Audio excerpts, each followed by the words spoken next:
Hello, hello, hello. Welcome back to the channel. I'm Captain Quasar, and today we have a long stream ahead of us. Content Fluke reaction. This is my reaction to Hasan's Content Fluke reaction. He apparently didn't finish the video, but somehow turned it into 9 hours. I'm going to watch it at 2 times speed because there's no way I could do it I don't even know if I'm going to be able to watch all of it today. I have some time set aside, but even at 2 times speed, I think it's going to take forever. What's up? Welcome in. My God. I guess let me just get started. I want to push this off, but just got to do it. It's like jumping into a pool. It's not that cold. Two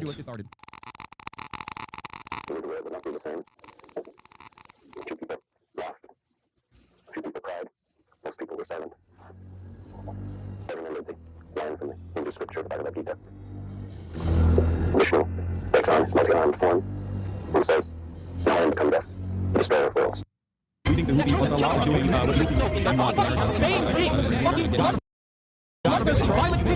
why am I held accountable? It's not for me to throw up the fucking green Hamas banner. Happy birthday to you. Happy birthday for Twitch, Hasan. Happy birthday for Twitch. Wait, I saw a clip. Does he take the suit off? Oh. He doesn't even wear the jacket that long. Come on, man. At least he keeps the dress shirt on. So far, so We can good. give him that. Pro Luke, why am I making this? Oh, hi there. That's me. He's watching me play Marvel Rivals in the background. Okay, Me, your cool. old friend, Ethan Klein. It's been a while since we've last spoken. In that time, I've had 3 kids, all boys. I've lost 100 pounds, and I've pissed off 75% of the internet. Probably a lot of you guys too. Actually talking about there at the NRA meeting that's today in Texas. Someone should Oh yeah, and I got a tattoo also, so I'm cool like that now. Left or right, I always thought that, despite our differences, there was one thing we could all agree on. And what was that? That we love America and everything she stands for. Mom and Dad and apple pie. Sure, there's plenty to criticize and endless things to improve, but I thought it was about making a more perfect union, not tearing it down. Marching bands, a pride that only. The thing is, there's something kind of scary brewing in America. Communism. That's America. That's America to me. I started a show a couple of years ago with my acquaintance, Hasan Piker. You might remember him from... Yeah, by the way, I do want to point out something here. This is January 30th.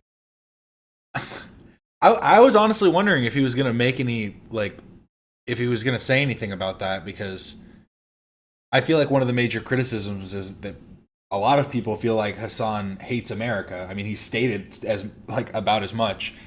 But even if you hate America, I think you would want a better America. But he literally didn't. Okay, but what's he gonna say now? What? 31st, 2025 was when this video was released. January 31st. I know Alex will probably pop in at some point, hopefully. If not, I'll be like, "Where are you, Alex? Where, please?" I'm gonna see. I have some fun stuff that I was going to send to Alex as well. Like I've been working on some like tier list stuff that I want to do, but we have all of this. We have to keep talking about this shit until it's over. But that's why I wanted to do it on a separate stream, because there was no way I was going to be able to do all of this in before in a podcast. No one would want to watch that either. Happy Saturday. 2025. Yeah, I disliked it. I ripped it already. Gotta do it for the one time. There was something brewing in the United States of America at that point. Do you want to know why I say this? I point out the date. Because the thing that was brewing in America was not communism. I know he's trying to make a joke, right? He's, I think, trying to make a joke. But we were already deep into the insanity of the Donald Trump Burger Reich administration. At this point, I was in Japan, escaping the fascist administration rising to power. But at this point, it had been 11 days since Elon Musk had dropped the Sig Heil twice at inauguration. Okay? We're 11 days into Donald Trump. And the reason why I point this out is because I suspect, regardless of the fact that I didn't watch Context Nuke, but I am very familiar with Ethan's commentary on the matter. The reason why I mention this is because Ethan has a lot of issues with figuring out his priorities. Because a lot of what Ethan talks about in this video are values that he cares about, values that he wants to defend. Like, he's a fighter against anti-Semitism. He's a fighter against right-wing attitudes and things like that. The point he's trying to make is so surface level, and it's also just wrong. yes, there's anti-Semitism coming from people like Elon Musk. People know that the Conservative Party has members of it that are racist and that are anti-Semitic. But the thing is about making sure that we're directing those people that are supposed to be on our side to not be espousing the same values as those on the opposing side. Especially when those values are completely like abject to the like core beliefs of whatever your like party, community, whatever you want to call it. He's a fighter against extremism on all sides. And yet, it feels like what he chooses to spend his time on betrays that idea, betrays that value, that first principle that he's operating off of. Because if you're freaking out about anti-Semitism on the rise, I would assume that you probably wouldn't make an entire video and use your previously unused platform to attack your former podcast co-host, who you knew was not an anti-Semite, and you, I think, still know is not an anti-Semite, but sometimes you go back and forth on it. And I know his response always is he can care about two things at once. Yes, but the thing that he's caring about is bullshit. And I think my response to this is going to explain to you exactly why the thing that he ostensibly cares about with respect to me, okay, or all the other people that he brings up in this Context Nuke is ridiculous. Especially because whenever Ethan says, I can care about two things at once, well, he certainly doesn't talk about the other thing that he's supposed to care about. If Ethan says, I care about the genocide, for example, and then spends every waking moment talking about those who speak out against that genocide, then it's kind of hard for people to go along. I mean, and he said that was like a fair criticism. I don't know if it's necessarily a fair criticism. He's allowed to talk about the things that he finds like applicable to his show. You know, he has other like means of of support. He can donate himself. He can do other things. He like talking about things publicly is not the end all be all of supporting a cause, but I understand that it's better if you do. That's why Ethan criticized Hasan for not promoting Kamala Harris. It does go both ways. So that's at least a fair, with this ridiculous narrative that he actually cares about the genocide. Such classics as America deserved 9/11, dude. Fuck it, I'm saying it. Yeah, but it's also like that doesn't negate from anything that you do just because. Again, yeah, two things can be true at once. Those motherfuckers in a video game. Sorry, holy shit. That's not what I said. You dumb bitch. And of course, the Leftovers podcast, which was our show, which we made broadly to goof on the antics of the right. Now, to be clear, I knew about all these edgy and controversial jokes at the time we made the show together, because who am I to judge? There's Ethan Klein being a delightful human being. I was just going to say, if there's another Holocaust, if they start rounding up the Jews again, I hope Ben gets... Okay, the Seinfeld references are stale, man. But that's an aesthetic note. He presents himself as someone like me, a left-leaning Democrat who supports basic things, and we went on making the show. Okay, right off the rip, let me get started by saying I have failed. I'm a failure. The reason why I failed is because the Leftovers podcast was supposed to be a podcast where this man, who I thought at the time was an open-minded, empathetic, kind person, who was interested in learning, was on his own journey of learning, was supposed to be the goose and gaps guy, and I was supposed to be the guy that gives them, the meat and the bones. I was supposed to be the information guy. He's the goose and gaps guy. We clown on the right, and we educate the audience. You're not the information guy, Hasan. Come on. As Ethan himself is getting educated by politics. But it seems like I failed on that educational aspect, considering that... I mean, okay. Taking some accountability, but let's see how far that accountability goes. Analysis right off the rip is, well, he's a left-leaning Democrat who supports basic things. What does this mean? What does this mean? Supports basic things. And left-leaning Democrat who supports basic things? Okay. We went on making the show for about 2 years, and everything was good. Everyone was having fun. The audience was having fun. No problem. That was until this happened. We were doing our regular show, and for the first time I know... Well, I think the basic things would just be obviously, you would support the LGBTQ community. You would support things like abortion. Maybe have some caveats therein, but whatever. That would be the basic things, I guess, but... Noticed an inordinate amount of radical, hardcore leftists. I mean, I thought we were social democrats, not whatever this was. Ethan Klein did not know what social democrats are, or what that represents, by the way, before Leftovers. And I suspect he might still not know what being a social democrat is, even at this point. But let's continue. I don't hate the idea of like people who can be successful. I think it's good that people can achieve success in the term monetary success. I mean, that's what that means, right? I do. There's nothing... I am not... Oh, yeah, Hasan talking about Seinfeld being stale is a little rich. Come on, man. When's the last time you even attempted a joke? A hater of success. I myself am financially very successful. One of the largest points of contention with my existence from many right-wingers is that, you're a socialist, but you have money. How does that happen? So clearly, I don't take issue with that. There is no disagreement there. What's wrong with that? Because I see so many people in the chat saying no. I don't know what y'all are tripping about. Like, what the fuck do you... What is the idea that people are looking for? You guys are all like radical communists? There's that many radical communists? Suck it, chat. You're watching a capitalist pig. Deal with it. And then this happened. This comment from Hasan really started to sound some alarms in my head. If you're in a socialist country with multiple parties, and one of the parties is a capitalist party, which would surely exist, what would you do if that party started gaining momentum? The solution to that would always be education and offering more... Re-education? Re-education, certainly, yeah. There should be an enforcement mechanism. Yeah, education. Here, I'll give you an example. What to do with the right-wing charlatans who are anti-vaxxers and unimaginably racist? I am a firm and committed believer in rehabilitation. And because I am a firm and committed believer in rehabilitation, I believe everyone can be rehabilitated, including right-wing reactionaries. So if you can understand that from the perspective of like getting your parents who are brain broken. Okay, you just complained about what does it mean by basic core values. What do you mean then by re-education? Because there would have to be, there's like, you can have like a theory of re-education, but what is it like? What is the applied like system that you would have in place that would, because people would just decline it. They just go, I don't want to do that. What, you want me to read this book? You want me to listen to this, watch this show?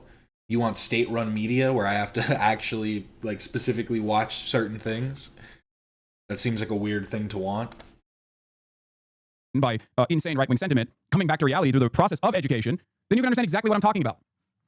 The problem is, this is red baiting to be like, oh, this is red terror. He wants to do re-education. Now, of course, many of the conversations that we had as friends and podcast co-hosts at this point are now being utilized in a nefarious way to say, oh, he's really scared me with this one. Let's take a look. And that enforcement mechanism, I think, like rehabilitation, which would include re-education as well. If putting capitalists in re-education camps isn't disturbing enough, This is, again, very scary. It does not mean, he said capitalists on horribly racist. No, my point is, you can understand the importance of education in that regard, right?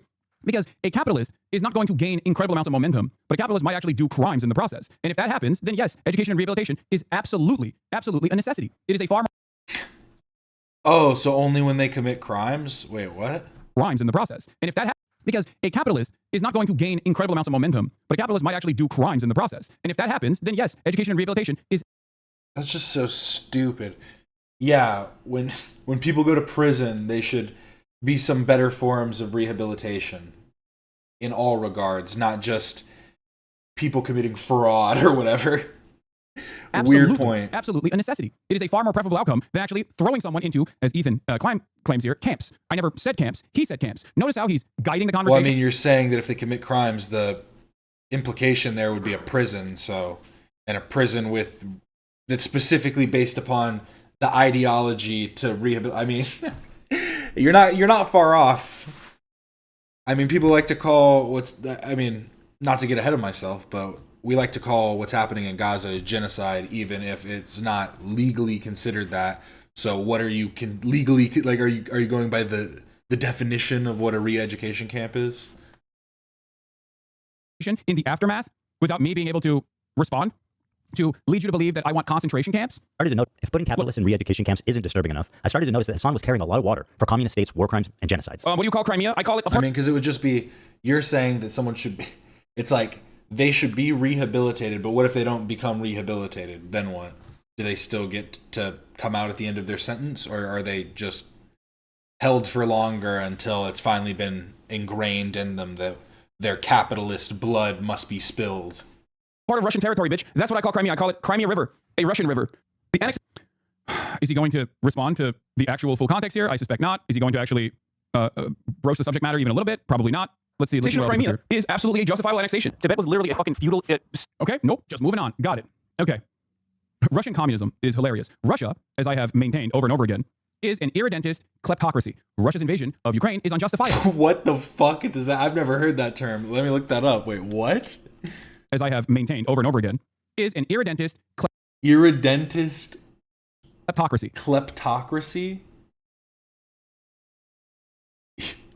Communism is hilarious. Russia, as I have maintained over and over again, is an irredentist kleptocracy. Russia's invasion of Ukraine is unjustifiable. There are a million different moments where I have described this process. I fundraised for Ukrainian refugees to the tune of $200,000 after the invasion of Ukraine. I do not believe that Russia is a communist country at all. It is an authoritarian kleptocracy. Why is he presenting this? Why is he presenting this information as though I believe Russia is actually in the right here? There is a difference that I have maintained over and over again. Russia's annexation of Crimea. Russia has a profoundly important military base in Sevastopol that it actually had a loanership agreement over with Ukraine even before it actually overtook Crimea. But there's a difference between the annexation of Crimea and what took place in the aftermath of said annexation of Crimea versus what Russia is doing in Ukraine right now. Okay? As far as my stance on this, there's no defense of Russia taking any additional land, okay? Okay. Irredentism is a policy of advocating the restoration to a country of any territory formerly belonging to it. And kleptocracy is just, theft. That's what I was thinking it was. Also referred to as thievocracy, is a governing whose corrupt leaders use... Okay. I get what he's. I feel like that's like, it's just such a weird fucking way to try and like spin it, because I think what he's trying to like say is that the corrupt leader Putin is doing bad things to claim land that is rightfully theirs. So even though they might be fucking pillaging and destroying and murdering a bunch of people, it doesn't matter because it's still their land. They're just stealing it. This is a ridiculous act. Those two things almost seem oxymoronic, though, honestly. And I have maintained the position that Because, yeah, how could it be theft if it's your original land or whatever? I don't know, whatever. Crimea, throughout its Don't wanna get hung historical up on process every under the term USSR, he even before uses. then, has been Russified. That's the point of This the is precisely info the reason dump. why Western Poles, not even like the Russian annexation and the subsequent quote-unquote democratic process that took place, but the Russian pre-Russian annexation, before Russia's military incursions in eastern Ukraine as well, people that lived in Crimea were rather sympathetic to Russia already. This is part of the reason why Russian annexation of Crimea, while still unjustifiable under international rights and international humanitarian law, was done without a single shot being fired in the process. That's why I always separate Crimea and the annexation of Crimea as opposed to the completely ridiculous and incredibly violent invasion of Ukraine. In the aftermath of the annexation of Crimea, Ukraine shut off the waterways into Crimea by damming the waterways that were designed under the USSR into Crimea, making Crimea even reliant on making Crimea basically reliant on Russia. If this in and of itself, beyond the unjustifiable land extraction, land annexation, Wait. under the USSR into Crimea, making Crimea even reliant on making Crimea basically reliant on Russia. If this in and of itself, beyond the unjustifiable land extraction, land annexation, outside of the fact that the land annexation is still unjustifiable, if there was an opportunity for Ukraine to be able to salvage Crimea, it would have taken place already. Okay? I don't know why people still try to, I don't know why people still try to relitigate this process when Donald Trump has already offered Crimea with a legalized annexation to Russia. Now, as far as Tibet, slave mandate, like So autonomous zone. I'm trying to do them a favor. That was one. I mean, in America, when I say something like this, people get very upset. You know, we talk about the Dalai Lama saying "suck my tongue" or whatever, but like that's not far from the norm in fucking normal Tibetan existence before the Communist Party came in and So China unilaterally took over Tibet, Like, swept these are- their culture. Again, I don't want to get hung up on stuff, but the Dalai Lama suck my tongue thing is kind of funny, and using that as a fucking example is, I don't know. Was it a weird thing for him to say? Yes, but mostly by our Western standards, because it's not like he was going to do it. People were acting like he was like some old man. He was out of his mind, wanted this kid to suck his tongue. It was clearly him making a stupid joke at this kid that was clearly being awkward at him, and he was like, "Oh yes, give me." I think he's like shook his hand or something, and he went, "Now suck my tongue." And then the kid like leaned forward a little bit, and he like slapped his hand and was like, "What are you doing?" and like sent him off. It was weird for sure, but didn't the Dalai Lama like grab one of the president's asses or something? Bro's a fiend. No, but I do think that's weird to use as his one of his examples to be like, nah, man, it just pedophilia was fucking. It was all throughout Tibet. They basically are trying to, no one is culture is slavery. I don't know why. Like he brought up culture. There is no slavery culture here. From a Western perspective, this immediately rings alarm bells. Where it's like, well, you're making the British Empire had to permanently occupy India because they all have had a barbaric culture or whatever, or that the United States of America had to tame the savages. That is not the argument here at all. Okay, that is not my argument at all. And while there are issues with the continued sovereignty over Tibet that China has had, Tibet being a part of the Chinese empire in perpetuity and having some semblance of autonomy throughout even the nationalist process, and certainly under Mao as well, has been the same thing since the fucking 19th century. It is weird for him. I know it's just a Wikipedia article, but the way he just goes like, Tibetan no one's culture is slavery. And it's like, yeah, but they have other like cultural things that they're probably trying to make sure that they can maintain. And I'm no historian, so I'm not trying to argue anything on that, but I just feel like that's it's a weird argument. It was the Tibetans themselves It's that wanted to rise diminishing. up against the feudal land ownership. It wasn't simply just Chinese annexation and occupation. It was actually an abolition of serfdom in Tibet. This is no different than other Han Chinese areas that were previously occupied by the nationalist forces, where once the Maoist forces took over, a lot of the peasant class that was under the rulership and even fought alongside the nationalist forces defected. The reason as to why they defected was because they wanted to restructure Chinese society completely. Because when faced with these two options of working with Mao, working alongside Mao, and rewriting the rules of Chinese land ownership, they, of course, chose a universalized land ownership structure rather than going back to the nationalist-dominated previous. Hasan looks really cool with his oversized suit and awesome tie. See, I was thinking this before. I didn't want to be rude, but I was just thinking, seeing these old clips of Hasan, I'm like, it does make him, like, he's mogging himself. These older clips of him look fucking, not these ones specifically, the ones with him with long hair. Like, that's what brought people in? He looks so greasy. Landlord ruling over the peasant class structure that they existed under. Like, this one, like, he looks decent. You can't tell that the suit doesn't fit him from this angle, so it's doing him justice, I would say. It is not different. What happened in Tibet is also not different. What happened afterwards that is a certainty. Because Tibetans still, as far as I understand, maintain a lot of love and a lot of support for the existing Dalai Lama, regardless of the fact that the CIA actually used that to their advantage, gave a lot of money to the Dalai Lama. It doesn't matter. Tibetans like the Dalai Lama. That's it. Okay? And there are contemporary issues in Tibet right now as far as Tibetan sovereignty, Tibetan culture, and these are still significant problems. But if we're talking about the way that the Chinese annexation of Tibet took place, it's not the same as China coming in and taming the barbaric Tibetans. Tibetan serfs did not want to be serfs. They did not want to continue existing within the peasant structure where they were being dominated by landlords, their landowners. Homogenize the culture. If your culture, They're trying to spoil the religion and the part identity. of feudal warlords and slavery, abolishing that, yes, I do think that is good. No, China did them a favor. This is a good way to describe Taiwan as well. The American federal government going to the fucking south and killing, unfortunately not all of them, but a decent amount of slavers and defenders of slavery. This is violent retribution from a powerful federal government that squashed. Okay. Tibet is the South in the Civil War. Yes. Yes. The previous serfdom structure, and it's not Tibetan culture. I think it's like ridiculous to say. It's like, I think this is akin to saying like black people in the South, it's just a part of their culture to be enslaved. That's not the case. Okay. That's not the case at all.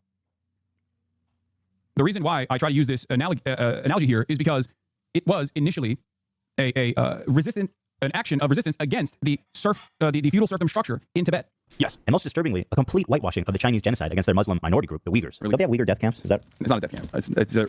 They were re-education camps, and they're no longer in operation. Is that according true? to the Associated Press? Okay. Everything I said here is correct.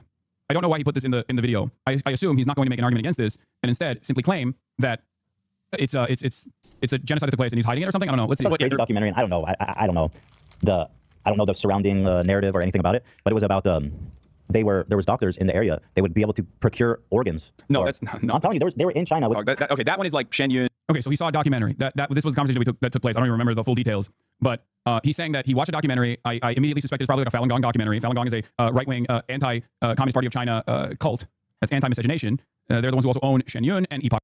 They hate communism. They're a cult. I don't actually know if that's true. Maybe they are, but I just find it funny. The way Hasan like frames everything is always just so interesting to me because I'm like, what are we like? Just be like, at least give me some evidence first. Be like, because of this, they said this because of it. It's a lot of pontificating. Times and numerous other media outlets that are super far right, and they work alongside the CIA. Having said that, this does not mean that there is no repression in Xinjiang. Of course, there is major repression in Xinjiang. There was a lot more major repression in Xinjiang, especially a couple years ago. For those of you who don't know, there is an East Turkestan separation movement in Xinjiang. Okay, some of the Uyghur Muslims, many of them also trained by the CIA, some of them are in Syria right now, wanted to separate from China, mainland China. In the process of enacting their separatist goals, there was a lot of knife crime, a lot of terror, and the Chinese government, in my opinion, completely, in the most ridiculous ways possible, enacted an unimaginably cruel regime of surveillance and also cultural erasure and also concentration camps, but re-education camps, where they claimed that these were simply vocational retraining schools, worked to actively, and ruthlessly re-educate the Uyghur Muslims. Okay, they bullied an entire population into submission. There was mass surveillance that took place, and also I have never said that this was acceptable. I've never considered this to be appropriate. I'm always critical of this. This is something that a lot of people get mad at me over. Well, then why downplay it a little bit? I mean, I guess what he was saying was a little far, but what you just said right now was like, Ethan said something intense, and you took it down to like such a low level. But what you said right now was more in the middle, which is like probably closer to what the truth is. It sounds like that you are saying, I don't know, you're still kind of downplaying it a little bit because, like, what? I don't know. For what I was looking up on the side, it was saying that China uses things like the 9/11 attacks to justify their like internment camps.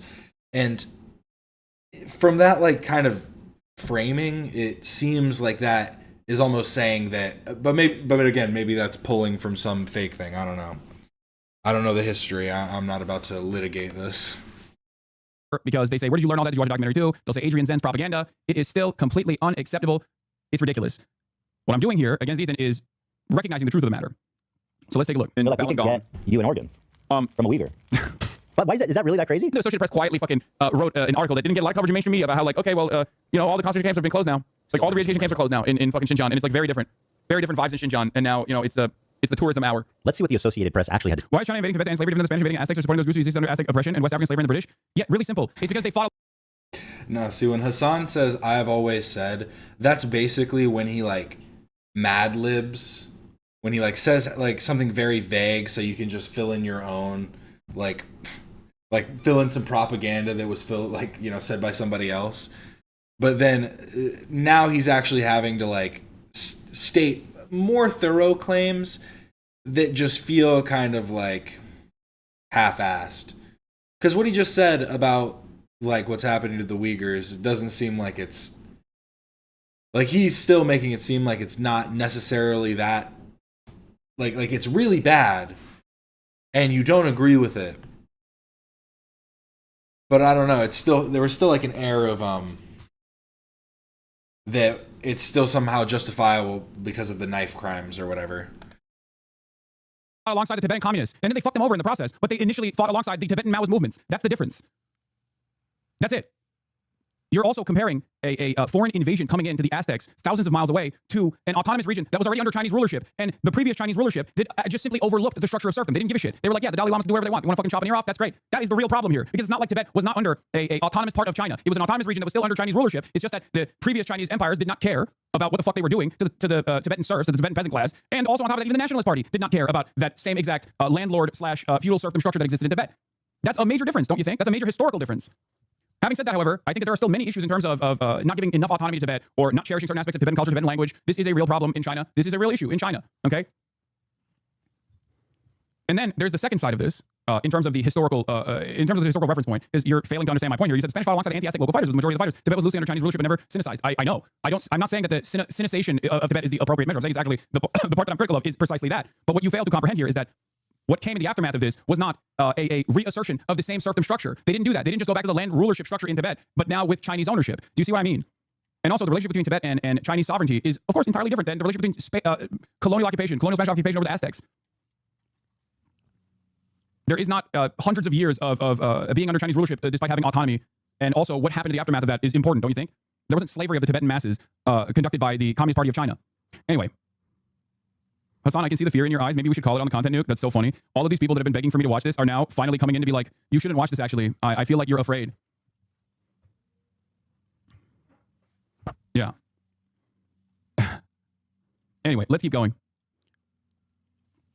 Yeah, I'm still being a coward. To say about this. These are all AP articles from the last 2 years. It's also ignoring that Spain practiced slavery in Mexico. Like it would be the same if China, yes, China went in, okay? No collaboration whatsoever, no demands whatsoever from Tibetan Maoists and Tibetan communists that wanted to rid themselves of the antiquated practice of serfdom that was incredibly violent, incredibly brutal, okay?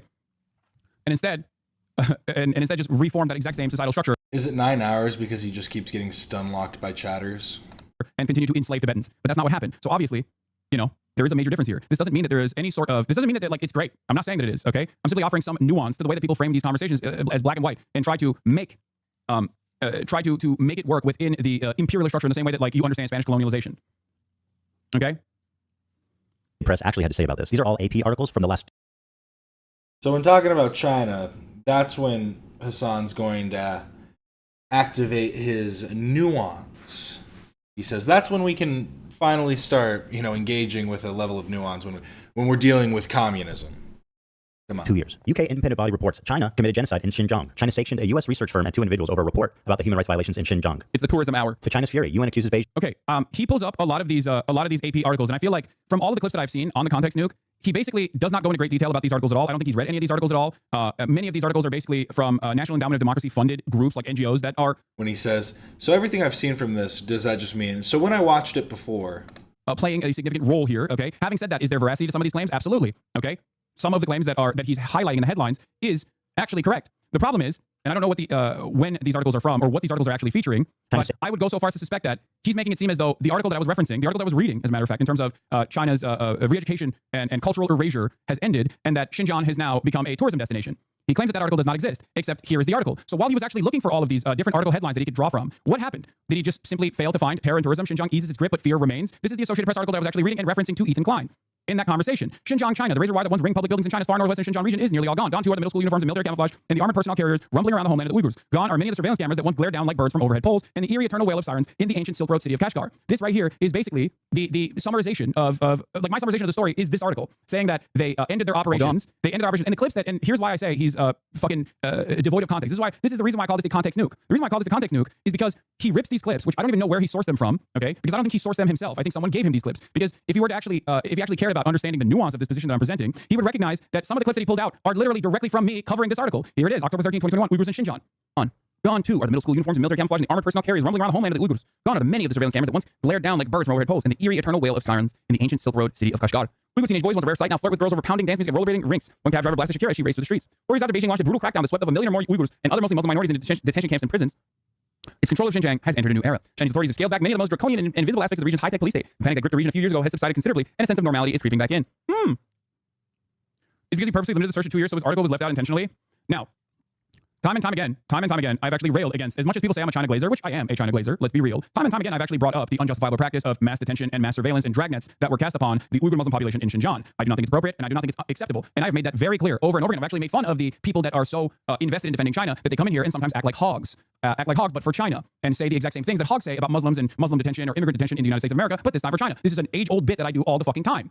But if you were actually interested in the nuance or my actual perspective on this, you could have probably figured it out by, I don't know, doing a cursory analysis, just fucking Googling it, you know? Yeah, just watching fucking all of these streams that you do like every day. That's when you admitted on a stream that you got these clips from someone because I'm not his aunt, I'm saying it on me. Having said that, going back to if you Google search Xinjiang Associated Press, that's the first article that comes up. Terror and tourism, Xinjiang eases grips, but fear remains. Now there's some other articles that he's also sourced here, which I suspect he probably didn't look at. And I think it's important to understand the timeline here on what he's talking about because he's trying to make it seem as though he's basically pulling articles from after our conversation to imply that that I was lying, that the Xinjiang detention had not ended. He's also implying that I'm actually in favor of this detention. I am not. I'm in favor of the truth. Okay. So when I actually retaliate and say, no, those are not death camps. Those are not like, there's no like organ harvesting operation that's taking place. I'm simply combating against misinformation. This is what I do. This is my primary purpose. Okay. In a lot of circumstances, it's usually right-wing misinformation. You guys love it when I do it to Joe Rogan, but you seemingly don't like it if I'm doing it to a liberal position. Okay. Uyghur County in China has the highest prison rate in the world. 1 in 25 people is in a Chinese prison. It's the tourism hour. 48 Uyghurs detained in Thailand for almost 11 years on hunger strike to protest their imminent deportation to China, where they face imprisonment or execution. Not only does this AP article seem not to exist, reading the AP proved exactly the opposite. So again, he claims that this AP article does not exist. It obviously exists. So what the fuck are you talking about? Here's the AP article. Here's a video of me reading the AP article. That's definitely a missed thing, and he should have just tried to pull these links from this. I will say that. A little bit of a bad look. But I don't know the history, I don't know the truth of the matter, but it's still, Hasan admitted himself that he is a glazer for China, so. Why would you even put this in the video? What kind of research have you done? Also, none of this even proves your point, which was that you watched a documentary that I suspected was like a Shenyang or Falun Gong documentary that said that there were death camps in China. None of what you've shown so far has said that there are death camps in China. Part of the reason why I don't think that he was able to prove his perspective in the conversation at all is because they weren't fucking death camps, and I was right. They were re-education camps, and I've never said that that was appropriate or permissible or acceptable. I've always been against that.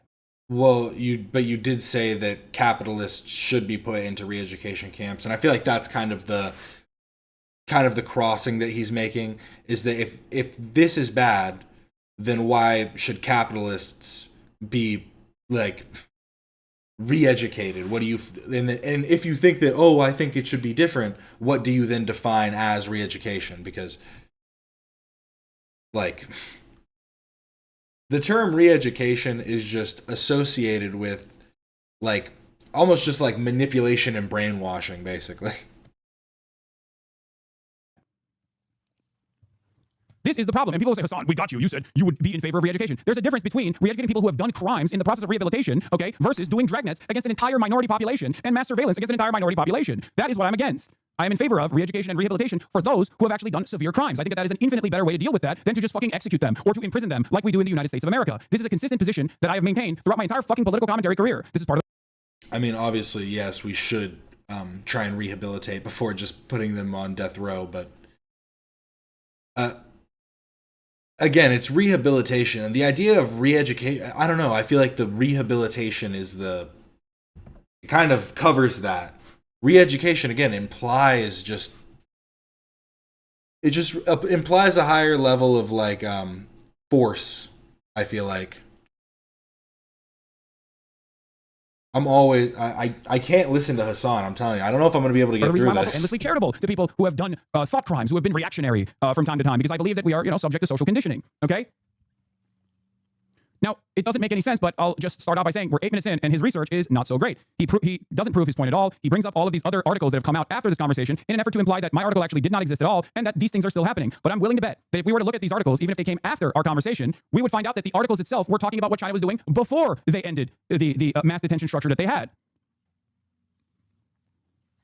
This is a UK independent body. China committed genocide in Xinjiang. An independent unofficial body set up by a prominent British barrister to assess the evidence on China's alleged rights abuses against the Uyghur genocide concluded Thursday the Chinese government committed genocide and crimes against humanity. This is the only article that says that China did a genocide. Okay? The Uyghur Tribunal, made up of lawyers, academics, and business people, doesn't have any government backing or powers to sanction or punish China, but organizes hope the process of publicly laying out evidence will compel international action to tackle Beijing's policies against the Uyghurs, a largely Muslim ethnic group. Tribunal chair Jeffrey Nice said the genocide ruling was based on evidence that the Chinese government's forced sterilization policies targeting Uyghurs in the far western Xinjiang province were intended to destroy a significant part of the group's population. The abuse was part of comprehensive policies directly linked to President Xi Jinping and the highest levels of Chinese government, it said. Now, this is not a real court. This is not the ICC. This is not the ICJ. This is simply... I noticed, I feel like I can only notice this in 2 times speed. He reads these ones faster that he disagrees with.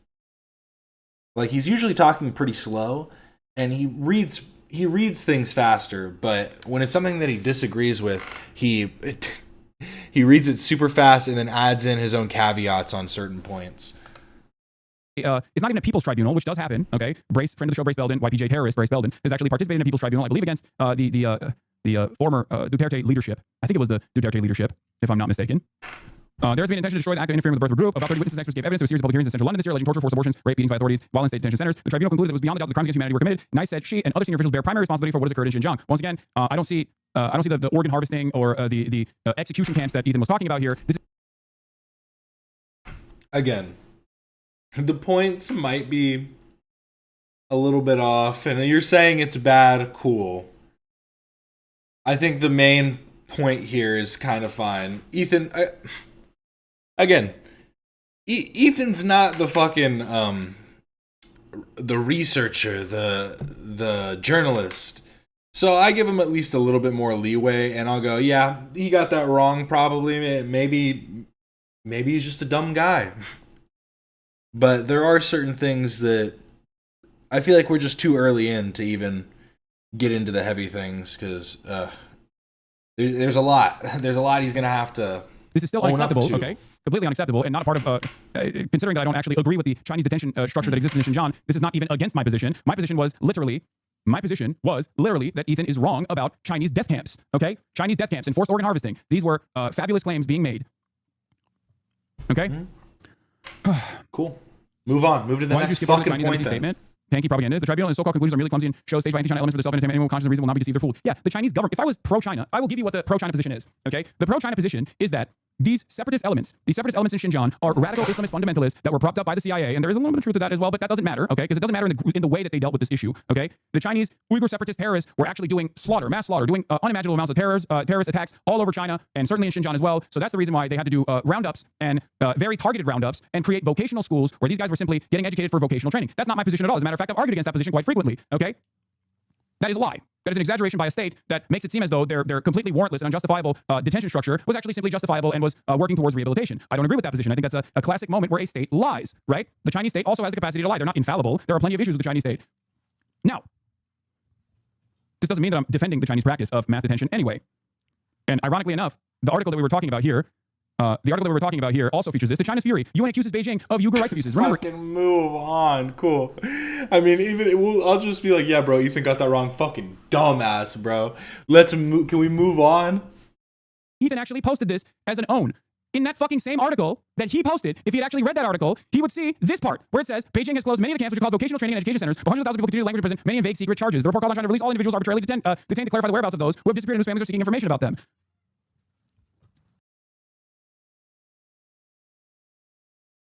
Wait. There's never been detained to clarify the whereabouts of vocational training and education centers. Hundreds of thousands of people continue to language in prison, many in vague secret charges. The report called on China to release all individuals, where it says Beijing has closed many of the camps which are called vocational training and education centers. Hundreds of thousands of people continue to language in prison, many in vague secret charges. The report called on China to release all individuals arbitrarily detained to clarify the whereabouts of those who have disappeared and whose families are seeking information about them. There's never been a moment where I did not claim that there weren't serious human rights violations in the Xinjiang region, just like UN Secretary General Antonio Guterres believes the assessment clearly identifies serious human rights violations in the Xinjiang region. I agree that there were serious human rights violations in the Xinjiang region. There's never been a moment where I've actually defended the serious human rights violations in the Xinjiang region. So why did Ethan, one, do a horrible job? Why did he do a horrible job of not reading his own fucking articles that he posted in here? Okay? This is, and yes, you are right, KO Fishy. I think you're completely right that he's trying to dismiss the original point, which was that you said that capitalists should be re-educated, whatever the fuck that means. As vague as you want to put it. This is exactly like when I denied or went after atrocity propaganda in the aftermath of October 7. There was plenty of real atrocities that took place on October 7, but Israel greatly increased the intensity of atrocity propaganda in an effort to justify its genocidal ambitions that came immediately after. See, I'm just so beyond this point, I didn't even catch that it said many of the camps and not all. Oh my god. Literally, it's just so... But he's not saying they're bad. All he said is that they're not harvesting organs and not killing... What defines a death camp? One article called it a genocide, and they said they're doing beatings and starvings, and like, I'm sure people are dying there, no? Like, what reaches the level of a death camp? After October 7, what did they do in the process? They lied about 40 beheaded babies being lit on fire with kerosene, and numerous other issues. And I was very critical of that propaganda because there was plenty of real atrocities that they could point to, but they wanted to make it seem like there was so much more. And that didn't mean that I was actually defending the actions that took place on October 7, but you would obviously believe that if you're a fucking moron, or if you are trying to present a very different reality, a reality where you want to fit me into an unnuanced perspective. Now, what's ironic here is twofold. One, my mother's maiden name is Uyghur, okay? Uyghurs are Turks. They are Turkic. Not the whole, like, the whole world is Turk memes. I'm saying, like, literally, they are a Turkic people, okay? Not only that, which is why I also jokingly say I'm a white Chinese, okay? But not only that, but also the Turkish government does actually train them. The Turkish government does actually train a lot of Uyghur fighters and uses them alongside the Salafist brigades that they've trained in Syria. This is real, and they do this under the watchful eye of the United States of America. This is also real. I'm very familiar with the Uyghur separatist groups for this region, okay? If I can't correct misinformation with my podcast co-host without getting called a propagandist for China. Well, it's about actually correcting it if there's a... And again, that's not even the fucking main point that we're making, but if that was what you want to do, actually correct the point and don't just go, nah, that's not true. They're just re-education camps. Because like we're saying, you already said that re-education camps could be all right, depending on what they do. You were just teaching them different what the fuck things. am I supposed to do? Just let it happen? Just let him just say this? Let him say whatever the fuck he wants? It's ridiculous. And he did this exact same thing. He did this exact same thing when I corrected his dangerous misinformation that's going to come later, where he talks about Hezbollah and the 500,000 casualties in the Syrian civil war. We'll get to that later, though. No, I hope so. About the human rights violations in Xinjiang. It's the tourism hour. To China's fury, UN accuses Beijing of Uyghur rights abuses. Tourism hour. Uyghur County in China has the highest prison rate in the world. 1 in 25 people is in a Chinese prison. You already saw this 48 part, years bro. detained Skip. in China. Reading on this and has regurgitated it to his mainstream audience. Why is he defending China? I wasn't, and I never have. And you're wrong for claiming that I have. Your entire premise here is that they had death camps. You did not prove that. That there was organ harvesting. You didn't prove that either. And then you turned around and said, I'm defending China. I never did. I never defended China. Not in any of these conversations. Describing the actual horrifying conditions while also saying that they're horrifying conditions and completely unacceptable is not... I mean, you just said you're a China glazer. You're not glazing up this specific instance. Cool, bro. Defending China. It's only defending China if you have a Steven Crowder-style approach to fucking global conflict, where you're like, wait a minute, you're offering some nuance while also still criticizing... Why did he just shrink? Is somebody else controlling his, like, OBS? It's only defending China if you have a Steven Crowder-style approach to fucking global conflict, where you're like, wait a minute, you're offering some nuance while also still criticizing the Chinese government? You must be defending China! China's genocide of their Muslim population. How does this even make sense? It only makes... He still hasn't fucking, offered additional claims to this genocide. Now, what's really interesting about this is, and I have to talk about my second position here. There is one thing that I've maintained throughout this entire process, and that is that while Ethan on the one hand talks about how China is genociding the Uyghur Muslims, his position on Israel genociding the Palestinians always goes back and forth. He has sometimes called it a war and sometimes offered concessions to why it truly is a genocide. Okay? So it's very... Oh my god. See, this is like where he completely lacks any level of nuance. Are there genocidal conditions that Israel has implemented onto the Palestinian people? Yes. 1,000%. Does that mean that it's a state-run genocide? Legally, I don't know. Probably no, maybe. I don't know. It hasn't been called that legally, so no. So that's why it's complicated. It's a complicated thing. It is a war. It is a war. Because if it wasn't a war, then Hamas isn't a military and they're just a militant group. If it's not a war, I mean. very hard to pin him on this position. So you have to focus on what he actually is doing whenever he talks about Israel. What kind of defenses he's engaging with respect to Israel. Is he actually offering nuance to Israel's military actions, or is he simply running defense for Israel's military actions? Okay? Because I did not defend the Chinese government's mass detention facilities. I've called it cultural genocide before, as a matter of fact, over and over again. Now, one thing that I have to make clear here, and this is another thing that I've talked about over and over and over again. If Israel treated the Palestinian population in the same unjustifiable manner that China treated Xinjiang, Israel would get a Nobel Peace Prize every year going forward. Every Western nation would turn around and cherish how wonderful and how peaceful of a nation state Israel actually. I think he's doing what I do. I think has multiple monitors, and one of them's his chat. And so I think because his mouse moved right then when he put his hand down. So I think he keeps looking at his chat. Watch right here.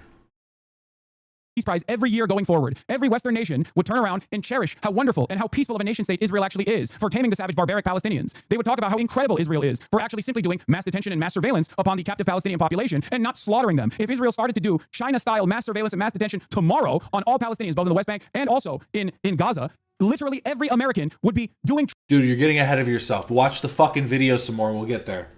Tricks on it. They would talk about Benjamin Netanyahu being the most peaceful person on the planet. Okay? So think about what it takes for people to say China is doing death camps and as an exterminationist principle and doing organ harvesting, as opposed to how much it takes for people to even come to terms with the genocide that Israel is committing. China never bombed entire city blocks. China never shut off humanitarian aid. As a matter of fact, one of the most ironic statements throughout this entire fucking process was the fact that China was also still committed to developing Xinjiang as it is everywhere else, including in Tibet as well. But the American perspective on this has always been they are trying to develop these areas to continue destroying them, to continue killing them. There was literally an Associated Press article that I read talking about a high-speed rail line going all the way to Xinjiang, basically creating this massive network of high-speed rail that was seen as a negative, that was portrayed as a negative thing. People in Xinjiang still have freedom to travel in that regard. Okay, under the hukou system, which needs desperate reform, there are obviously limitations to travel and how much you can internally travel inside of China. But many of these people that are criticizing me don't even know what the fuck that is anyway, and they're now going to Google it and be like, "Hasan didn't bring this up," or talk about the severity of the structure. Okay.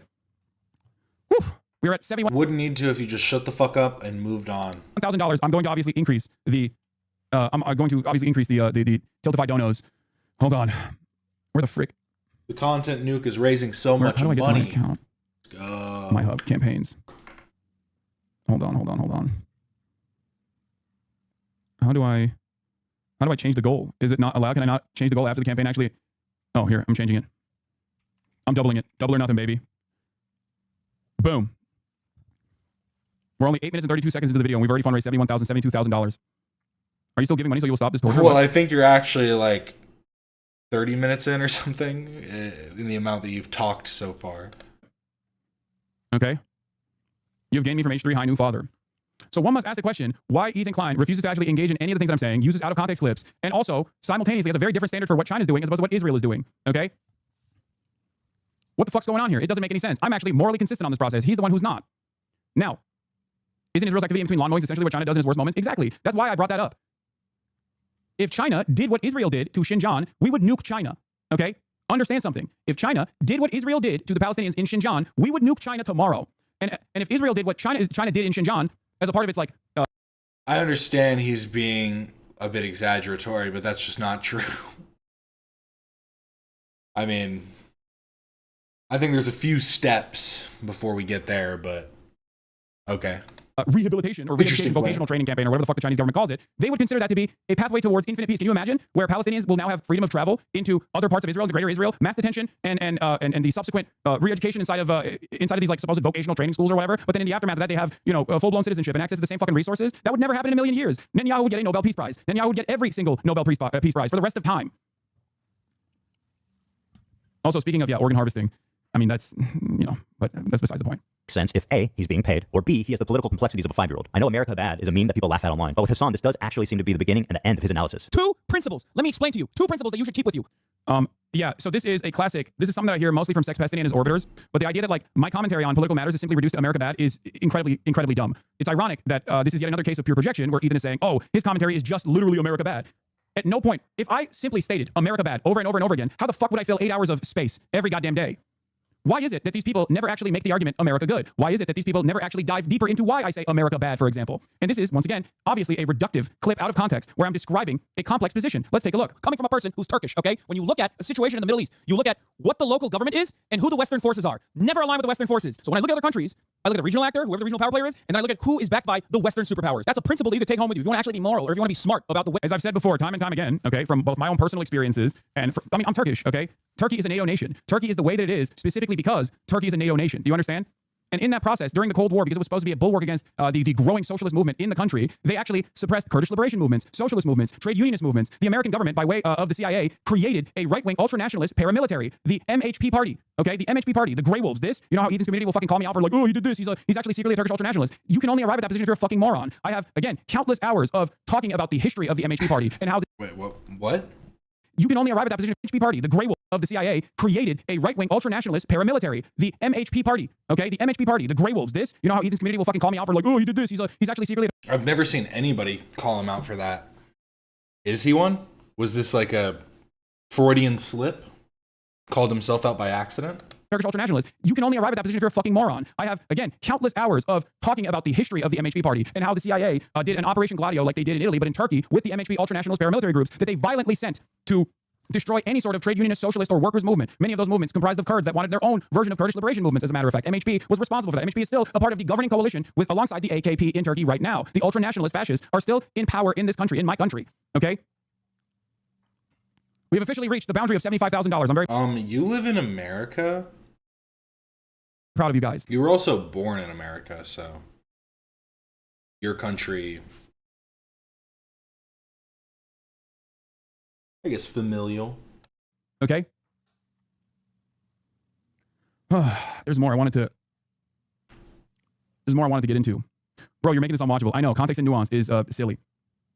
Way you analyze other countries, that's one basic principle that you can take home with you. All of a sudden, magically, you are above on your foreign policy analysis. You're going to be better off than 90% of people that look at the situation. After seeing all of this, I was already getting uncomfortable with our partnership. I started to wonder if I had. Also, I don't think he saw any of this. He didn't see any of this. He already arrived at the position that I was bad after an entire year of fucking shitting on me with snide remarks as I was actively defending him in the process. For all the fucking foot soldiers that are in here to see the other side of the story for once, welcome. Okay, I have an 8-minute compilation that he couldn't even sit through where I was Hi, Hasan. Well, thanks for welcoming me in. defending Ethan Klein, including, this is, I guess, from what, January 11th, 2024. Ethan was hitting me with snide remarks over and over and over again while I was simultaneously defending him, okay? I was simultaneously defending him from people that kept bringing him up and saying like, oh, he said this, he said that. I didn't want to be fucking focusing on drama, okay? I did not want to entertain the drama perverts because I... When you kept, you mean those 7 minutes over the span of what, a fucking year or something? Well, what was it? Because I remember I did the math and I was like, it was such a stupid point to be like, for 7 minutes of total time, I've defended you. When it was like, bro, you fucking stream for like 12 hours a day, 8 hours a day or whatever every single day. 7 minutes is nothing over all like the span of all of those streams. I think it was 3 months. I said I thought it was irrelevant what Ethan Klein was saying because I assumed that he was just doing goofs and gaffes. Or no. Whatever, it doesn't matter. In any case, we'll get to that in a little bit as well. Okay, the entire premise here so far in the 9 minutes and 39 seconds that we watched is that Ethan is saying Hasan Piker groomed me, a 40-year-old man with the political convictions of a sea cucumber. I had no way of thinking on my own, and this 30-year-old man at the time groomed me into believing dangerous radical ideas. Dangerous radical ideas like what? You might ask. That is kind of his point. I don't say America's bad, but why would I say America's good? Don't you understand it? America isn't a good thing. They only do bad. But I never said that America's bad. I mean, he really just tries to just stand on it. Say it with your chest. Say it like you are actually built like this, my man. Come on. Socialism being good. He made too many convincing arguments. He was hot and he groomed me and it scared me. It scared what happened to me. Scary man. Stupid, sexy Hasan. Any idea who this guy actually is. And then this happened. We have breaking news out of Israel this morning where Hamas has launched a surprise attack within Israel's borders. Like, this is bullshit. This is a video that he made a year after our podcast ended, okay? He developed this resentment over the course of the year. He didn't like start hearing me say these things that I was saying directly to him and see it in a different light. This is pure narrative, okay? Pure narrative. He's doing post hoc rationalizations, and I think the reason why he's Wait, what the fuck is he talking about now? doing these post hoc rationalizations is because he wants to convince you, the viewer, to being like, he duped me and he was duping you with his scary, elusive, mysterious ways of doing propaganda. Did he just jump the gun? Is that what he did? Is it about to get to all the points that he actually said? I haven't seen AB's stream from last night. Maybe I'll check it out and talk about it on Monday. I'll get some clips from it. Propaganda. The real story of what took place is that in the aftermath of October 7, okay, in the aftermath of October 7, we had disagreements. We had significant disagreements. I saw Love's video. I'm going to talk about Love's video on Monday where he got involved in two different car accidents that didn't involve him. He just had the footage. Ethan wanted to hyper-focus on the feelings of Israelis and potentially the fears of American Jews in the aftermath of October 7. And my argument always was hyper-focusing on the broader picture because I knew what was about to happen. Because history, contrary to what Hosmer is like to tell you, did not start on October 7, 2023. History started far before October 7. Zionism was an exterminationist, ethno-religious supremacist ideology. Wait, and him just saying that right there, I always focused on the broader picture because I knew what was going to happen. Why did everyone get so mad when Ethan said that it was inevitable what was going to happen after October 7th? That's basically the same thing.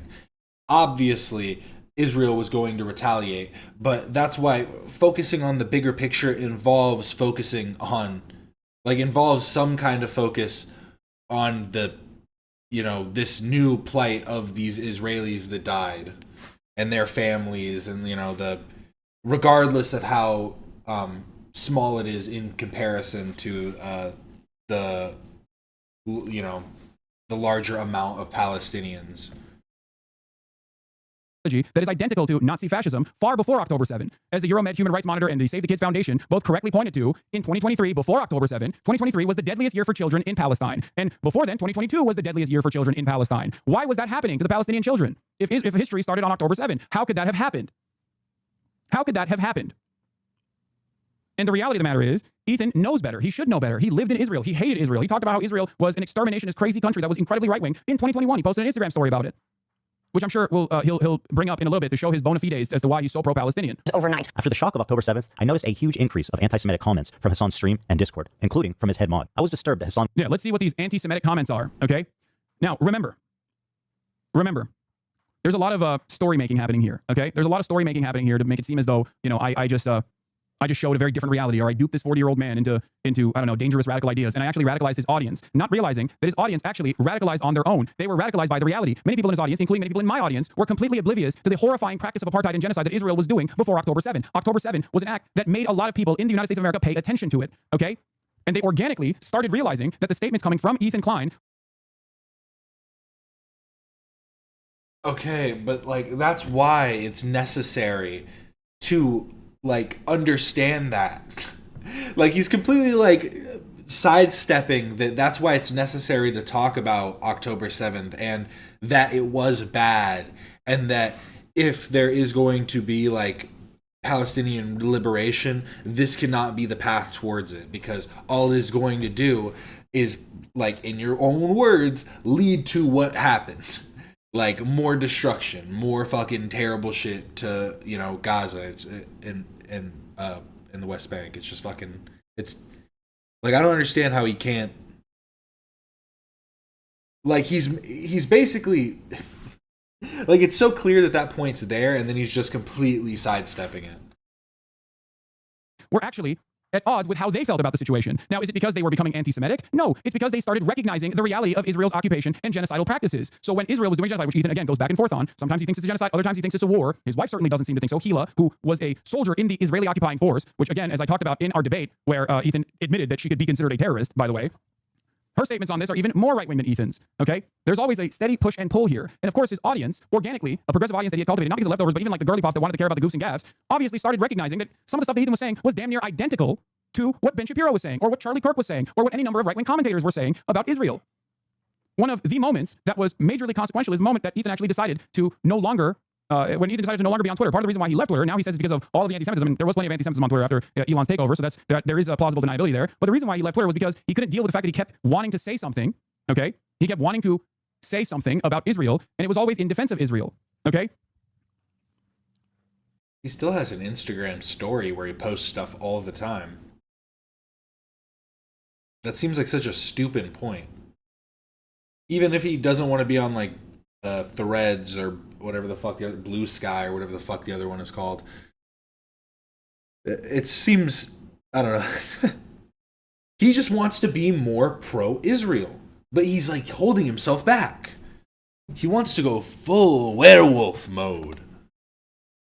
That famous moment is, and I'm sure someone can fucking bring it up for me right now, the famous moment is when he looked at Mark and his post, a Muslim sex worker, an Iranian Muslim sex worker, who he said, this is it. This was the moment.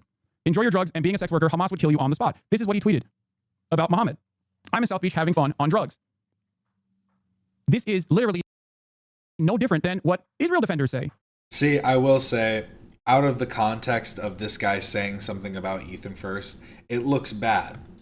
Because it's like, why would he say this to this person? You have to, like, if only threads could be, like, I don't know, a little longer, a little more concise. But I guess that's the beauty of Twitter, am I right? The idea that you can't show solidarity to a people that are being ethnically cleansed is ridiculous. The idea that you cannot show solidarity to the Palestinians because you have fantasized that those Palestinians would be homophobic and fucking kill you and viciously kill you is ridiculous. Even if that was the case, you could still show solidarity to people, even if they were homophobic, even if they were anti-sex work. Yeah, I know. A lot of people in underdeveloped nations that have been victim of colonial exploitation do not have the same woke mindset that we do here in the Western world, okay? That doesn't change this dynamic. Or I don't know if he said something about Ethan. Maybe he just said something. I remember he said something crazy. I know Ethan isn't just going around to random fucking people being like, you like drugs in Hamas? They'll fucking slaughter you. Like, that would be insane. And I think most of the fan base would call him out for that. At all. I still don't think they should be fucking destroyed. I still don't think that their lives should be ruined, as a matter of fact. No one deserves genocide, period. It doesn't matter if their opinions are not aligned with mine. This is simply trying to engage in an act of pinkwashing. It's also a conflation between ISIS and Hamas.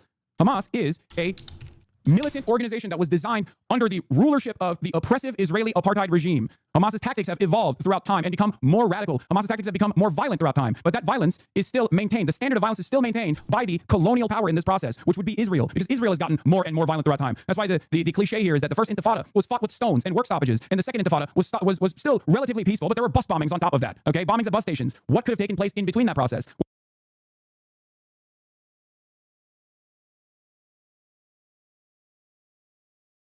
Well, if you watch any number of different instances where I've talked about this issue, especially when talking with Zach Foster, a Jewish historian, an academic that has dedicated his entire life work to Palestine and Palestinian liberation groups, you would know why the Palestinian militancy has become more violent throughout this process, because Israel has become infinitely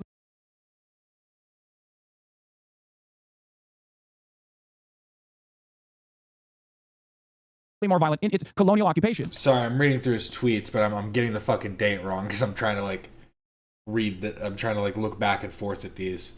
My bad, one sec. Okay?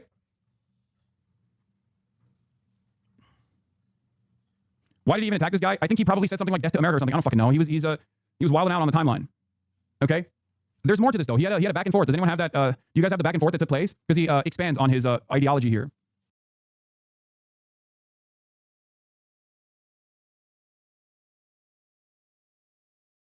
So I think this is probably what it was.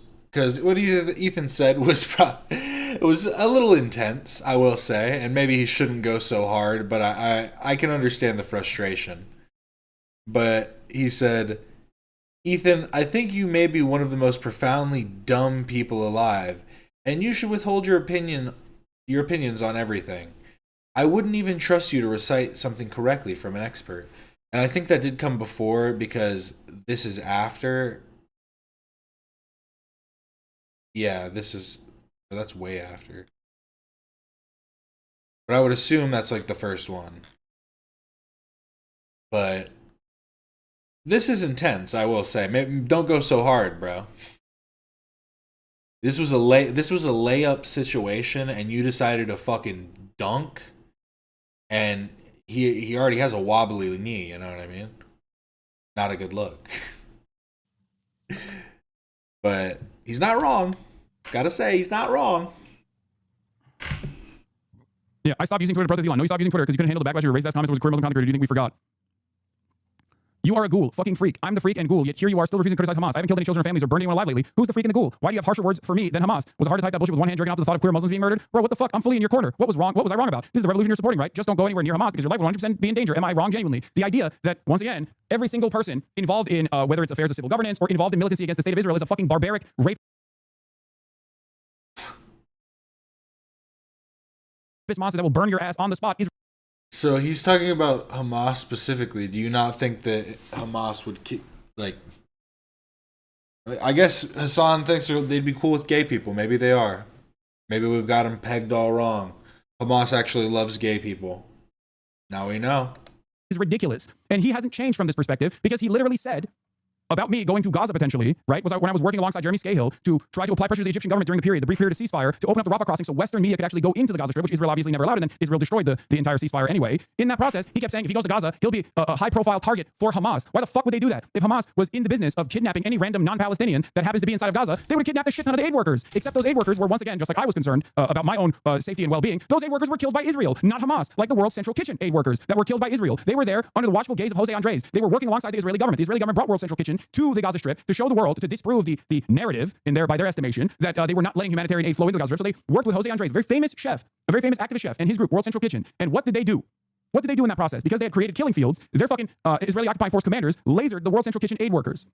So yes, the major fear here is not Hamas in terms of going into the Gaza Strip, it's Israel. And the reason why I bring this up is because Ethan still doesn't recognize that. He still, to this day, does not recognize that. He still thinks it's like Hamas is the barbaric, violent force. And not Israel. Israel is a far greater evil in the region than Hamas ever could be. This is the truth. That's it. There is plenty of evidence to showcase this truth. This is just the reality. It's an observable reality that you cannot deny, okay? That's it. If you are a lesser evil voter and you wanted to vote for Kamala Harris, for example, because of the lesser evil voting that you wanted to engage in, then you should be a lesser evil voter and vote for Hamas as opposed to Israel in this process. Because Israel has done on October 7 to the entire Palestinian population over and over again for the past 16 months. Israel has so much more power than Hamas has ever had. And it is... I mean, again, I'm just pulling stuff off of Wikipedia, but I'm just looking through different stuff. In October 2022, Palestinian police arrested a suspect who beheaded a 25-year-old male Palestinian who was seeking asylum in Israel. So it's Ahmad Abu Markia, who was seeking asylum in Israel because he was gay at the time. At the time, it was reported that 90 Palestinians who identified with the LGBTQ community lived as asylum seekers in Israel. Again, it's all fake. It's all fake news, all lies. But I'm just going off of what is reported, and I'm just some dumbass who doesn't do any research, and it's all lies. Use that power for true evil, for death and destruction. It's ridiculous. There is no moral playing field here, but even if... It's just like, I don't know, all these things seem like simplistic when you like look them up, but it's like, nah, bro, all those things are just fucking fake news. You're living in a fucking media apparatus that only pumps you state-run media. You're fucked, bro. Everything you look at is a lie. If the moral playing field was even... I was hoping it was going to be like, bro, they love LGBTQ people. They're allowed to marry people and kiss in public. It's awesome. Just looking at the sheer casualty numbers and the percentage of who Israel has targeted and who Israel has killed versus who Hamas targeted and who Hamas killed, the numbers on the board reflect a very different reality that does not make Israel look good. Is what Ethan is saying is true? No, it's not. He's doing the fucking ISIS conflation, saying that like Hamas would throw you off the roofs or whatever. And by the way, before people turn around and say, oh my God, well, Hasan, what do you say to this? Hamas has executed this gay person or whatever. First and foremost, let me explain to you how that process works, as I explained to Ethan as well in our leftovers conversation. As a matter of fact, the last one that we had in the studio, Israel will blackmail and extort gay, queer Palestinians with compromising footage in order to turn them into collaborators. And in that process, and this has been the same practice for every fucking resistance group, every resistance group throughout history, whether it be the IRA, which implemented the practice of kneecapping, or whether it be the ANC, which implemented the practice of putting tires around the necks of collaborators and lighting them on fire. Necklacing, is that what it is? A practice called necklacing, okay? Yeah. Hamas, when they find collaborators that are working alongside Israel, will execute them. This isn't appropriate. I don't think it's appropriate. But that is the reason. It's no different than what the IRA did, shooting someone's kneecaps. That's where the term kneecap comes from, by the way, the band kneecap. And that's precisely what the ANC, supposedly under the watchful, humanitarian, peaceful, pacifist gaze of fucking Nelson Mandela did. I'm pretty sure that wasn't it like Nelson Mandela's wife did necklacing and then... I don't know. Weren't they like, that's bad, don't do that? Like, you don't. In terms of necklacing, putting a rubber tire around someone's neck and lighting it on fucking fire for the crime of collaborating with the apartheid government. Just saying, I don't know if they fully condone that in the ANC. I'd have to look it up. Let me look it up. Seemingly okay with this. Do you care that your chat is calling you racist? Do you make any attempt to modify? I have not looked at my chat. I have not looked at my chat at all. But I just opened it. But don't you have moderators? Do you care at all about what your audience says about me? Yeah, this is... He was looking at his chat. Now we know. He keeps his chat on the right. You wouldn't switch that. You wouldn't just all of a sudden be like, no, now it's on the left. He was fucking lying. I think probably the most honest criticism that Ethan has here, okay, which is that his feelings are hurt. His feelings are hurt because he's saying things to an audience that has a higher political acumen than he does, and that audience is obviously tuned into the frequency of right-wing reactionary propaganda. So, of course, they immediately hear some of the words that are taking place in this conversation, which, by the way, more informative than this context nuke. If you want to understand Ethan's actual framework and actual perspective on the matter, you should go back and rewatch that debate that we did, okay, this debate. all the way in like the 17th of October 2023. I believe that's when we had that conversation, if I'm not mistaken. Okay, but yes, of course, when they hear you say things that are in defense of Israel and engage in racist tropes and racist stereotyping and acting as though like Hamas is ISIS, for example, then yeah, of course people are going to say you're being fucking racist. Hasan, you're literally playing into Ethan's hands with this. Don't speak positively of a literal fascist terrorist group. A fascist terrorist group? What the fuck are you saying? Hamas is also right-wing and reactionary, though. We don't need to support them. What is the support here? I'm not saying, oh my God, it's amazing. It's the greatest fucking liberation group that has ever existed. But what are you supposed to do? Who is supposed to rise up in arms against a nation state that is a settler colonial entity doing a genocide? Don't you feel like it's a little suspicious that you constantly are railing against people who are fighting against the genocide? What the fuck are people supposed to do? What would you do? This is a reality that former Israeli Shin Bet leaders also recognize. This is a reality that Ehud Barak, the former prime minister of Israel, also recognized when he said, if I was on the other side of that Gaza fence, I would join Hamas. Of course you would. What the fuck do you mean? What is this expectation that people are supposed to be perfect victims after 76 years of colonial occupation? It is crazy. He said this yesterday. You're 100% right. What? About actually wanting to understand the situation in a way where we humanize everybody, where we can actually create a lasting peace, when it's not built on like hate. So yeah, no, Eva's not a terrorist. Somebody who's like, I want to join the Houthis so that I can, like, or I want to join Hamas so I can like suicide bomb a cafe. That's it. Israel's defense minister paid a visit to Palestinians will be suicide bombers who failed their missions in an effort to try and understand what motivates them. Benjamin Ben Elizer's conclusion: they are driven by despair. While condemning the act, Ben Elizer said he felt compassion for one bomber, a young woman who, in a fit of grief over her boyfriend's death, volunteered to go on a suicide mission. The minister, a moderate in Ariel Sharon's hawkish government, said as soon as Palestinians can realize the dream of a normal life, they will say no to anyone who tries to convince to choose death over life. Stanley Cohen, a lawyer who represented Hamas activists, presented a very different vision of recent history. He portrayed a powerful and vicious Israel that has indiscriminately killed many thousands of innocent Palestinians. Hamas is not a terrorist group, but a nationalist resistance force. Nationalist resistance forced to resort to violence because it has so little power compared with Israel. This is something that I've described over and over again. Well, can we get back to the video? This is the primary difference between Hamas and ISIS. ISIS is a better analog for Israel than it is for Hamas. The only thing that you can point to with respect to ISIS and Hamas is the fact that they're both Muslim and scary to you. Hamas is a national resistance group. In terms of their own personal opinions, yes, some are right-wing reactionary, certainly, okay? But the goal is emancipation. If there was no occupation, there would be no Hamas. It's that simple. Hopefully he eats and shuts the fuck up. Let's Do you understand? Go back. That's someone who's like, yeah, and they're like, yeah, I'm a terrorist. I want to be a terrorist. I am a terrorist. You know what I mean? Could you argue that like the IDF commits acts of terror? Yeah. You know what I mean? For sure. But yeah. Fuck. By the way, I actually talked to Ethan about this in this very same conversation, but he clearly did not listen. In this conversation that I had with Ethan, we discussed the subject of Hamas and anti-Semitism within Hamas, where I said, are there anti-Semites within the ranks of Hamas? Of course there are. There are anti-Semites everywhere. Having said that, the broader goals of Hamas and all Palestinian resistance and all Palestinian militancy is an end to the occupation, so Palestinians can be free, so they can be a sovereign state, so the Palestinians no longer have to work. I'm beyond over this. I'm about drones hanging over their heads and mass surveillance and death and destruction. That's it. 32,000 people in here right now. I'm just trying to tell you guys how it feels. And I'm fucking shocked that you don't care that people in your chat are saying, who the fuck is this child called arrogant? Ethan, I love you, but there's only so much I can do. How can you be surprised when your Discord is literally full of fucking... Ethan, I love you, but there's only so much I can do if you're making that argument. You know that, right? Like, Hasan's chat. Let's see what argument he was making. Does anyone have the clip? Let's see what argument he was making that caused people to respond that way. I want to see. Because my statement there is, listen, as much as I try to moderate my community, of course, if your output is fucking insane, of course chat is going to respond to that by going, what the fuck is this arrogant asshole saying? Let me take a look. I don't know if this was right before or right after he implied that anti-Zionist Jews are capos or not, but I'm going to try to fucking find the clip real quick. And if you guys can help me find the exact moment where he was complaining right there and what led to the chat response, we can maybe manage through. We can maybe look through the reasons as to why his feelings got hurt. You all right? We don't have to continue if you don't want to. And also that simply cynically or in a weird way, just like being like, no, anti-Semitism is like totally fine actually. This one phrase. You won't make any fucking concessions, and it's crazy. Like I make so many fucking concessions to you all the time from my heart, and I listen, and I fucking try to move towards your side every time we talk, and I do. But when I fucking try to explain to you, oh, you found the actual timestamp? You care that your chat is calling you racist. Let's see what it was. Let's see what the actual thing that he said was before. Like, there were plenty of moments where he's listening to my words. Does that change the broader movement and the morality behind Black Lives Matter, or does that change? Oh, that's right. It was because he was complaining about from the river to the sea. Okay, I see why people were saying that he might have a fucking document or something pulled up. Come on, bro. Immediately going, oh wait, you already have it. Do you have the clip? You have the clip for it? Okay, let me see. Let me pull it over. That was like a split second. I know I have it on 2x speed, but come on. Palestine will be free, saying, well, according to Jews, it actually is a scary statement. To which I responded with, hey, Ethan, you understand Black Lives Matter. You ask white people what Black Lives Matter means, right? Maybe they're smart, though. Maybe they know how to use the transcript. That's the only way to do it fast. White people will tell you, well, Black Lives Matter is a scary slogan. So if you can understand why I don't give a shit about the perspective of white right-wingers when it comes to Black Lives Matter, you can understand why I don't care about your perspective in this regard. Because if you don't understand that this is an emancipatory slogan and not one that is extermination is, then yeah, I don't know what to fucking tell you. Of course, reacting to this is my pleasure. I'm having fun, I guess. What people mean when they say Black Lives Matter. But Black Lives Matter doesn't. Again, it's what's in the phrase, dude. Saying or the thing is, like, saying Black Lives Matter doesn't insinuate that other lives don't matter. It's in the fucking phrase, bro. I don't know what to tell you. From the river to the sea, Palestine will be free. Also doesn't feature from the river to the sea. We should destroy Israel and kill all the Jews. You're the one who's.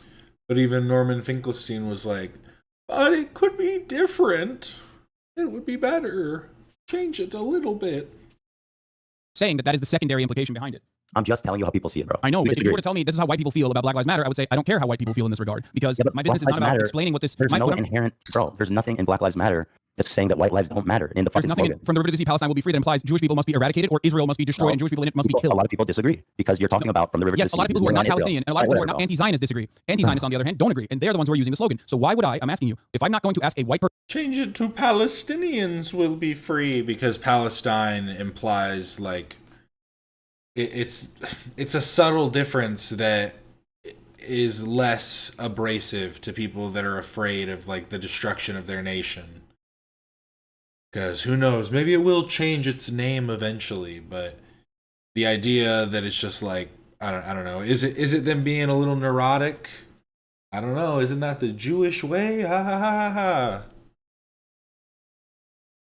Fucking hell, my brain is rotting. I feel like I'm getting this is giving me like a degenerative brain disorder. I'm slowly melting inside. Against Black Lives Matter, why would what they feel about this slogan? Why would I go to in the broadest majority Zionists, both Jewish and Christian? Why would I ask them what they think about a anti-Zionist slogan? I already explained it, but you don't want to hear me. This is why people were saying, "Hey Ethan, you're fucking racist. Hey Ethan, you're a Zionist."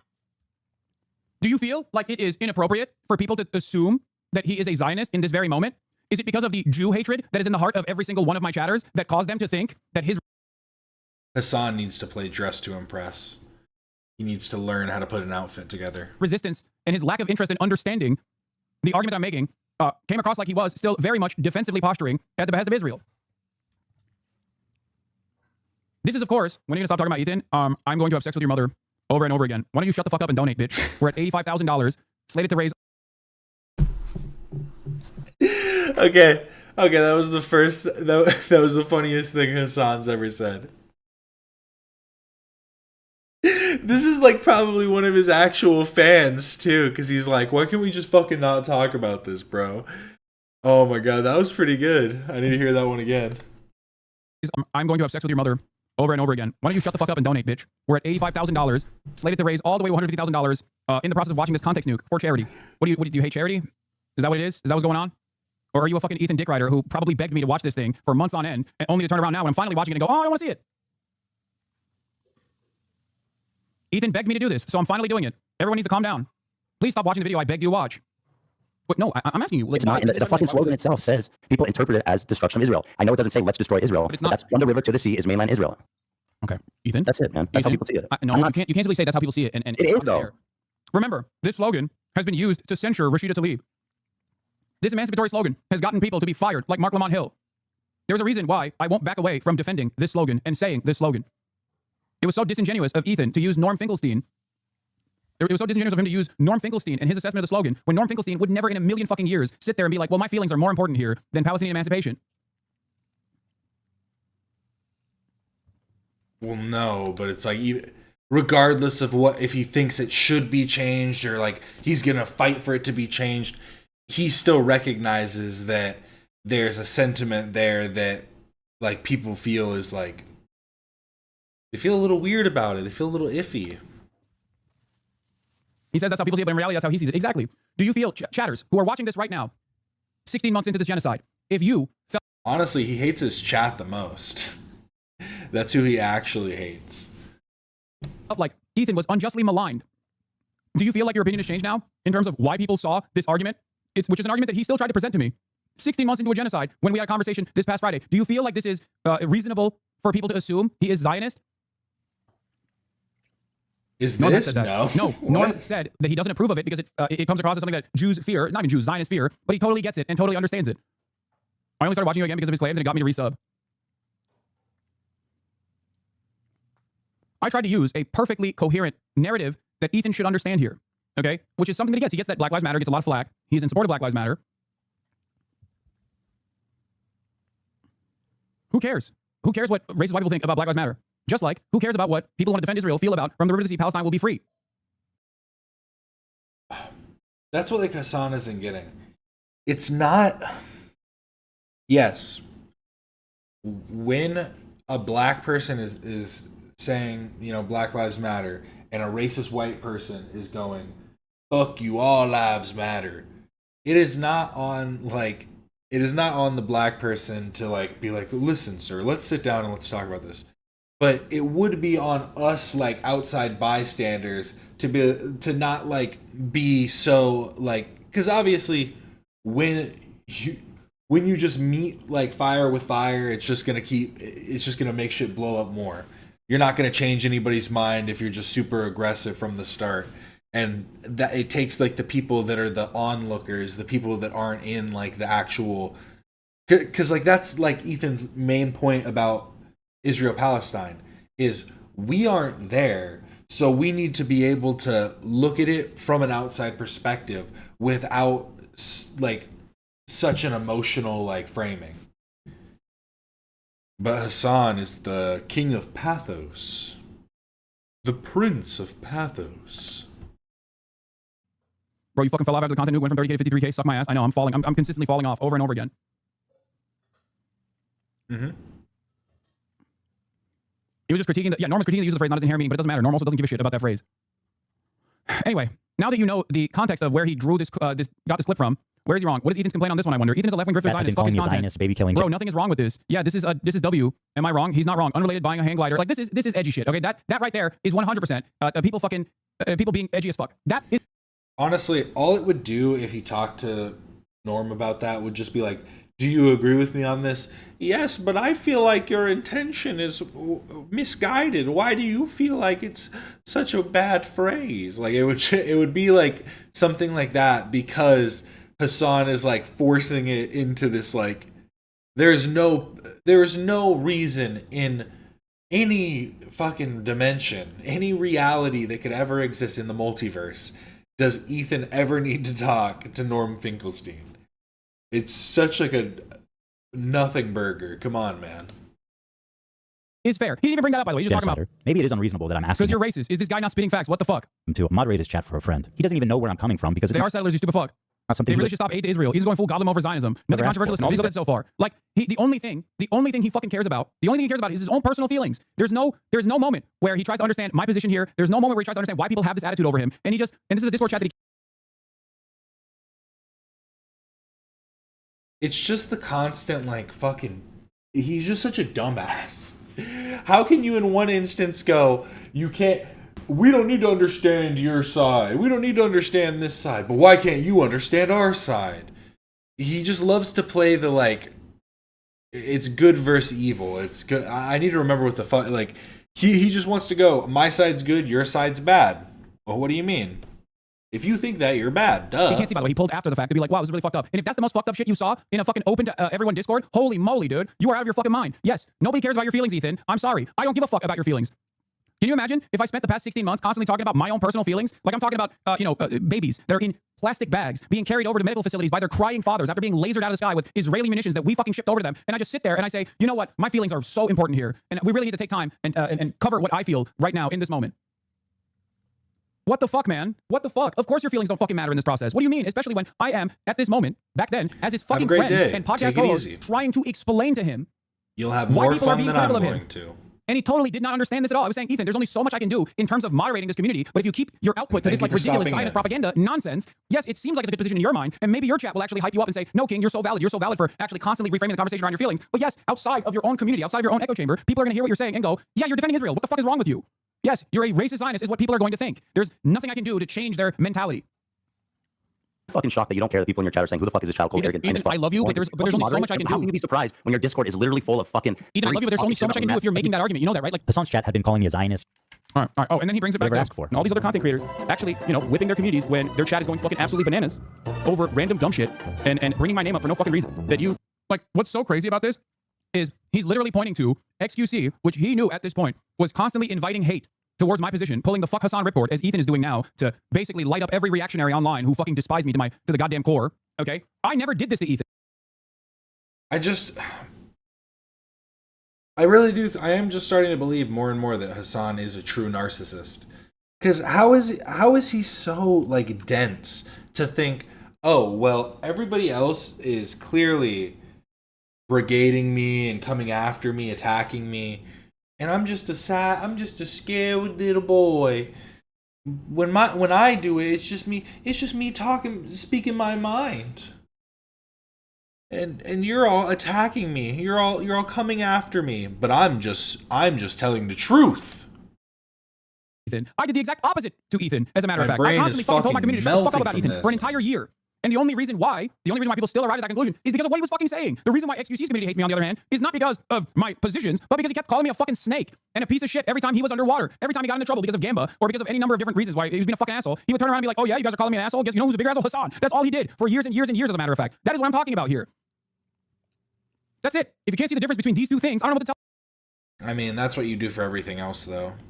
You go, oh, you think I'm a Nazi? Am I as big of a Nazi as Candace Owens? Who the fuck was talking about Candace Owens?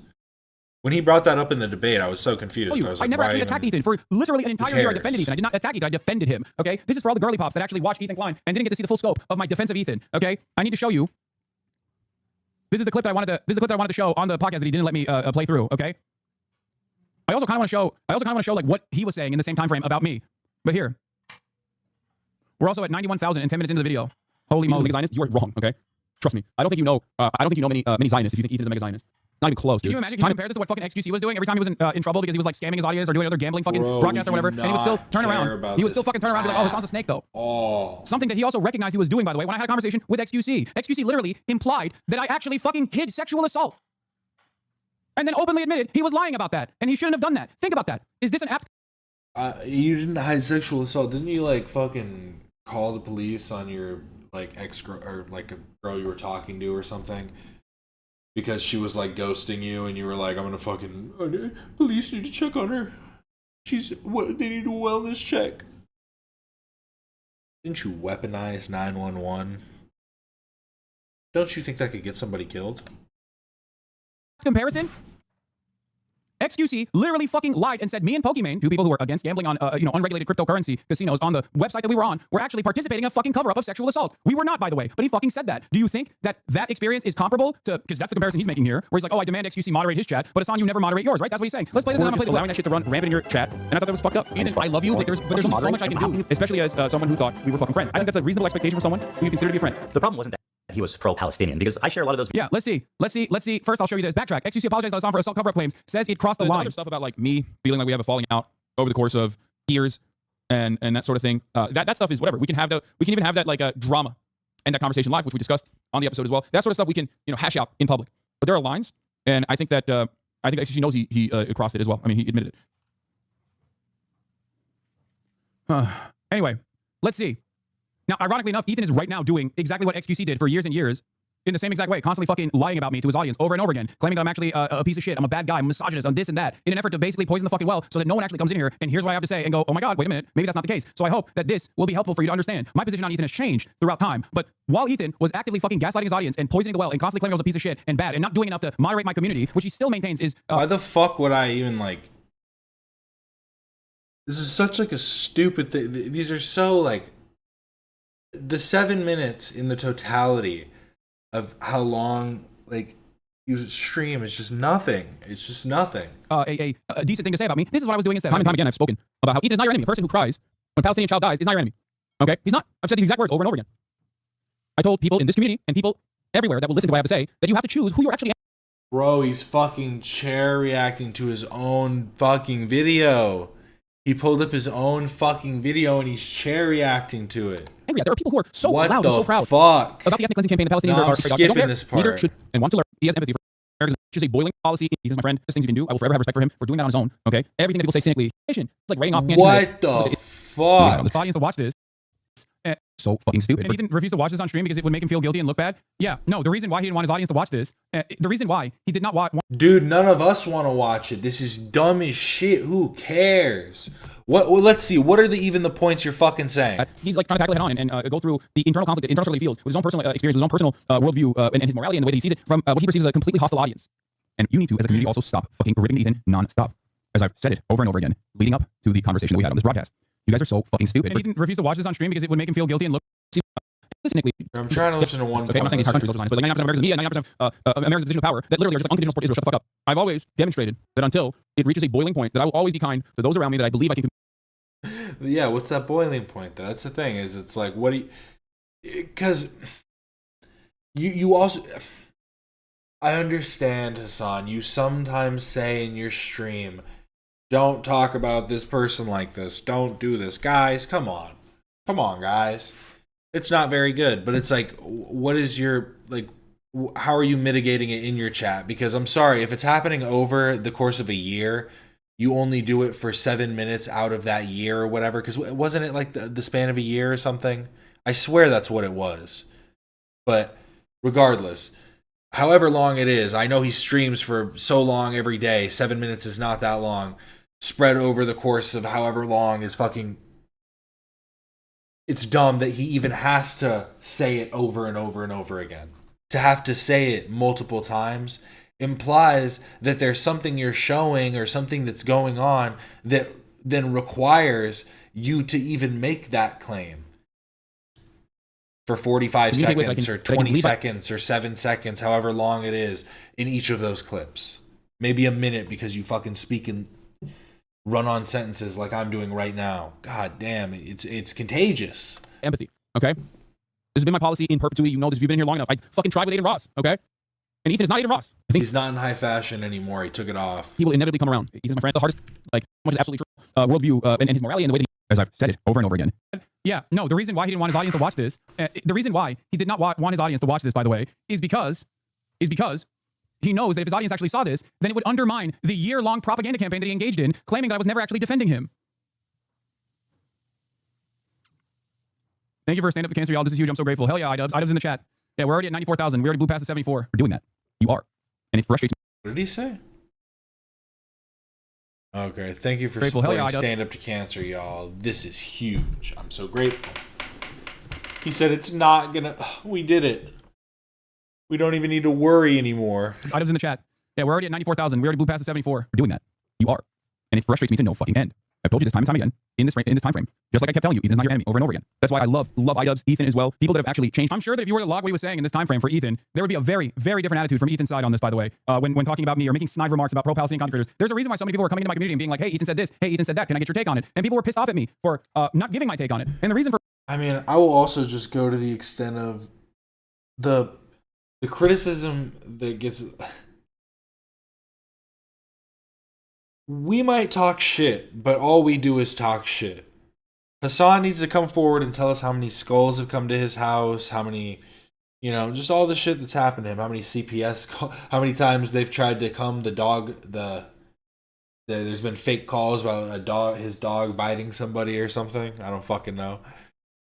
It's like, how much is it affecting your real life? Because the harassment campaign levied at Ethan is on like a very large scale, and you need to kind of like take that into account on some level. For why I did not want to give my take on it was because I thought that Ethan was redeemable. I thought that Ethan was I know salvageable. this is all before that, but I'm just saying, like, I foolishly thought that he actually could see it's the light. where it's led. Things go in steps. I assumed that he was, at most, a liberal Zionist who had been far more critical of Israel than the average liberal Zionist that could be amenable to my position. Okay? I was wrong. I was fucking wrong. I'm sure if we were to match every single time people are coming in here to tell me at that point what Ethan is saying about me, the reason why I was being charitable is because I thought, like, no, he'll, just give up. He'll come to terms. He'll come to the correct position on his own terms. Okay? Same reason you don't talk about Bad Empanada drama video, ironically. Exactly. Because I thought, with Bad Empanada, it's different. Like, with Bad Empanada, I know he's pro-Palestine, and I know he's not an anti-Semite. So, of course, when he fucking does, like, dumb drama shit, I'm like, I don't care. I don't care about this. I don't care about what his criticisms are. You know he's not anti-Semitic? Okay. Different methods, we have different tactics, but ultimately, we align on this issue. So as long as he is not weirdly becoming like an anti-Semite. Maybe he isn't anti-Semitic. Maybe he's just fucking maybe he's just insane. Actually crazy. Or weirdly becoming someone who's like pro-Palestine, of course, never going to happen. I don't give a shit what he has to say. He's definitely anti-Israeli and would murder Israelis. I want to know what you think. Why is Ethan Klein mad at me? The reason why Ethan Klein is mad at me is because his community, slowly but surely, kept hearing him over time say a bunch of shit that was pro-Israel. Okay? Oh, pro-Israel for Bad Empanada is the argument that I was making. Sorry, if Bad Empanada became pro-Israel, which is never going to happen, I would tackle everything that he's saying head on. Of course, that's not the case. You don't want to attack other pro-Palestine content creators, even if they attack you. Exactly. So listen. If you reached him sooner, do you think there's a different tactic that would have fixed him? No, there wasn't. Because 2K here. Israel doesn't permit me to send this donation to my family in Gaza. Instead, I'm happy to donate to Stand Up for Cancer. Cancer killed my aunt in Gaza 4 years ago after Israel prohibited entry of her chemotherapy into the Strip. Free Palestine. I'm sorry to hear that. I hope you're doing all right. The reason why Ethan was mad at me is because his community kept hearing him over and over again over the course of all of this time when they were coming into my chat to be like, hey, Ethan said this, Ethan said that. They were pissed off at him. They obviously were fans of him. Otherwise, why the fuck would they know what Ethan is saying? And they were pissed off at him for his commentary because his commentary was always running defense for Israel. Okay? And slowly but surely, people started leaving or criticizing him. And he couldn't deal with that criticism, so he had to point the criticism in one direction. So in his mind, he thought, I actually brainwashed his fucking audience into hating him anti-Semitically. And not because, for many in his audience, due to the sheer depravity of Israel's actions, they had completely had a reversal of their opinion on Israel. I didn't do anything. As a matter of fact, I tried to do my very best to get people to shut the fuck up about Ethan. And this is the proof of it. And the reason why I try to get Ethan, people to shut the fuck up about Ethan is because I think it's irrelevant what he had to say in this process. And I maintained that position until his own ego inflated to such a size that he made this fucking context nuke. And also simultaneously made this context nuke after months and months and months of actively trying to deplatform and successfully deplatforming pro-Palestinian content creators by falsely smearing them as anti-Semites. Of course, recognize their mistakes in the past. And now advocate against those sorts of things, I think are very valuable because every single person has a reactionary perspective deep down inside on one issue. We are all totally susceptible to the intersectionality of privilege. Privilege causes us to have blind spots. Members go up. My friend. Thank you for the 50 gifted subs. We may have disagreements every now and then, but I have maintained the position that his heart is always in the right place and he's on a journey of learning. Every single day I went live in the beginning. Every single day I would spend at least 5 minutes to 30 minutes talking about how Ethan is not your enemy. You should not yell at Ethan. Ethan is a good person. Be more charitable to those who are open and susceptible to your opinions. Every single day. I'm still friends with Ethan, by the way. I'm still talking to him every day. Every single day. Throughout the stream. Just say Ethan is a fucking idiot. Ethan and I obviously converse. Is he really doing this so he can eat? Obviously, I'm skipping this shit. You know, this is literally the mentality that some foot soldiers still have about that. I think that matters, especially when he is. You know what's crazy about this? I think this is literally the mentality that some foot soldiers still have. If he's Ethan himself has been very critical of the state of Israel, has even called it an apartheid state far before October 7th. Okay, I personally don't even care if he's like calling me out or whatever. I heard that like people were saying that Ethan talked about me on his podcast today or something like that. I don't care. I genuinely don't care. For me, you know what I do care about? Even considering what Israel's doing to be genocidal far before October 7th. Okay, I do care about that. I think that matters, especially when he is. You know what's crazy about this? I think this is literally the mentality that some foot soldiers still have. Yeah. Okay.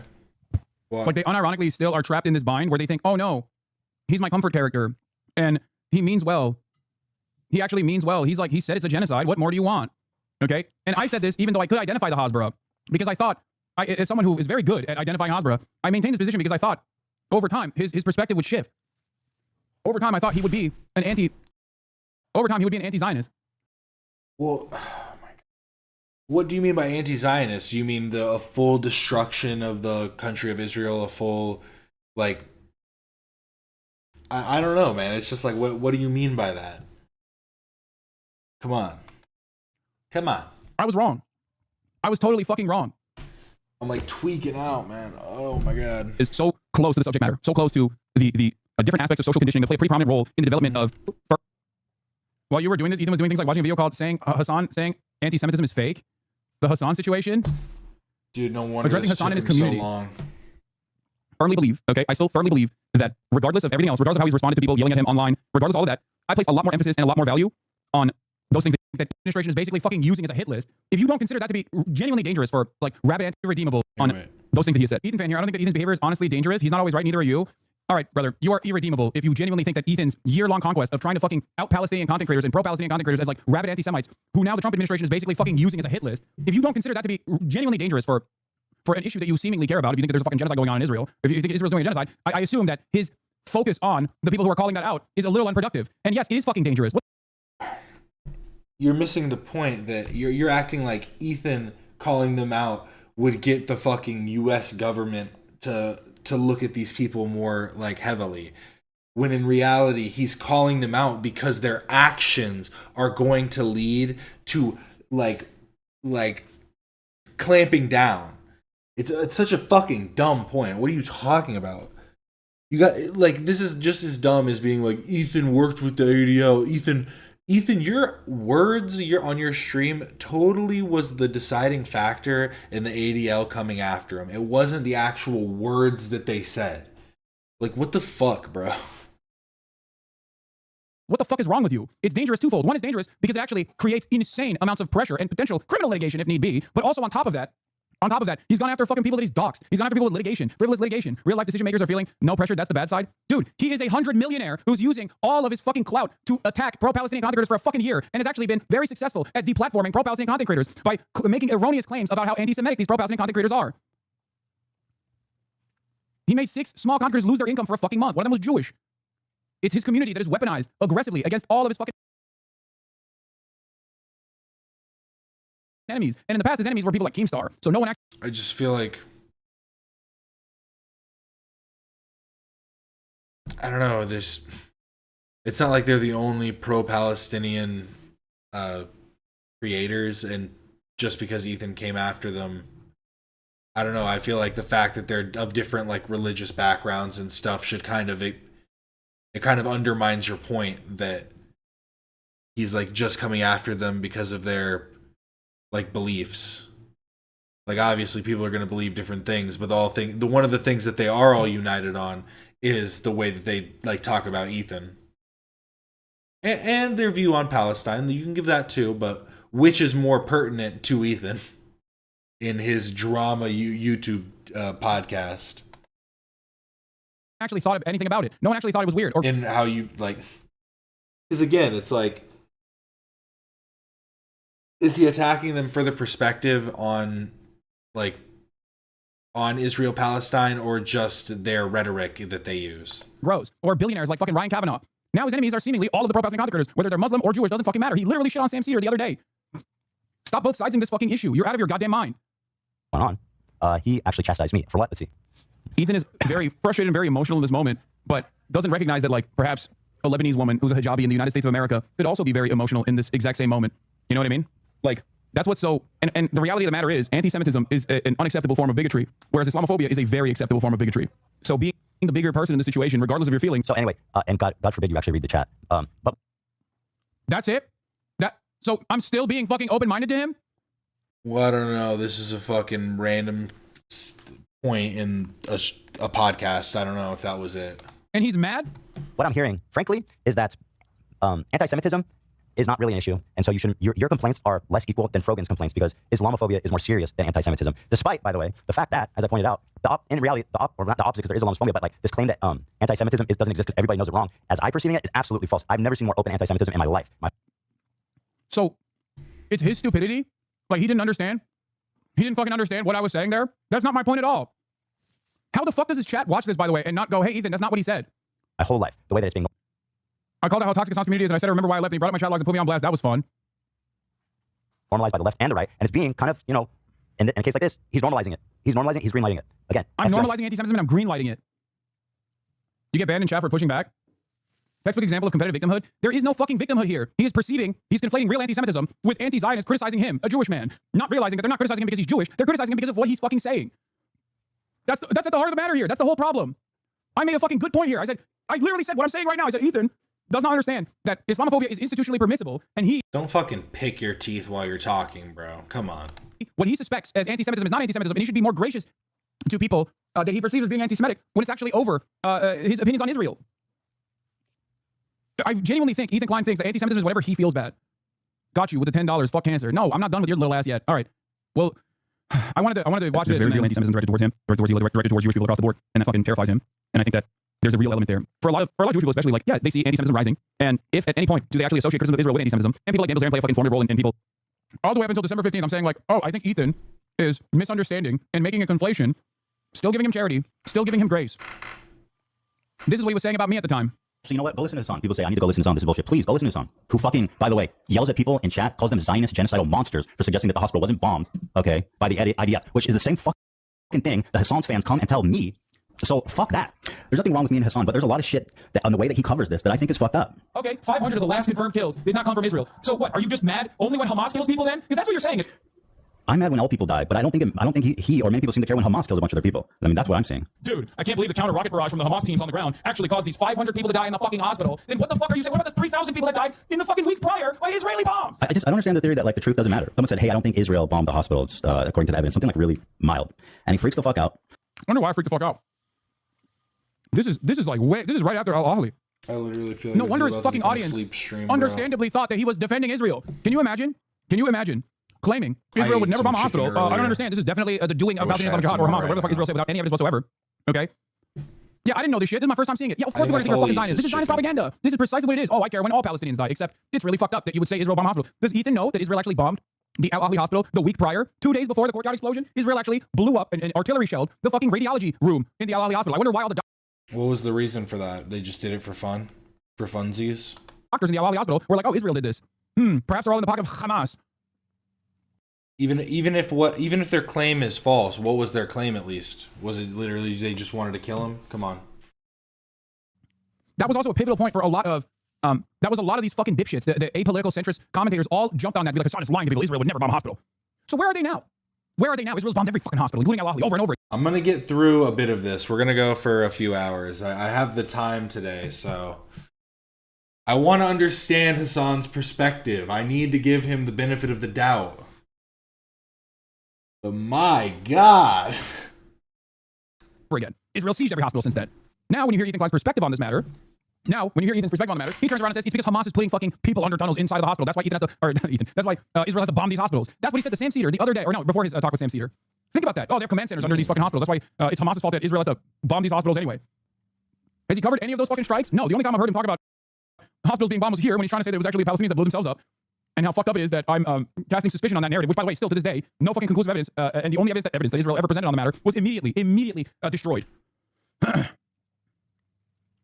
Well, wasn't it also that Hamas didn't want to give up the stuff that they recovered? Like, didn't they have like in the same way that Hasan says that, oh, the Israelis didn't want to give up the bodies to do a forensic investigation. Isn't that not the same? Come on. And he goes, you're a genocidal freak. And then people say the same fucking thing to me from his fan base. And we're acting like surprised, like we don't know where they fucking learned that from. Like, if it genuinely becomes too fucking much and he just keeps fucking looking at clips, I might just skip to the point when he has Ian come in. But we'll see. I'm going to try and get through at least the first fucking, I don't even know, man. Come on.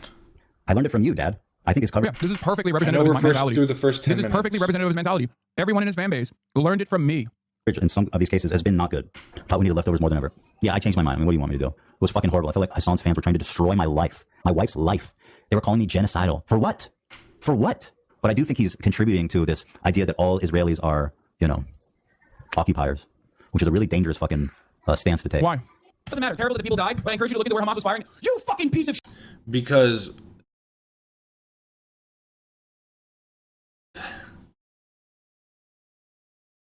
Ethan's willing to say that, like, the people in the settlements that are occupying the settlements are valid military targets. So if you conflate that all of them are, like, everybody's an occupant, all Israelis are occupants, then some might conflate then that all of them are valid military targets, and then that would include all of the civilians. It would make things like October 7th not bad. Shit, you garbage, monstrous scumbag. You garbage, monstrous scumbag. You said I didn't bomb the hospital, and then you said it did, but Hamas was firing rockets from it in the same 2-minute time frame. So why did you fucking lie at first? Huh? Why did you fucking lie? How can you live with yourself? By the way, for the record, the IDF did not bomb that fucking hospital. You genocidal piece of shit. People were telling me the same exact fucking thing, you know what I mean? I know that this isn't good. I don't think this is a good way to talk about shit. Even if you're angry and fucking horrible things are— Oh my God, you know what's really funny? I'm also fundraising even back then. That's when I was fundraising for Palestinian medical assistance. I wonder who's clipping it and sending this to Ethan. Yeah, I don't care who's clipping it and sending it to Ethan. Admitting his view of Palestinians by saying he thinks Hasan views all Israelis the same because he expects Hasan to think about Israelis the same as he does Palestinians. Yes. Wonder why he's actually so sympathetic to the person who's defending Israel here, by the way. I wonder why. And this was early on. This was right after the fucking Al Ahli hospital was bombed. Okay? Right after then. And for an entire fucking year, I was oblivious. Until this very moment, I'd never seen his commentary on this. Of course people thought he was a fucking genocidal monster. What the fuck are you talking about? Oh my Lord. Yeah, it was only because I was completely oblivious to the shit that he was saying at the time that I was like, listen, man, I care about covering this genocide. I don't give a fuck about what Ethan has to say about this. I don't want to make drama out of this. I care about fucking locking in, and you should too. In that same time frame, I was defending him all the way up until December 15, 2024. That's what Ethan was doing. So the expectation that I am supposed to brainwash my audience into liking Ethan Klein is impossible. Of course, plenty of people who are more educated than Ethan on this, or at least have basic empathy towards the Palestinian plight on this issue, of course, arrived at their own fucking conclusion, regardless of my year-long effort to fucking defend Ethan, because I was also oblivious to his actual position. If I had seen his actual position a long time ago, I would have fucking shoved it back down his goddamn throat as a genocidal piece of shit, okay? And here's the reality. He looked at all of this, and he could not comprehend that, in spite of my defenses of Ethan Klein, that it was actually me. I was the reason why I was making anti-Semitism permissible.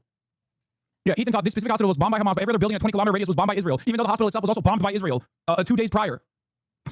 Views, and I've been a stalwart supporter of the Palestinian cause for many years. Wrong with this? By the way, I want to fucking here. This is your opportunity, okay? Well,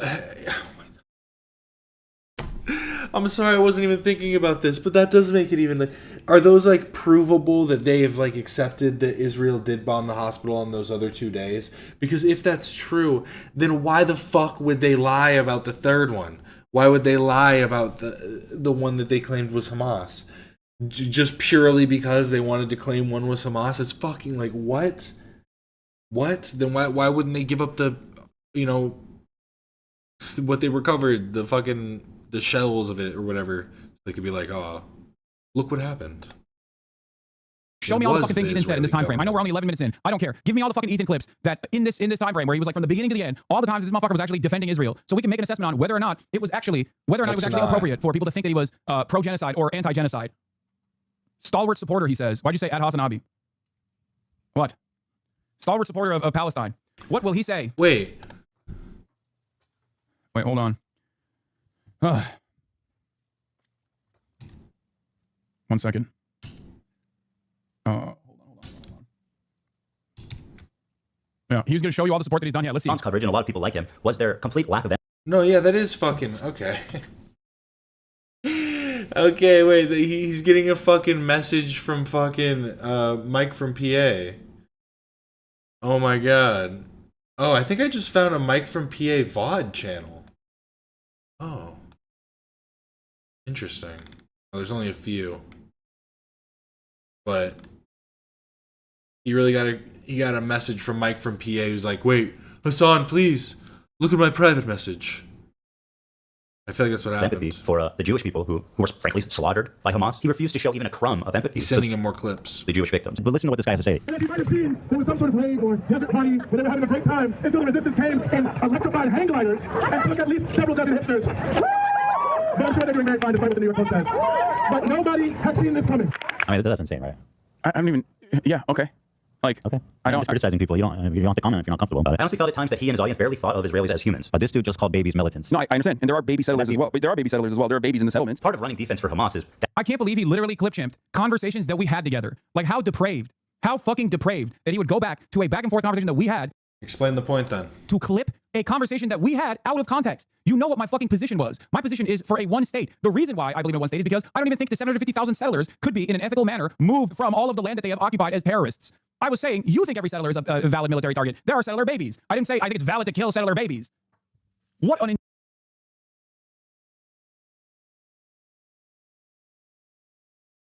insane thing to do. It's a literal conversation that we had. It was a back and forth conversation that we I wasn't. Is he basically going like, I didn't say that the babies should get killed? That's what you said. You said that they're valid. I didn't say they were valid military targets. You said that. Bro. had. And Ethan also said this, what? I've even said the West Bank settlers are valid military targets. When you talk Yeah. Okay, that's later in the clip. This is still the context nuke, but it's later in the clip. We haven't even gotten there yet. It's so crazy that this motherfucker clip-chipped. He clip-chipped our own back and forth. What a fucking crazy thing to do. downplaying the violence, specifically the sexual violence, which he's done a lot of. Doesn't matter if fucking rapes happened on October 7th. Like, that doesn't change the dynamic for me even this much. Now, this is a famous clip that he kept repeating and using. We now know that he actually recognizes that he disingenuously edited. Show the clip of Ethan and Gila. Can I add, Ethan, one Yes. personal feeling that I've had with Hasan? He does have a fucking document. He does. Oh my god. He has like clips for every fucking second. Holy shit. What the fuck? He didn't even watch that for like 1 second and knew immediately what clip to click. Even if somebody was feeding it to him live, there's no way that he would be able to parse that like that quickly. What the fuck without knowing what the clip is first? What? Recognizes that he disingenuously edited. Wait. Our own back and forth. What a fucking crazy thing to do. Downplaying the violence, specifically the sexual violence, which he's done a lot of. Doesn't matter if fucking rapes happened on October 7th. Like, that doesn't change the dynamic for me even this much. Now, this is a famous clip that he kept repeating and using. We now know that he actually recognizes that he disingenuously Hands edited. up. Show the clip of Ethan and Gila. Can I add, Ethan? Is this it? Dude, his mouse was right. Look at this. Holy shit. Look. Hey, what's up? No, fucking look at this. His mouse is right here. And then he goes, is this it? Click, comes back immediately. He's fucking on like a document or something. Or he's in like a Discord or something. Like, come on, bro. Disingenuously edited. This is a famous clip. Let's look at the mouse. Watch the mouse. We now know that he actually recognizes that he disingenuously edited. Show the clip of Ethan and Gila. Can I add, Ethan, one personal feeling that I've had with Hasan that I can't really get past is his dismissiveness of the that happened. He acts like October 7th. Doesn't matter if our words happened on October 7th. It doesn't change the dynamic for me. What's interesting about that quote specifically is that I get what he means in that one. Like, I feel like he said worse stuff because he's saying, even if the R words happened, well, I think the way he phrases it is fucked up. Even if it happened, they did happen. Yes. But he's saying, even if they did happen, it wouldn't change the calculus for him, which I understand what he's saying. But I guess the way he's saying it is, even if it didn't happen, is fucked up. I didn't say even if it didn't happen. I said even if it did happen, it still doesn't change the calculation for me. Now, ironically enough, the correction made it worse. Good job. Ironically enough, that argument was when because of the last piece of evidence that hadn't come out yet with like the Israeli prosecution team going over the forensic analysis of every single body that they put at the Shura base, okay? I literally was debating a chatter, and I know we have the clip for this. Here's the full context. Also, I'm literally debating a chatter who's denying any rapes took place. Let's take a look. Sure, Israel didn't force them to lie. That's ridiculous. By the way, none of which justifies Israel's actions. So it doesn't even matter. None of this justifies that Palestinians have a... Here's the thing. I wouldn't even hold it against Hasan if he literally went, you know what, guys? I watched the video before the stream. I have a full document with clips prepared. But it's the fact that he's going like, oh, is this it? Oh, what? What's it? Like, it's so... It's just disingenuous, bro. At least, like, be honest about... How do you have all of these clips for every fucking second if you're like, I've never seen the video. All I've seen is clips from other people talking about it. I've never seen anything. I just have clips prepared for every fucking second. A right to dignity, a right to emancipation, a right to live fucking free lives, free from this occupation. Doesn't matter. Doesn't matter if fucking rapes happen on October 7th. Like, that doesn't change the dynamic for me even this much. So that's the other part of this problem that many people can't contend with. Like, the Palestinian resistance is not perfect. They're not like so good. They have magical bullets, and there's no criminal elements that could have conducted themselves very differently. Like, that doesn't change the dynamic for me at all. They don't need magical bullets to have different targets. When they're specifically, like, kind of killing indiscriminately. Like, come on. It's so fucking stupid to act like, no, they're perfect. They were perfect on October 7th, and they were conducting themselves perfectly. But these kinds of stories delegitimize Palestinian resistance. No, it does not. What the fuck are you talking about? No, you think it delegitimizes Palestinian resistance. Okay? You think so. I don't. The fuck? Do you understand? My position is, I'm not the dead air of himself while he like expecting perfect victimhood from Palestinians. It will never stop to be insane how that clip makes you sound out of context. And ironically enough, it was me arguing against the chatter at the time that was saying, why don't you just say rapes didn't happen? People are like, what the fuck? How am I going to believe this?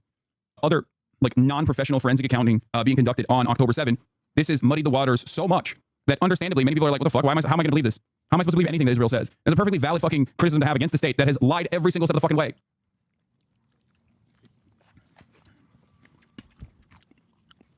Many hostages have records of saying two different things. Also, how are you sure Israel didn't force them to lie? That's ridiculous. By the way, none of which justifies Israel's actions.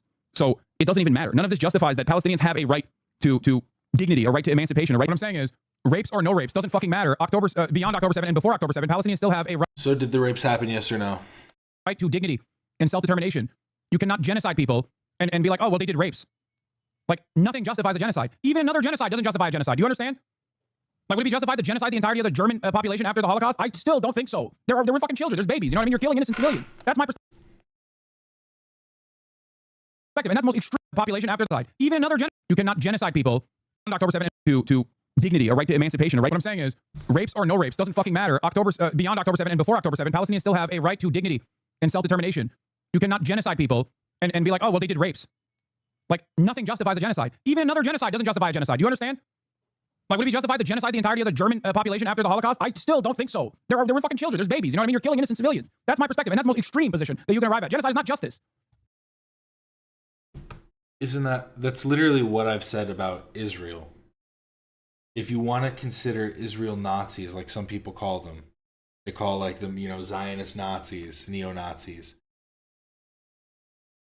You wouldn't say then destroy Israel, completely dissolve it as a country and remove all of its citizens. What the fuck? That is why I don't believe in genociding the Israeli population. And I think it's a fucking ridiculous assessment of the situation. That's why I believe in a one-state solution. Justice is not vengeance. That's it. No, it's not that he's okay with killing innocent civilians. It's just that it doesn't change his opinions in whatever context he, wants to consider it. He'll just take it as much as he wants to take it. Know what I mean? Can't believe My he fucking brain used is that. literally Even though he used this dissolving clip right now. in the fucking context nuke when he personally understood what I meant right here. This is before the context nuke. This is from October 30th, 2024. So what's up with that? Why is it that right here, Ethan understands what I'm saying and his wife stops him? Oh, and he actually has the... And he has the stream that the clip was from. Understanding what I'm saying. And then he still chooses to put this clip in the fucking context nuke. So that's the other part of this problem that many people can't contend with. Like, the Palestinian resistance is not perfect. They're not, like, so good. They have magical bullets. That's so fucking gross, dude. That's so goddamn gross. He understood my position months before he still put this awful fucking joke. Awful, cringe-ass editing. Not even good for 2016. Well, Hila, in the clip you pulled up, Hila even, corrected him. Because he wasn't understanding the full severity of your claim. Because what you're saying is, well, they didn't happen. You're literally hand waving it without even saying that part, so you can say that even if they did happen, it wouldn't matter to you. So they don't matter to you regardless of if they happened or not, and they did. But you're hand waving that part completely. Ass editing a stupid fucking video, dude. Oh my god, you have to be genuinely mentally stunted to actually appreciate this. Oh my fucking lord. Frankly, there are a lot of Palestinians, right, in the area. And once Palestinians outnumber the Jews, basically, anything is fair game for the Jews. Anything. Is it really insane to think that Jews, as an ethnic minority in Israel, would not be safe? Racist piece of shit. That's what he is. A racist dumbass. Wait, what? Wait, what? To actually appreciate this. Oh my fucking lord. Frankly, there are a lot of Palestinians, right, in the area. And once Palestinians outnumber the Jews, basically, anything is fair game for the Jews. Anything. Is it really insane to think that Jews, as an ethnic minority in Israel, would not be safe? I would like to see what the context of this is. Racist piece of shit. That's because I'm trying to remember what it is. When the Palestinians outnumbered the Jews can do... Because that almost sounds like he's talking about...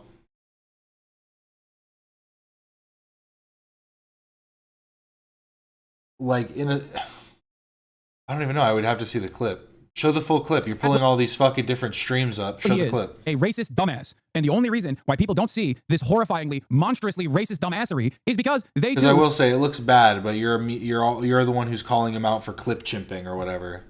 So show the full context.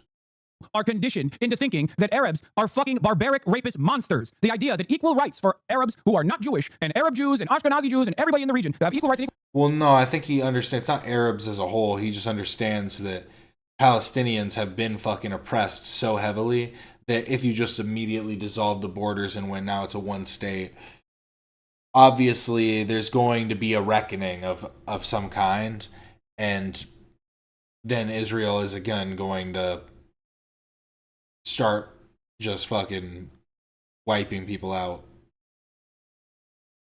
Equal representation would spell doom for the Jewish population of Israel is simply Jewish supremacist, racist, Islamophobic, anti-Arab garbage. And if you don't see that, you probably are also a fucking piece of shit. Okay? That's it.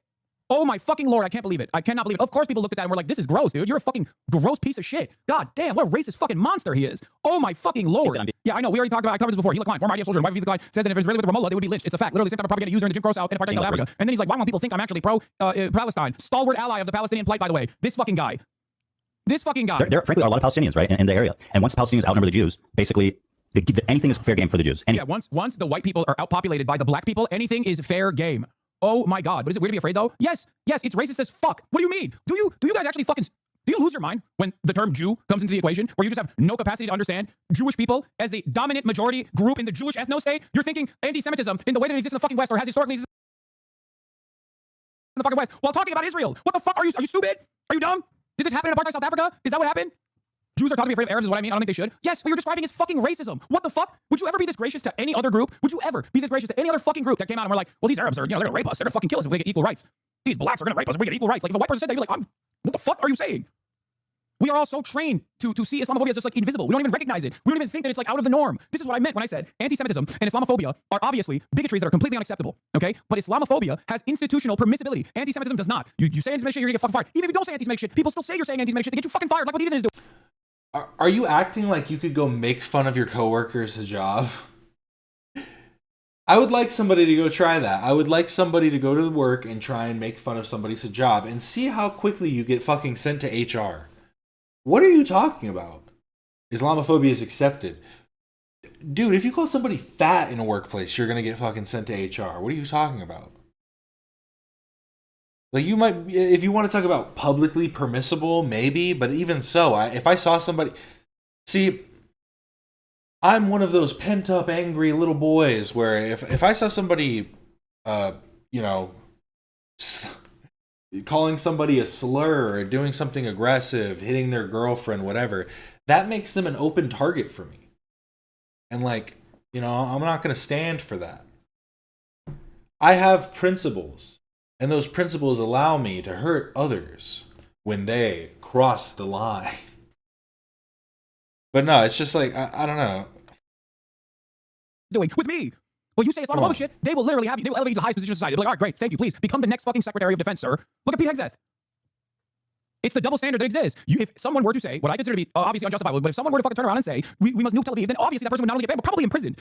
What do you mean he hasn't worked in an office? He worked at the Young Turks. But if you turn around and say, we must nuke Tehran, or we must nuke Gaza, you become a politician. You become an American politician. That's a normal position within the American political discourse. That's it. Pete Hegseth has a Deus Vult tattoo, okay? Talking about the fucking Crusades, which is ironically also not exactly too fond of the Jews either. He's a Christian nationalist. But could you imagine, like, he has a tattoo that says, like, a kufar on his kafir on his arm in Arabic, okay? To say, like, I am the one, I'm the infidel, I'm gonna fucking come and kill all you Arabs or whatever. He has all these goddamn borderline neo-Nazi tattoos, like the Jerusalem cross and shit, okay? If Pete Hegseth has a fucking swastika, people will be like, yeah, you can't be the Secretary of Defense, okay? Resistance is not perfect. They're not, like, so good. They have magical... Well, I don't know. Everyone's trying to call him out still. I don't know. I don't know, though, Hasan. You're getting away with... Like, what if he had a swastika that was in the, like in the Hindu or Buddhist styling, just slightly turned? Or what's the other one? Jainism or whatever? But what if he had it where it was completely the right orientation? Could he get away with it then? Does that make it okay? Bullets is not perfect. Oh, this requires its own debunking. This is not correct, okay? I'm sorry. And I know it's going to fucking make you feel bad when I say this. Or for Ethan, it's going to make him feel really good because he's going to be like, he's denying rape. Hamas did not mutilate and rape women on October 7. That actually was initial reporting that was identified as incorrect. They did it in captivity. They didn't do it on the day of. They did it in captivity. What's wrong with you? What this report is showing is something that fucking Rabbi Shmuley has also brought forward. I know that because he literally repeated it over and over and over again, okay? He said Hamas militants went in and cut the titties off of a Israeli woman and then cut the head off of an Israeli woman and then fucking played soccer with the head and the titty of an Israeli woman. Don't say I'm crashing out. He's crashing the hell out. You're crashing out. The fuck do you mean crashing out? So good. And even then, what is so crazy about this process? What do you mean I'm crashing out? They were kicking the head and the titty like a soccer ball around. Okay, calm down. I never heard that story. Sounds kind of insane. But I'd have to read up on it. Is that I'm not even fucking denying that rape's happening in that one. He just clipped me out of fucking context. They stopped when they thought it was dead. The ordeal of Esther, raped and mutilated by Hamas terrorists. Cases of rape and sexual mutilation committed during October 7 massacre are surfacing. While survivors are still struggling to be out, one of them, who participated in the Tribe of No Festival, agreed to tell us what she suffered. Now, I need you to understand something. This is in the immediate aftermath, okay? In the immediate aftermath. It's in November 26, 2023. It's understandable that the reporting on this was going to be murky at the fucking time, okay? I'm going to be as gracious as I possibly can be. Israel denied all investigations into the matter. All the forensic evidence was basically fucking either destroyed or literally designed in a way to erroneously create a alternative fucking reality by Zaka. They did this, and there's plenty of reporting on this process, okay?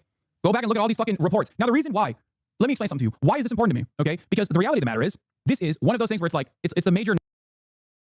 Hasan would be like, half-naked bodies in the back of a truck. You don't know why they were naked. Maybe their clothes were so bloody that they were like, we got to get rid of these. We can't throw these in our nice truck. Like, come on, guys. Be considerate of what they're dealing with. They don't want their truck to get dirty. Hamas are good guys. No, okay? It's the biggest no-no of all time.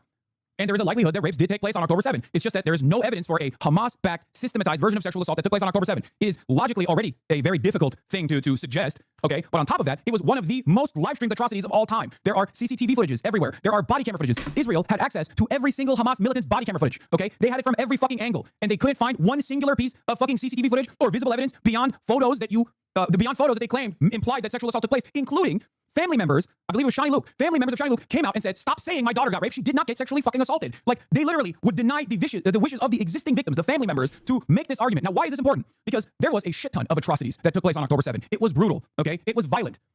They came in with hang gliders. It's a breakout from a fucking open-air prison. Of course it was violent. It was like the Nat Turner Rebellion, okay? It was ruthless. It was violent. There was plenty of atrocities that took place, but it was important for Israel to actually increase the atrocities to the best of their ability in an effort to justify what was coming next. That's why it was important to do good journalism in this moment, in this very moment.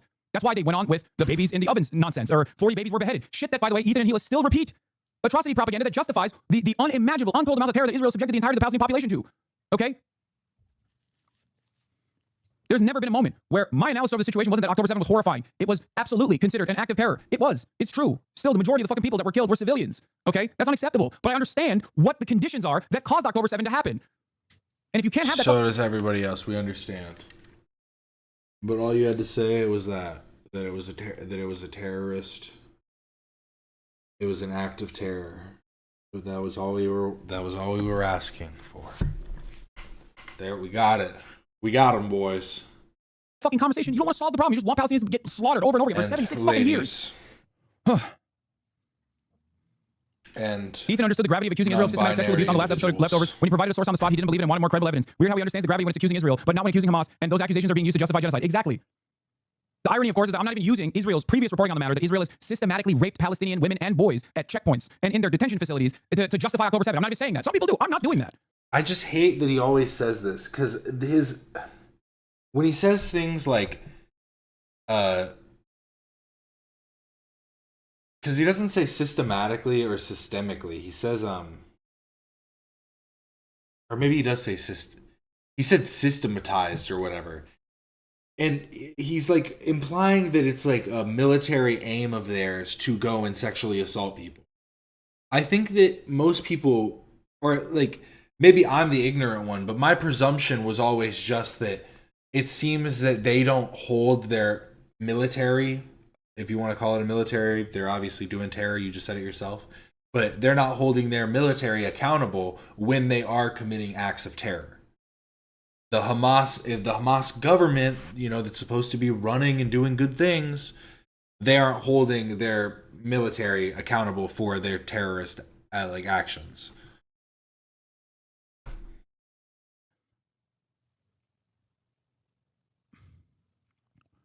This right here, for the record, this is the Esther case on display from Wikipedia. The New York Times changed her name to Sapir. October 2023, Israeli police showed multiple journals of video of a woman whom Le Parisien called Esther, BBC called Witness as, describing what she claimed.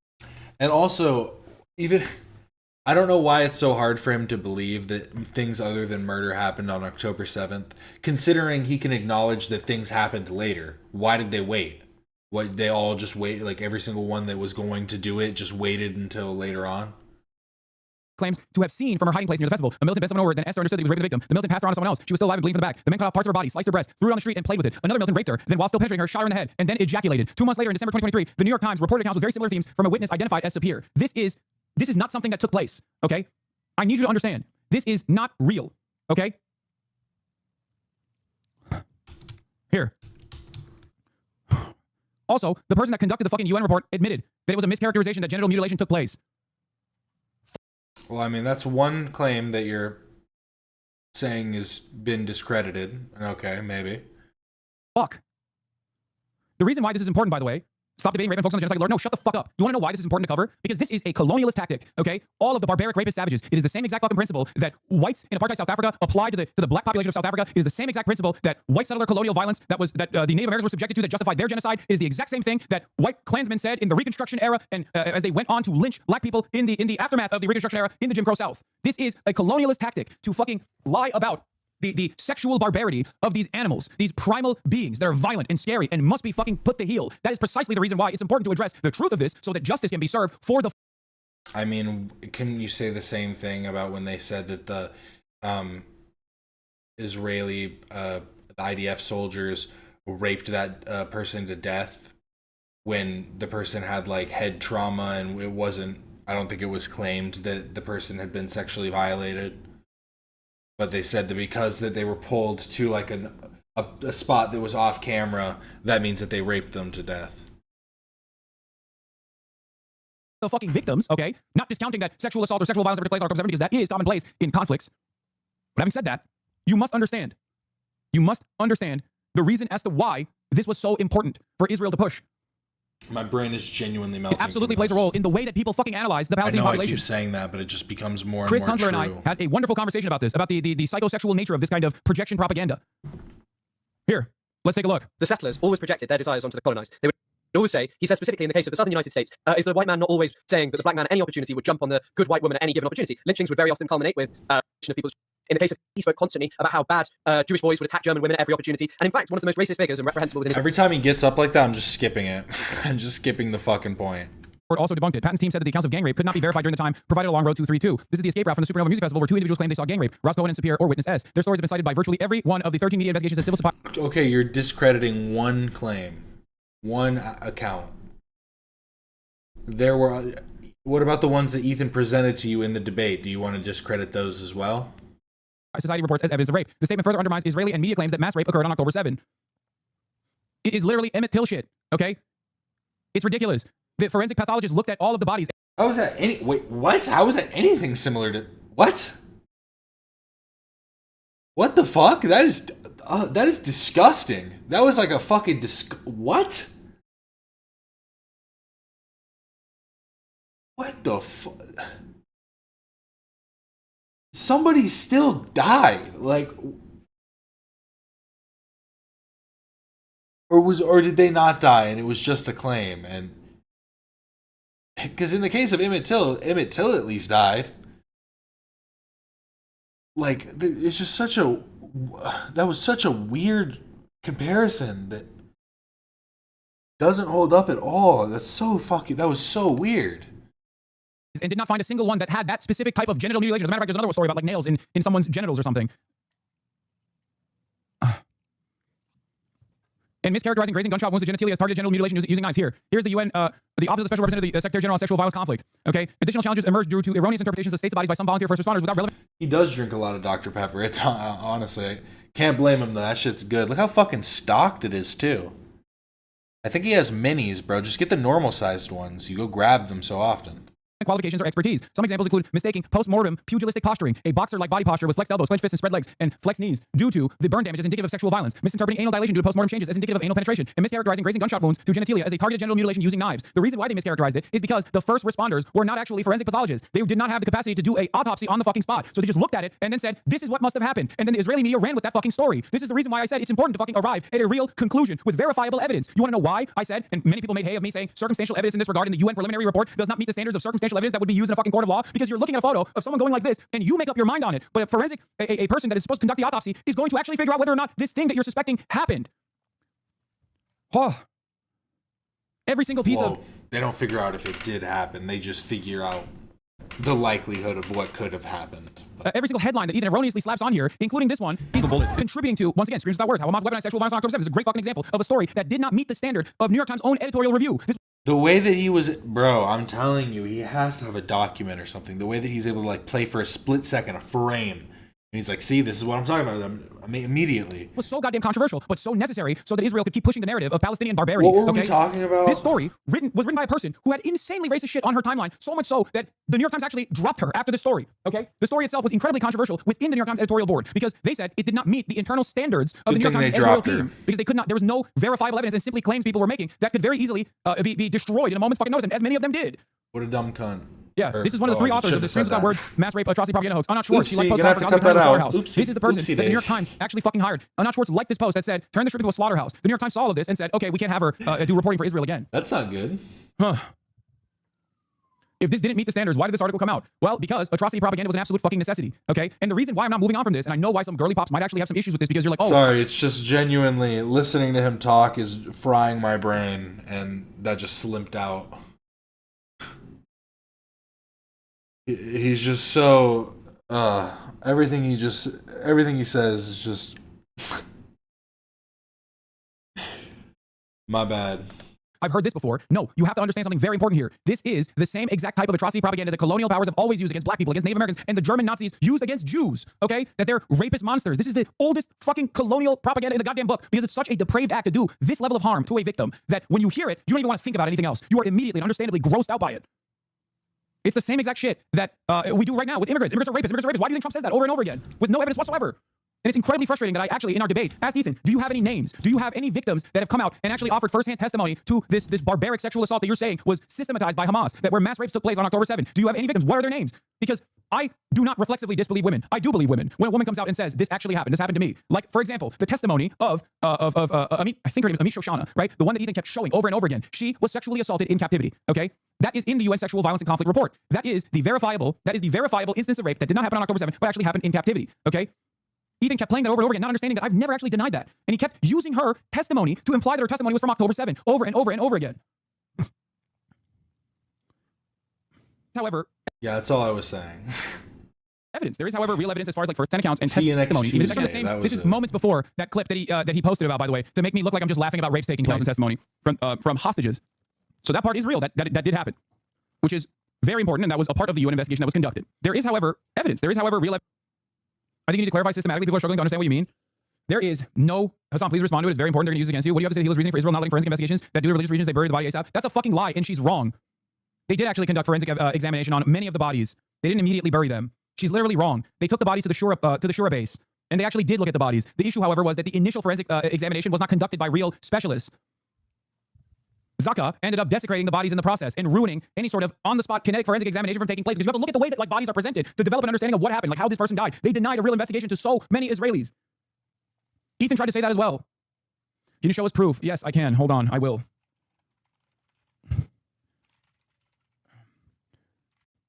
That people like having fucking details on to me. It's actually fucking insane. Thoughts on you being accused of dog whistling? It's accusation. And Wait. crazy that people like having this conversation and going over the giving the being accused of dog whistling. Yeah, dude. So is he not bringing up the proof? Where's the Shura base article? Hold on. Of this very dangerous misinformation. Here, the claim of extensive visual evidence with repeated statements of we saw a photo of cut up vaginas, nails of vaginas, knives of vaginas is strewn throughout the original Gelman Stella Schwartz work to browbeat the reader into submission, but it was all a contrived fake, a facade. Objects like knives Well, where's the Shura base thing? inserted in the genitalia of a woman. I mean, like, the team reviewed the photos and we did not find anything like that. And I did mention like one of the challenges faced by the Israeli government, which impacted our own work, was the fact that. Wait. So this is it. So this is her talking about it. Okay. Or he showed something for like 1 second. Wait, I'm so confused. The challenges faced by the Israeli government. So Haaretz, the Shura base is where many of the original claims of widespread sexual assault, including broken pelvises, first emerged. It turned out that was based on one source who has said tons of demonstrably false things. Haaretz reported it out and found it was made up.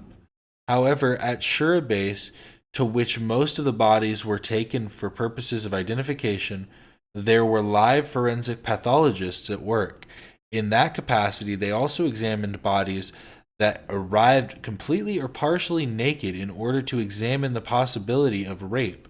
According to source knowledgeable about the details, there were no signs on any of the bodies attesting to sexual relations having taken place or of mutilation of genitalia.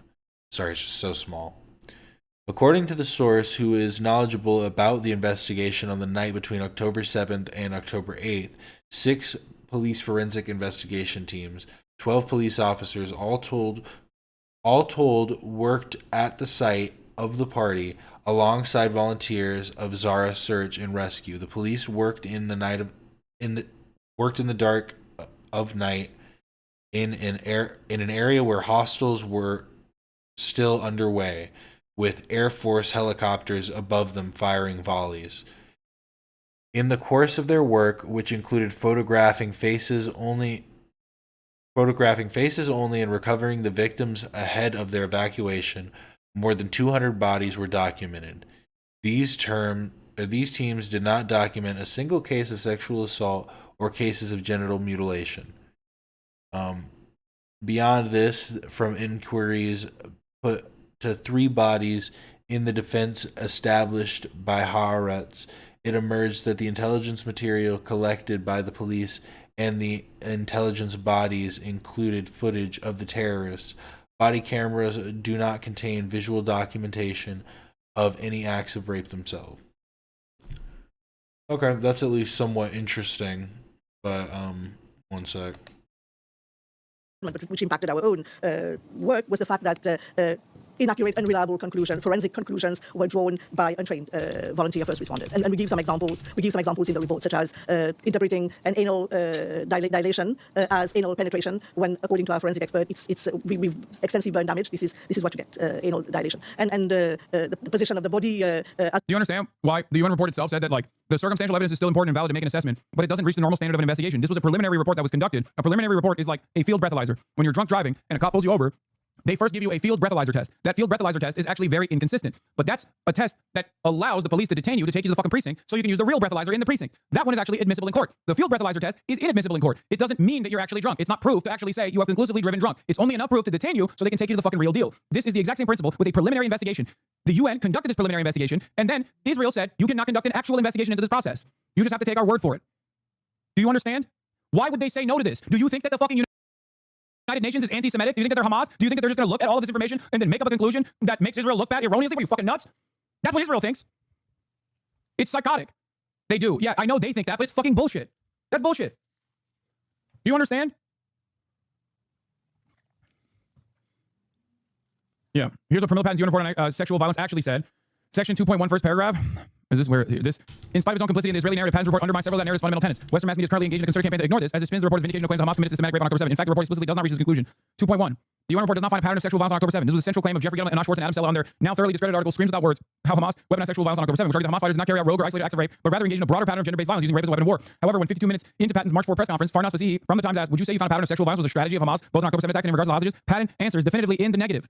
Later in the press conference, when she is asked by Haaretz journalist Lisa Rosowski, am I correct that you cannot conclude that sexual violence was of a systematic character? Patton reiterates her answer, stating, no, the distinguishing factor from the exercise that we set out to do, the gathering and verification of information for the purpose of its inclusion in the annual report of the Secretary General versus an investigation, that's where you would go into the elements of widespread or systematic. We did not go into that. Patton's report could neither establish the prevalence of sexual violence nor draw conclusions on it. Again, that's just about it being systematic.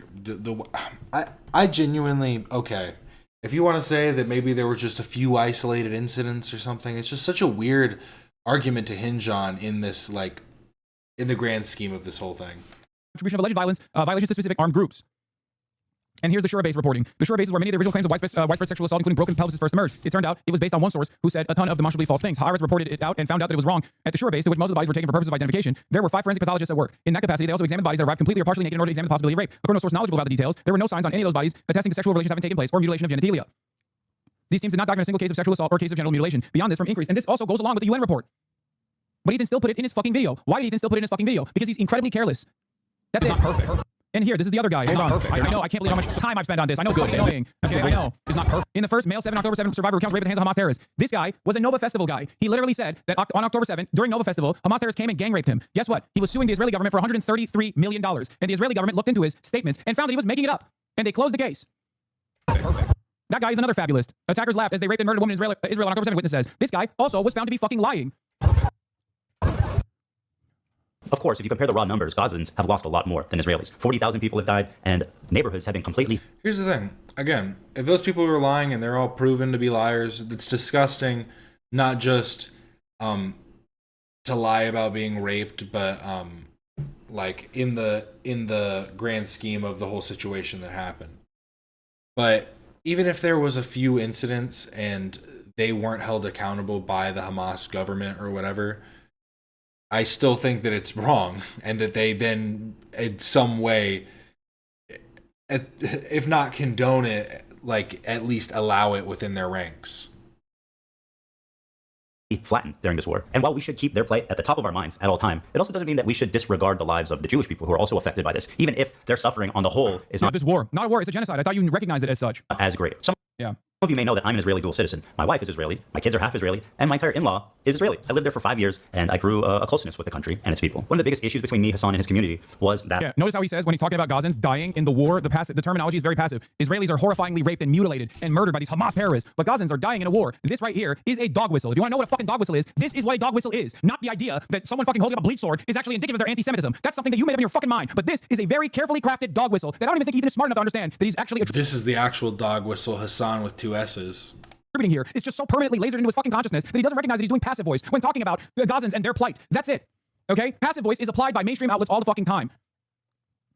I'm in favor of a 2-state solution, while they are in favor of a 1-state solution. Their theory is that after the October 7th attack, Israel should just dissolve its borders and let Hamas enter Israel. Yes, it would have been fucking, yeah. One state at any point, pre-October 7th, post. That's just stupid. They would have went, good, that worked. Let's keep it going. Let's keep doing more. October 7th at any point, yes. Unrestrained. Like, the argument is so fucking stupid that he's just like, no, you have to genocide them, dude. What do you mean? Like, I mean, you have to genocide them a little bit. No, that, first of all, you were the one who just said, but like, probably at this point 20 minutes ago, but the one that went, oh, you're mischaracterizing what I said. What do you... Like, how are you just gonna say this, bro? Like, the argument is so fucking stupid that he's just like, no, you have to genocide them, dude. What do you... No, what he said is that, bro, it's just fucking so stupid. Like, they're gonna respond. It's so clear that they're gonna have a response. It's inevitable that why would it make sense to fucking go, oh yeah, take down all the borders? They just attacked civilians? Yeah, just tear down all the borders now. That'll make them stop. They're not gonna see that actually somehow got them what they wanted. Like, bro, what? My brain is fucking melting. What do you mean? Like, I mean, you have to genocide them a little bit. I mean, October 7th happened. Look, I gave you a bunch of headlines to show you how much I care about rape, by the way. That I just gave you a bunch of fucking headlines that I couldn't even recall. I couldn't even recount off the top of my mind when I was actually having a conversation with Hasan on Friday. It's 1 state right now, okay? It already is 1 state. That's what it is. Israel's an apartheid state. What do you think Israel should have done in response to October 7th? Instead of indiscriminately bombing Gaza. I mean, that's fine if you want to say it, but I guess then fighting for a 2-state solution would be even more important, right? What you're saying is to flip that 1 state on its head and do it like something inverse, but basically just don't involve the Israelis at all. Give it over to the Palestinians, and then the Israelis just kind of don't exist in this next step. I think the first thing to do in that situation would be to dismantle the government in the way that it existed, like get Netanyahu out of power. Okay. So you're saying Israel, hold on, dude. You're saying in response to this terrorist attack, Israel should have dismantled their own government. The first set of actions would be to democratically take Netanyahu out of power, yes. The problem is that Israel's been at war. Everybody hated Netanyahu after. Why? I thought Ethan hated Netanyahu. Why would you take issue with that? Why? Because saying that's the first step, what he's asking you is, what is a justifiable retaliation? What is a mark? Like, what is not too far? Because obvious, like you can admit that it's obvious that they are going to retaliate in some way. What is the line that it would be the crossing point? You know what I mean? Where they're stepping that. What would be considered justifiable retaliation for civilian, just terrorism? What would be their justifiable means of response? Is it a war or is it a genocide?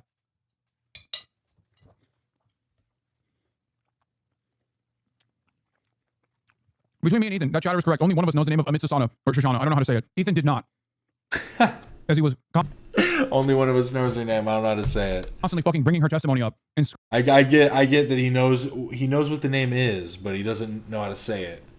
But that kind of just, I feel like, undermined his point a little bit. Screaming at me in our debate, to which he openly recognized he actually weaponized later down the line to slander me. Or with its neighbors for 70 plus. Stop asking me when friends are going to come along. I already told them not to come along yet, okay? I'm doing this on my own. Years. And it makes a lot of sense that there'd be some distrust there. Is it really insane to think that Jews, as an ethnic minority in Israel, would not be safe? After all, Israel is a country of refugees. Yeah. His friends hit him up like, Hasan, come on, I'll watch the video with you and rub your back during it. It'll make you feel better. You are a ethno-religious supremacist and also an anti-Arab racist. That's it. That's it. This is not a valid fear. This is the same exact fear.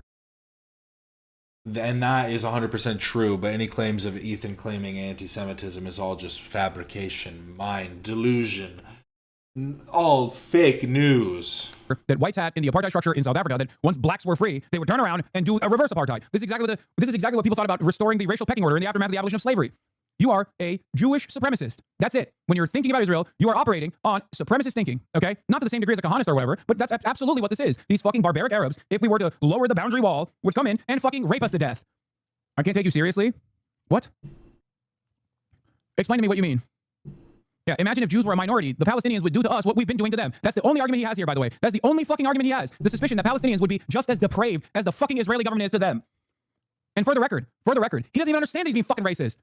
And you will never be able to convince him that this is an unimaginably racist fucking thing to say. If I were to look through his goddamn comments here, no one would actually fucking cover the point. No one would actually turn around and be like, dude, what do you mean? If the Jews didn't come from Europe after the Holocaust, they came from the surrounding Arab countries that expelled them in massive amounts following the 1948 war. In fact, there was more Jews displaced than Palestinians during the Nakba. Yeah, this goes back to the famous conversation that we had where I said this was one of the worst claims that you made in your entire fucking context, Puke. The double Nakba theory. The idea that like Israel's planned exterminationist campaign towards the Palestinians was somehow a good enough fucking reason for why there was a continued domination of all Palestinians across the board, because, sorry, Jews have to go somewhere. That is literally the entire reason why the Nakba is disgusting, okay? That is the reason why the Nakba is a ridiculous act of ethnic cleansing to begin with. Jews were in concentration camps in the fucking Holocaust, and the ones who actually survived this horrifying process turned around and in all but 3 years went to fucking Israel and killed Arabs, Palestinians that had nothing to do with the Holocaust. Think about that. How fucking insane that is. Sorry, we have... I mean, was it bad? Yes. Is expulsion always bad? Yes. But... again, it's like I don't want to get into the fucking like who was there first. We're gonna give it back to the Canaanites. The Canaanites got it taken over by the Israelites who ran it until the fucking. Then we had the Romans who took over. And then they got the Byzantines and the fucking the Caliphate and the Ottomans and the fucking. It's the region is so fucking like come on. It's been handed off 1 million times between 1 billion different people. Like, I'm sorry, but the whole thing is about figuring out how to create something that is working now, not just looking at the past and being like, come on, there was people there before. There was people there before them too, and there was people here before those people, and so on and so forth. Nowhere to go. Guess we have to fucking kill you is not a reasonable conclusion here. You cannot attribute the crimes of other fucking countries like Iraq or even countries that were under colonial occupation like Morocco or under the leadership of Vichy France. You're talking about fucking Algeria. Algeria didn't even have its own liberation movement at this point. And you are attributing the fucking crimes of the colonially occupied Algeria to Arabs. And you're saying that all Arabs are just anti-Semitic, so Israel had to exist because there was nowhere else for them to go. It's fucking ridiculous. They could have gone back to those countries. They literally could have gone back. There was numerous instances where the PLO and the Arab councils got together and said, hey, we can do a right to return. We can do a double right to return. Jews that want to go back to the MENA region, if they want to go back, they can go back. I'll give you one great example of this, okay? Algeria is a great example of this because it's under French colonial occupation at this point. There's a lot of anti-Semitism, sure, but part of that, for example, was the reality that the FLN's demand for Algeria and during the Algerian liberation was that Jews living in Algeria would be actual Algerian citizens, but they would have to denounce their French citizenship for that process. So what did Jews do in Algeria that collaborated with the colonial apparatus at the time? They went to fucking France. They didn't fly to... And it's just presumed that they wouldn't have been treated any differently in the country where they were just the, like, oppressors. Like, obvious, like, they were at least, like, you know... involved in the oppression in some way. Like, obviously they're gonna be I forget what I was reading. The way I just worded that sounded fucking terrible. It sounded like I'm going like, what, bro, they're just gonna turn it back on them, which isn't the point I'm trying to make. But I forget what I was reading about Algeria, but the honestly, I feel like the Jews got fucked by the French going like, come on guys, you can be citizens with us. Israel because they were being pogromed. It just kind of threw them in the middle there, and they kind of just had to choose. Chose to be French citizens. That's what happened to the Algerian Jews. This is the reason why you can't fucking make this comparison between what took place in all these other Arab countries and what took place in Israel. None of these people are actually Palestinians. So why the fuck are the Palestinians constantly getting destroyed in this process? It's a nitpick, but calling Israelis the Jews is unironically perpetuating and promoting anti-Semitism en masse. It's gross. Thank you for actually pointing that out, Jay Mershon. You are absolutely fucking correct. I keep forgetting because there's so many different things that he said in 15 minutes that it's taken me hours and hours and hours to fucking explain. They laughed at you for this. Oh yeah, the government of Iraq ran full-page advertisements calling for the return of Iraqi Jews who had fled their country Iraq after the breakout of the 1948 war. Anyway, that doesn't mean that there wasn't fucking explosions that were taking place. Not mass explosions the same fucking way that Israel conducted, or before Israel, Zionist brigades conducted. But the idea that this is somehow comparable to the Nakba. So you also think that Palestinian Israeli citizens are like neo-Nazis? Do you think that the other Arab like citizens are as well? They're also like neo-Nazis? Because it seems to be that a lot of people focus on the Jews, on the Jewish Israeli population. It's fucking gross. It's disgusting. It's a double genocide theory. That's all this is. Well, you know, in the aftermath of World War I, a lot of Germans felt displaced. They felt wronged by World War I. They took on incredible amounts of fucking casualties. So I guess it was permissible to do the Holocaust would be a fucking psychotic argument to make. And it's actually one that famous historian, not real historian, Daryl, whatever the fuck his name is, that goes on Joe Rogan, made time and time again. And I shit on him for making that fucking stupid ass argument. But when Ethan gets to say this about how Jews had nowhere to go, so they had to kill some fucking Arabs to kill some goddamn Palestinian Arabs to take over their fucking land, what are you gonna do about it? No one ever thinks this is an insanely fucking racist thing to say because everyone thinks Arabs are not human. Okay, it's fucking crazy. Sorry for the nitpick. The Vichy government fell after World War II. Algiers was under another government. No, I'm talking about instability against Jews under Vichy France was pre-World War II. I'm saying that like there are Algerian Jews that were harmed, okay, throughout this history, but all the way through World War II, the harm that was happening under the watchful gaze of fucking Vichy France in Algeria. Do you not understand my point? Because he looks at the entire scope of not even post-1948, pre-1948 anti-Semitism that took place in Arab countries. That's why I was saying the French kind of just fucked the Jews because they were like, no, they're ours. They're our people. And then they were kind of just caught in the middle of being like, well, who are you siding with, guys? And then says all Arabs are like this. Daryl Cooper is the name of the Holocaust revisionist that I was talking about. Exactly. Daryl Cooper says, well, Germans had their feelings. Germans have had their fucking feelings hurt after World War I. So what are you going to do about it? Lo and behold, that's why the Holocaust had to happen. That's the same argument that he's making here. Germans experienced a lot of economic instability, and therefore they became much more militant and said that the perpetrators were Jews.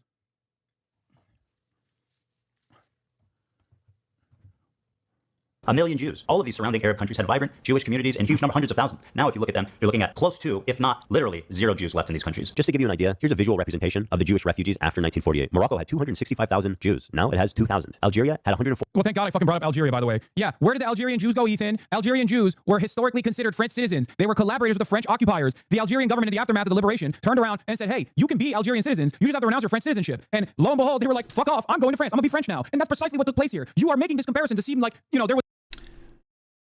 And I don't know though, Hasan. It just seems a bit odd that there's never been any type of like rekindling to have as low as 50, 10, 1 within a country. Seems like there might be a little bit more than just them being like, well, we don't want to come back. We don't want to. Like, I feel like there would be at least a couple thousand, small communities, but 50, 10? There was ethnic cleansing happening in fucking Algeria to Jews. Holy shit. What happened to the Jews in Iraq, Egypt, Yemen, Morocco, Lebanon after 1948, Hasan? Oh my God, he's still doing this. He's still fucking trying to put this point together as though this is like there was nowhere to go. There was nowhere to go, okay? There's nowhere to fucking go. You want to know why this argument is fucking moronic and is at the heart of Zionism? Because the Holocaust and centuries of pogroms and the fear is baked into the heart of Zionism. Israel must exist as a Jewish ethno-state, a Jewish ethno-supremacist state. It has to exist that way, or else the Holocaust will happen again, is literally at the fucking heart of this entire argument. That's it. And that's precisely why he has to make it seem like all of the Jews in Algeria were actually dominated in an ethnic cleansing campaign in the same way that Israel, before it was Israel, the Zionist brigades had exterminated and also ethnically cleansed the Palestinians from their ancestral lands. It has to be this way, because otherwise the entire project fucking falls apart. Fuck. Do you understand how stupid this argument is? It monopolizes all Arabs across the board, okay? And it also turns around and puts the blame on the Palestinians. It is a never-ending cycle and a never-ending justification of why Palestinians must be brutalized by Israel, because that's where the fucking Israeli state is. There's nothing we can do about it. It has to be an ethnic majority. It has to be a Jewish ethno-majority state. Otherwise, the Holocaust will happen a million times over. That is the underlying argument here. I'm obviously exaggerating, but that is literally, that generational trauma of real violence that Jews were subjected to historically is baked into the reason why Israel must exist in the way that it does, in the violent way that it does, as an apartheid state, sitting on top of indigenous land that Palestinians are not allowed to be inside of, because if they were, God forbid, then in Ethan's words, what did Ethan say? Hold on, let me pull it up again. Where the fuck was Ethan's statement on this? Not this one. The one where he says, if the walls come down, then all Jews will be destroyed. Is it really that fucked up to make this inference that Palestinians, Hamas will kill us if the walls come down? Is this it? No, not this one. Oh, I mean, this is the one, yeah.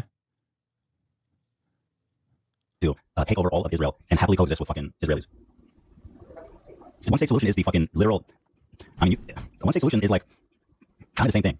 Because if you have one state solution and the right to return, which I agree with, right? I mean, Israel has the right to return. There's a state of Palestine, it makes sense. But if you're in one state, all that's going to happen is like everybody is trying to bring as many people there as possible. And like by the time, there are a lot of Palestinians, right, in the area. And once Palestinians outnumber the Jews, basically, anything's fair game for the Jews. Anything. Why? What the fuck are you saying? What the fuck are you saying? Israel has a right to return. Why the fuck does Israel? Why can any Jewish man right now, anywhere around the planet, can fucking go to Israel right now and be able to get a goddamn house in the fucking West Bank that the government will help fund, or Christians United for Israel will help fund, but a fucking Palestinian that can't go back to see their ancestral village, partially because Israel most likely destroyed it and then built some ugly contraption on top of it?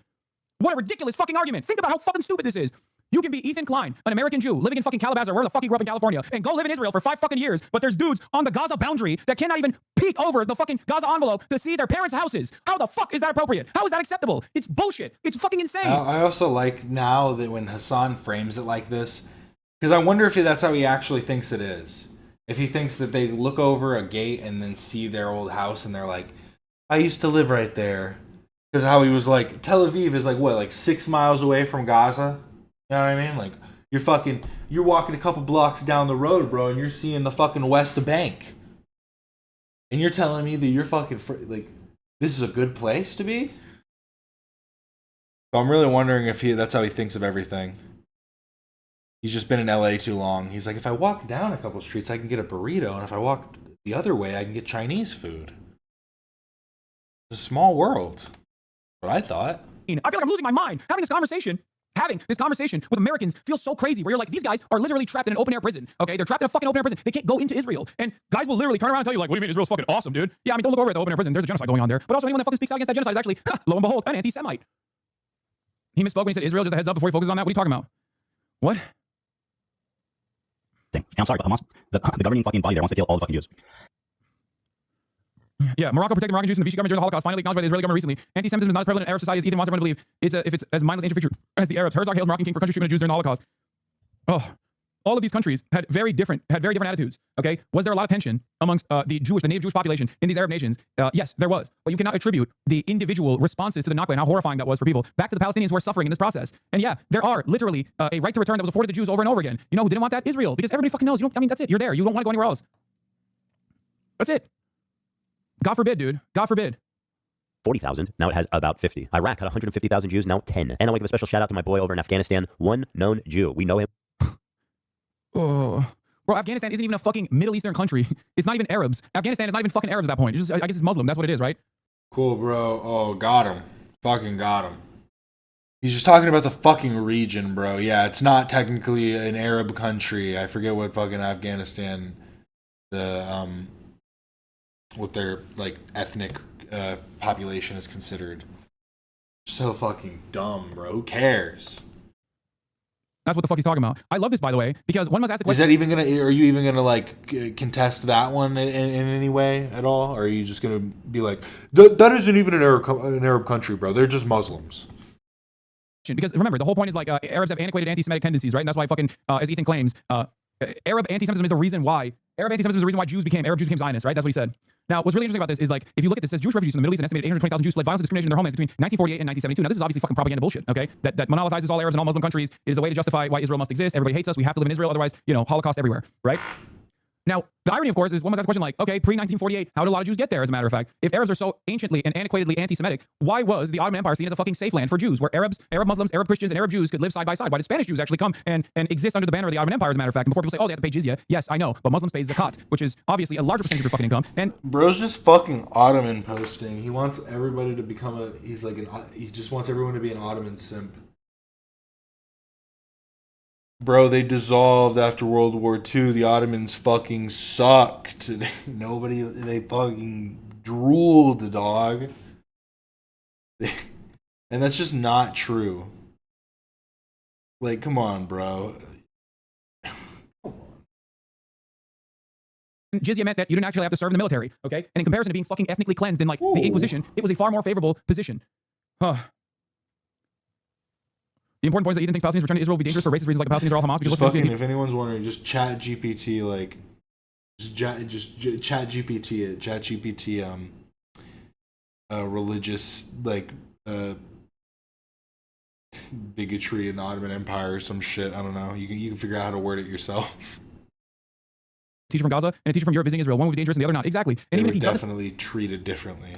Personally, if you were to ask that question, even if he doesn't personally believe that, yeah, I know. Also, Iraqis want their Jewish neighbors back. It's from 972 magazine. Months after Shiite cleric won the parliamentary elections, Iraq said Jews are welcome on an online poll. The matter suggests that Iraqis are ready to discuss the right of return more than Israelis are. Yeah, I guess they just want them to return so they can fucking kill them, right? That's what it is. That's probably what it is. These sinister Arabs. They just want them to come back so they can kill them. Fuck. I'm going to keep this clip going. Eventually, I might have to rely on this again because I think it's very instructive of his attitude overall on the position. Ironic because I think this was when he was like also yelling at Olivia for liking a post on Instagram that said Palestine will never die from the river to the sea. Basically, anything's fair game for the one known Jew. We know him. We love him. He's the one Afghan Jew. They were forced to leave their homes, their lives, their property, and migrate to the only place in the world that would accept them, which was Israel. The irony of They didn't even accept them. They didn't even accept them. Ben Gurion said Arab Jews are like dust, okay? The Ashkenazi Jews that were controlling Israel at the time literally despised the Arab Jews. You don't even know that part of the fucking Israeli history. They unironically were disgusted by them. They thought that they would have to teach them how to use silverware. Israel. Oh, no. Oh, okay. Always a Western colonial operation. And all of a sudden, they needed more manpower because it's obviously a ethno-religious supremacist ideology, but they simultaneously were like, well, these guys that are here, they're kind of barbaric because they're kind of Arabized. We need to make them Westerners again. And they were horrible. There was literally a fucking child adoption scheme, a child kidnapping scheme that Yemeni Jewish children were literally subjected to. What the fuck are you talking about? Oh my God. They literally had a Yemenite children affair. They stole the fucking children. They literally... Oh, and it still continues to this day. Ethiopian Jews are fucking sterilized by the Israeli state. People get really mad when you say that. They don't do it anymore, but they did that. Obviously, experiences when he first arrived in Israel also shows that it's best to call them Israelis, not Jews. He wasn't treated as a Jew in-group when he first arrived in Israel, even though he was literally Jewish. Call them what they were. White Euro supremacist colonizers. Because saying the Jews is literally making all the people the Jews didn't consider to be Jewish, even though they literally were Jewish. And by the way, some of the aftermath of all of that fucking brutal re-education that Arab Jews were subjected to is part of the reason why they had to. You know how like Irish people in America are cops more often than not? You're like, what the fuck did that happen? In a similar vein, a lot I thought you liked re-education. Arab Jews in Israeli society became some of the most intensely right-wing reactionary people in Israeli society so that they could be a part of the Zionist project, to show that they were loyal soldiers of the Zionist project. That's where the likes of Isn't that what you want to do, though, with like when you want to change your capitalists into socialists? Isn't that what you want to do? Itamar Ben-Gvir come from? Itamar Ben-Gvir is an Iraqi Jew, okay? He is Kurdish and Arab. Why is he such a fucking freak? Because he had to prove himself. This whole situation is that after the 1948 war, when Israel won the war to declare its independence, Yeah, here's a New York Times article about the abductions of people don't call you anti. Bro, can we watch the fucking video? Like, come on. Semi-conspiracy theorist. It's not. It's like reservations. It's the same process. Disappeared children of Israel. In the state of Israel's early years, a number of parents in immigrant transit camps were told that their babies had died. The families believed that the babies were abducted by the Israeli authorities in the 1950s and were illegally put up for adoption to childish Ashkenazi families, Jews of European descent. A younger generation is demanding answers. They did that because they thought a lot of the Arab Jews were too Arabized, and because they were a white supremacist in their own way, because they were a white Eurocentric supremacist group of people that did not want to be like the Arabs in the region, they wanted to desperately and immediately fucking engage in the process of re-education for a lot of these people. Arab countries got super anti-Semitic against their own Jewish citizenry that had nothing to do with Israel. And as a result... But why doesn't he have to smoke for Germany? This is what I understand. So, okay, what's a far larger crime? What's a far greater, more consequential crime? You know what I mean? Oh, Jews were being harmed in fucking Morocco or in Algeria or in Egypt, okay? In these nasty Arab countries, Arab Jews were being harmed. They had nowhere else to go. They had to go to Israel. Okay. Who harmed Jews more? Arabs or systematically destroyed the lives of 6 million Jews? Germany. Why the fuck don't you advocate to build Israel on Germany then? What? Well, let's be honest. They didn't just after the Holocaust to go, where do you guys want? Oh, Israel? Okay, we'll give it. Well, here, let's go get it. It was like already like something that there were communities like trying to get like the right to, trying to like figure out ways that they can like, you know, get back to Israel or whatever because they have that claim, whatever you want to say. They think they have that claim. But the Holocaust was just like almost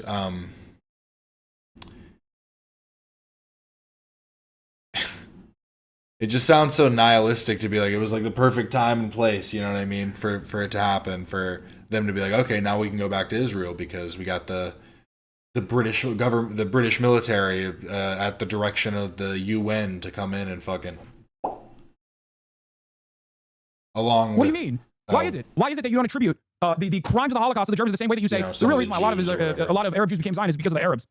Because of the fucking they were doing it too. Scary Arabs. Yeah, of course Germany atoned because they didn't have to be fucking ethnically cleansed. You know who got ethnically cleansed? The Palestinians, who had nothing to do with the Holocaust. 11,000 Palestinians fought against Nazi Germany before people say the Grand Mufti or some other bullshit. The Grand Mufti was a fucking colonial vestige, okay? The notion that Germany's on the good side because they become performatively anti-Semitism in their shame for the Holocaust despite doing the Holocaust, whereas Arab countries famously did not do the Holocaust, yet we consider Germany to be an ally of Israel and Jews. Yeah, exactly, because it's fucking Eurocentric supremacist bullshit. That is precisely the reason why. Because Arabs are barbaric. Unless you're an Arab Jew, in which case, okay, we'll give you a leg up in this circumstance, in Israel at least. You know? They kicked them all out, 1 million plus of them, and forced them to go the one place they hated the most, Israel. And now those same people that forced them out of their homes are telling them they don't belong there. So if the Jews of Israel... Yeah, brother, I'm sorry. You don't understand. It is not a land without people for a people without a land. There were people there, okay? You can't just act like this was empty space that needed to be occupied, okay? It wasn't...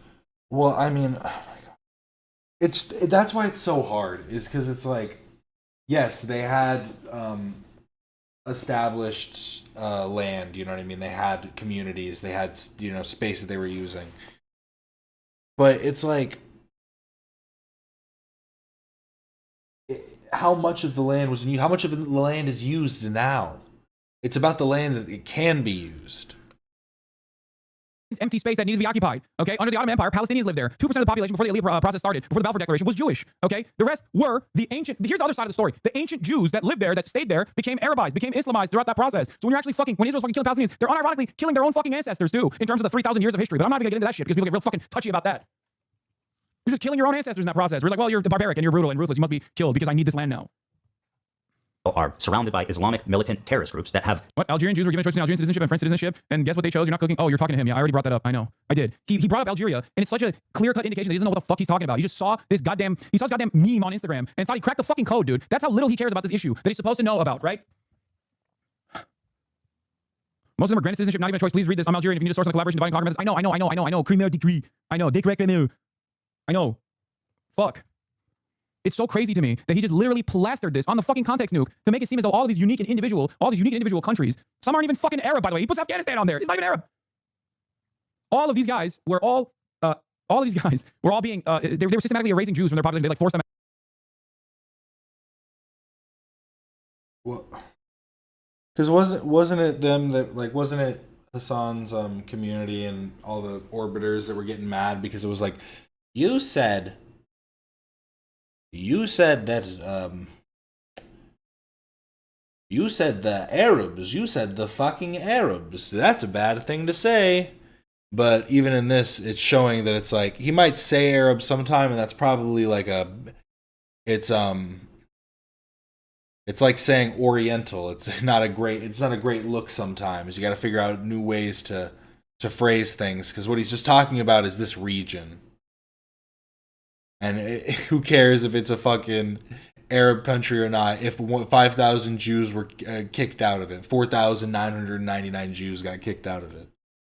I think that speaks more to the region itself rather than the Arab specific countries. But okay, Them out. It was actually just him being Meanwhile, half the fucking people he's pointing to didn't even go to. Some of them didn't even go to Israel. There's some of them went to France and then went to Israel afterwards, but voluntarily.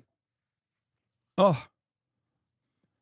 One known Jew. We know their lives, their property, and migrate to the only place in the world that would accept them, which was Israel. The irony of this whole situation is that after the 1948 war, when Israel won the war to declare its independence, the Arab countries got super anti-Semitic against their own Jewish citizenry. That had nothing to do with Israel. And as a result, they kicked them all out, 1 million plus of them, and forced them to go the one place they hated the most, Israel. And now those same people that forced them out of their homes are telling them they don't belong there.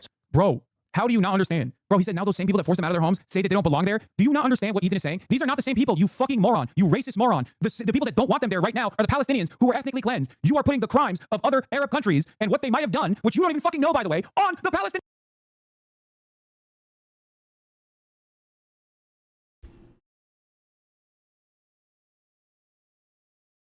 I'm just like genuinely, I'm like about to fall asleep. My ears are about to fall off. My eyes are about to melt out of my head.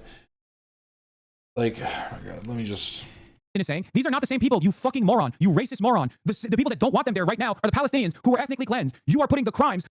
And the other countries that support it and like are supporting things like Hamas of other Arab countries and what they might have done, which you don't. It's not all of them. Yeah, it's not. Nothing's monolithic. We know, Hasan. Even fucking know, by the way, on the Palestinian Arabs that don't want to get their shit kicked in and don't want to be removed from their homes. Fuck! Kyle, please. Scared the shit out of me. He's literally saying, well, now these fucking nasty Arabs don't want the Jews to live here. Do you see this? How does he not understand? How does he not understand this argument? These are totally separate people, okay? If one is the wronged party, the other is the party doing the wrong. Yeah, I know he got it from here. This is the Jewish virtual library map of the conflict. I mean, this is a classic Hezbollah shit, okay? That's what it is.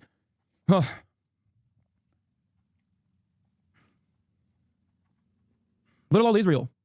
Didn't Benjamin do the same video in October 2023? We already reacted to all of this at the point. Yeah, we did. He sees them all as the same. Dan thinks saying the Arabs is parallel to saying the Israelis. Wait, what? Dan said this? There's a collection of a bunch of nations that all collectively kick the Jews out. Yeah, I know. If he said the fucking Jews, what is he talking about? Yeah, I guess more comparable. Wait, what? Yeah. Yeah, I don't say that. Yeah. If I were to say, oh, it's these fucking Jews, you would lose your goddamn mind. Oh my God. He literally only. The way Hasan says stuff like that too, it's just so dumb. Is it wrong or is it only that it would be perceived as wrong? Oh, if I said that, you would lose your fucking mind. Does that mean that it's bad or that Ethan would just think that it's bad? Only can understand bigotry if it's Jewish people in the fucking crosshairs. Oh my God. Oh my fucking God. Yes. That's crazy. The fucking Israelis. It would be like saying the fucking Israelis is different than saying the fucking Arabs. You're not even saying the fucking Moroccans kicked the Jews out, okay? You're saying the fucking Arabs kicked the Jews out. Oh, you really did just pull up Leftovers H3. Amazing. This is so stupid. What are they doing over there? What is this? Even the crew charges. They're anti-Semitic. 900,000 Jews, approximately 700,000 to 900,000, were forced to become Zionists, not by choice, but because they were forced. And the vast majority went to it. Fucking Arabs. Why was that cut? What the fuck cut was that? And then Hasan is smiling because he's like, "Yep, I got the clip I needed." I didn't even know what he was talking about because I was speaking honestly and I was speaking passionately. And obviously throughout this whole conversation, we've both been using fucking as a, it's Dude, if I were to treat Jews as a monolith in the way that he treats Arabs, he wouldn't have to fucking constantly do delusional shit to infer anti-Semitism out of places where there's no anti-Semitism. You could just be like, all right, well, here it is. I'll let this speak for itself. Even when I talk about Israel and Israel's own demographic considerations, I always make... He's going to come after Dan's dome, but now he has to come after the Whigs. Oh, no. I always take the extra step to say Israeli Jews versus Israeli Arabs is their own classification because they're an ethno-religious supremacist country. I do not agree with this classification, but whenever I look at Israeli polygons and I say Israeli Jews, I literally will always, readily, immediately fucking slap that on there because I know some motherfucker is waiting like a hawk to be like, see, he said Jews. He said Jews. That's it. Because I know how this works. I know how this fucking works. He can say whatever the fuck he wants about Arabs, and no one's gonna be like, oh, that's a little racist. I don't really... It's just weird that he says this. He only cares about what the perception is rather than what the actual moral standing of it is. Is it wrong or is it not? Oh, I know not to do it because you guys would freak out. But when you do it to Arabs, it's bad, and everyone thinks that it's okay. It's disgusting when you do that. But if I did it, you'd get mad. It's like, well, are they both wrong? Or I guess maybe that's what he's trying to imply. I just don't like that he never says anything outright. Like, be forthright with your opinion. Stop being like, it's all implied. But I say something that is even remotely misconstrued, it's over. It's over, okay? My career's fucking over. Oh my God. This is precisely the reason why after a fucking entire year and a half of endless coverage on this issue, the only thing he can fucking point to is like, oh, well, Ian Idubbbs grabbed the bunk eye, grabbed the fucking bleach sword that I know is not a swastika, but I'm gonna act like it's a swastika for the fucking sake of this argument to make it seem like you're anti-Semitic. He can't even point to anything. He can't even point to anything. Oh my God. And everybody does it in English, especially when you're like getting impassioned. You say this fucking this, that. It's like, is Islamophobia more acceptable than anti-Semitism? Come on, dude. Are you out of your fucking mind? Yes, of course it is. Anyone that tells you that is not the case is delusional. What are you talking about? Dude, a 6-year-old was stabbed to death by their landlord after October 7. The 6-year-old was Muslim, okay? The landlord after October 7 did an Islamophobic hate crime and stabbed a 6-year-old tenant to death. If there was a role reversal where a 6-year-old Jewish boy was stabbed to fucking death, there would be like an understandable, he was Palestinian, there would have been an understandable outcry. That outcry did not even exist for this child. It's fucking ridiculous. There was another dude who shot people because they were wearing keffiyehs. How much more conversation? You're missing his point. He just wants you to acknowledge the Jews feeling their homes are suffering. I don't. This is ridiculous. You cannot use this in the process of talking about the Nakba, okay? It's like saying the Germans were suffering. It's like saying the Germans were suffering after World War I. I don't care. What the fuck? He fails to see that fears of settler colonialism was the cause, not anti-Semitism, because the colonies in Palestine pre-Holocaust. Like, in the context of Palestinian emancipation, this doesn't fucking matter. Do you not understand? Fuck. And it's like everything has to be around anti-Semitism all the time because that's the only way. That's the only fucking way you can justify this militant state. Do you not understand how this works? This is why he has to constantly present like, these guys are all anti-Semitic. Here, let's get to the fucking militant resistance. Let's get to the heart of the matter here. Okay, because there's so much happening here. There's so much happening here that's so idiotic. So if the Jews of Israel are surrounded by Islamic militant terrorist groups stated their goal is to annihilate Israel as a Jewish state. Hamas was founded in 1978 as a Muslim Brotherhood cutout that was actually a fucking Islamic charity, okay? Hamas was not around in 1948. You cannot bring that up. Hezbollah was not around until 1982. And guess what? Hamas and Hezbollah both were born out of Israeli violence. Oh my God. From what I can find, apparently the dude got 53 years for killing the Palestinian child for stabbing that kid. He looks like he'll die before that sentencing is up. It looks despicable. But I don't know why he's acting like it isn't like big news. It was like, I looked up man kills Palestinian child and or like I literally, yeah, it was like the first one that came up. Like, it was like a bunch of articles. How confusing, how shocking. Why does Hezbollah exist? I wonder. Ethan actually learned a little bit about it since he made this fucking stupid ass video because he had to say, Hamas's, Hezbollah's inception was a noble one. I will never forget. He said, noble Hezbollah. And considering the historical context of Jews being pogromed from Arab countries. Sorry, you're right. It was founded in 1987, not 1978. Not that it matters. No, I think, actually, you know what? You might be wrong. You might literally be wrong. I think like the official charter is 1987. But it was, before the official charter, it was an Islamic charity. So I think I'm right and you're wrong. Yeah. For the record, just letting you know. I remember reading Zach Foster on it. The charter is 1987, which is when it was officially a political movement, but pre-1987, before the charter, they were an Islamic charity. So I do believe it was in the 70s that it was an Islamic charity, if I'm not mistaken. Someone correct me if I'm wrong. I'm actually flexing over here in real-time Hamas knowledge. Yeah, Hamas movement founded by Palestinian Islamic in 1987, but it emerged from 1973. Mujama al-Islamiyya, Islamic charity affiliated with the Muslim Brotherhood. I said 1978. I was wrong. It was 1973. Don't fucking test my Hamas knowledge, dude. I went to Hamas University. Columbia anti-Semity, baby. That's right. Don't test my fucking knowledge on Hamas. Both wrong. Come on, dude. I said 1973, but I said it was Islamic, is a Muslim Brotherhood, Islamic charity. Yeah, I get all those fucking fruit baskets from Haas. Okay, it's not for no reason. You feel me? It's not for no reason. This is the reason. This is why they give me the fucking fruit baskets. All right, let's get to the meat of it. Actually, this is actually very educated because Ethan is clearly not a far right lunatic. He's very progressive here and there, and is still insanely Islamophobic, just like when the Dems in America are social democrats everywhere. You can see how poisonous these positions be. Exactly. Is it really that crazy for them to not feel safe as an ethnic minority, even a little bit? And that's yes, it's crazy. It's crazy. It's like white people being like, is it that crazy for me to feel a little scared? if we were to abolish the apartheid in South Africa. Come on. I mean, we've been pretty fucking mean to the black folk. Yes, you're saying the exact same thing. You're racist. That's it. It's just pure racism in your mind. Okay. I'm sick and tired of fucking addressing this as anything but. I hate being the woke guy, okay? He's going to clip this and use it forever now. I don't care. I hate this shit. I hate playing the song and dance. Like, I'm not a woke motherfucker by any means, okay? I'm very understanding of how social conditioning works and how someone can engage in microaggressions or whatever the fuck, okay? Ethan was trying to constantly chirp about microaggressions, but this is not a microaggression. This is a pure racist fantasy. The only reason why Hezbollah is pummeling Israel as it was, and the only reason why October 7 happened is because of Israel. These are nationalist resistance groups against Israeli occupation. They were designed because Israel occupied these countries, just like in Lebanon. When Israel occupied Lebanon, that's when Hezbollah was created. There was already sectarian infighting that was taking place in Lebanon. Israel actually used the Maronite Christians in Lebanon as a weapon. They did the Sabra Shatila massacres against the PLO, against the fucking Palestinians that had actually escaped Israel, went to Lebanon. They went in there and allowed the right-wing phalangist fascist psychopaths to fucking slaughter people. That's where they actually did the babies getting pulled out of fucking mothers' wombs, by the way. That's those fucking phalangist fascists that did that. And you know what Israel did? They shut off the access points of the Sabra Shatila neighborhoods. They shut them off. They had IDF stationed outside of the entry and exit points of this neighborhood so that the Yeah, I went to Hamas University. It's pretty good. I'm genuinely just trying to... I'm trying to listen to what his actual points are, but he just keeps running on. And again, I think you're right that it's just him trying to get you so far away from what the points originally were. Like, come on, man. How long have I been going? 3 hours already? Oh, my God. Lodges could kill everyone. They threw up flares in the sky so there was better visibility, so that they could kill every single Palestinian and Shia Muslim in Lebanon they could. Fuck. They boxed these people in, and it was a complete slaughter. There's also a fucking Waltz with Bashir is the movie that an Israeli made about his own experiences, like losing his fucking mind after seeing the barbarity. Huh.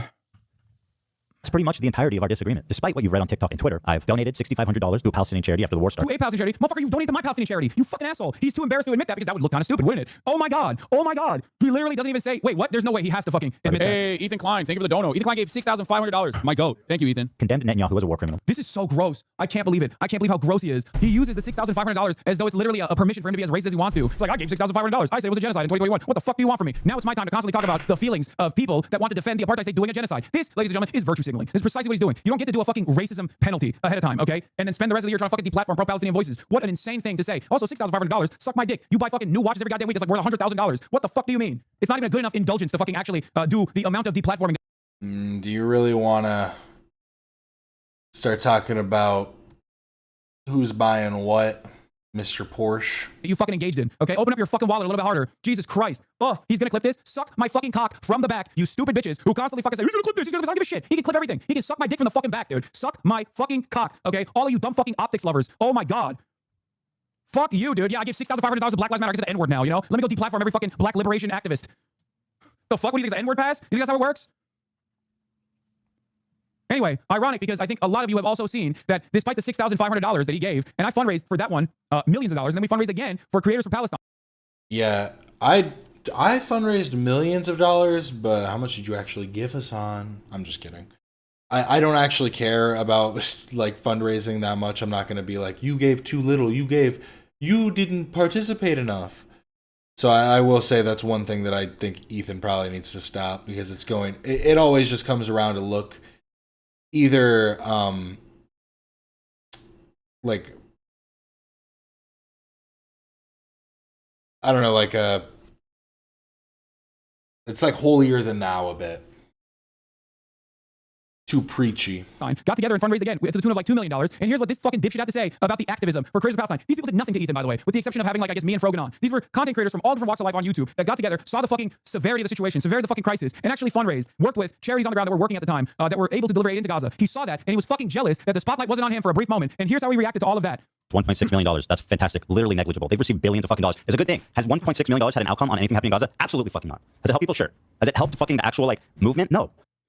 Yeah. What is $1.6 million? Oh, negligible. But I gave $6,500. They're led by Netanyahu, who should resign in disgrace and go to prison for being a... Yeah, remember what I said to Ethan Klein after this conversation that took place? When Ethan asked me, hey, what should have people done after October 7? And I said, well, Netanyahu should resign and the new leadership should be democratically elected.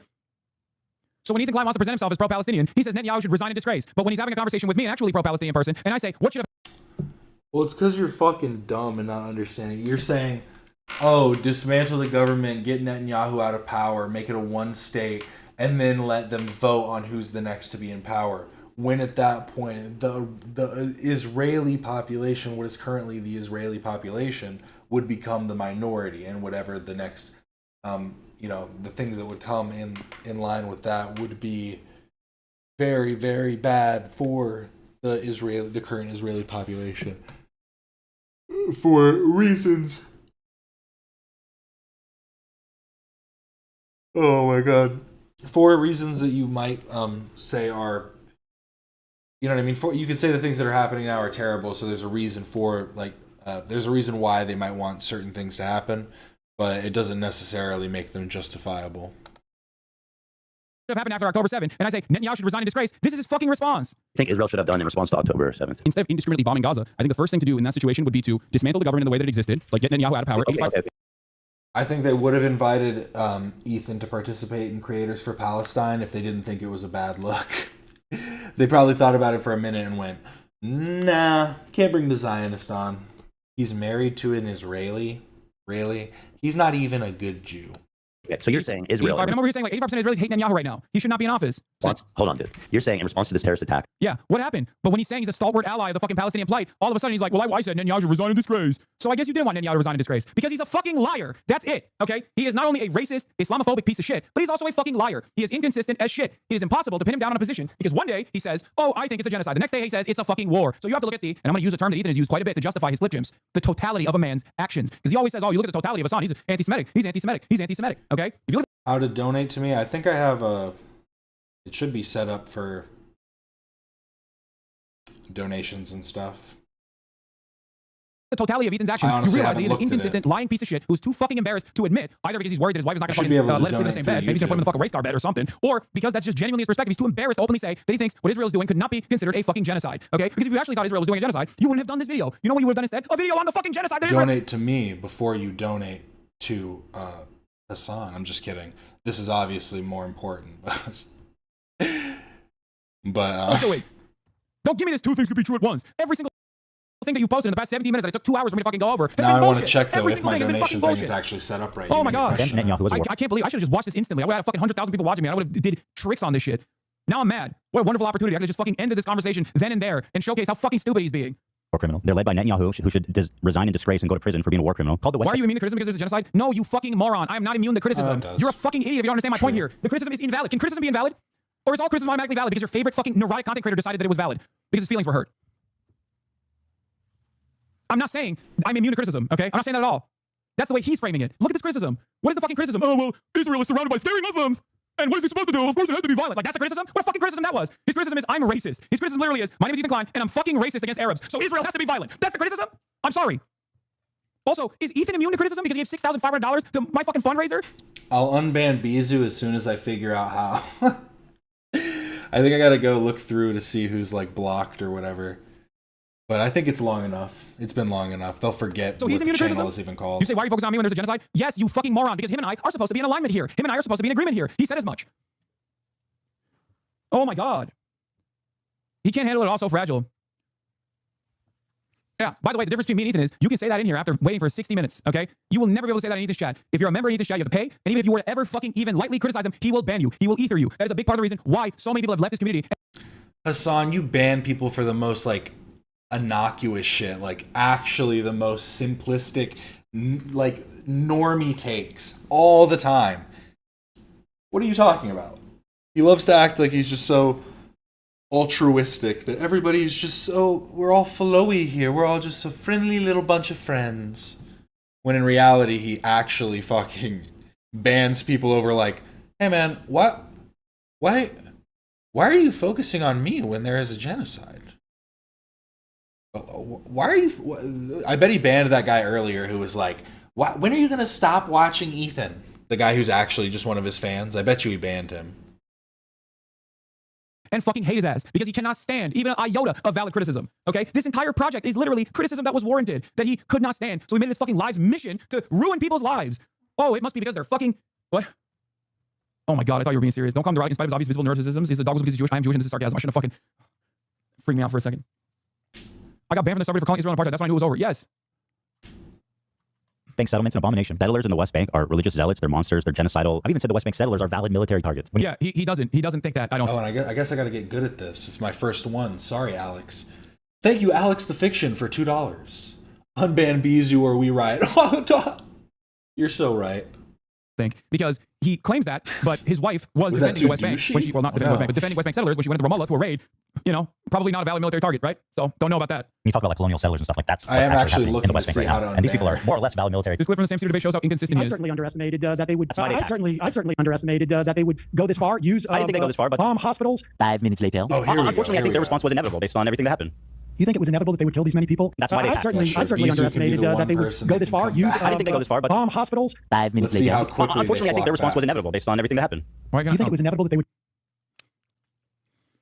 How do you have a normal conversation with a person like this who is so quick to change his position from moment to moment? How are you supposed to have a conversation with a person who is so narcissistic that all he cares about is winning that fucking argument in that moment, which is precisely why he will flip-flop on positions? The irony, of course, here is that, yes, that might work for his fucking stupid fan base that remains here or are really horny to just be like, oh yeah, let's take down Hasan, because there's plenty of fucking people who hate me online because they believe all the fucking lies sometimes that Ethan tells as well, okay?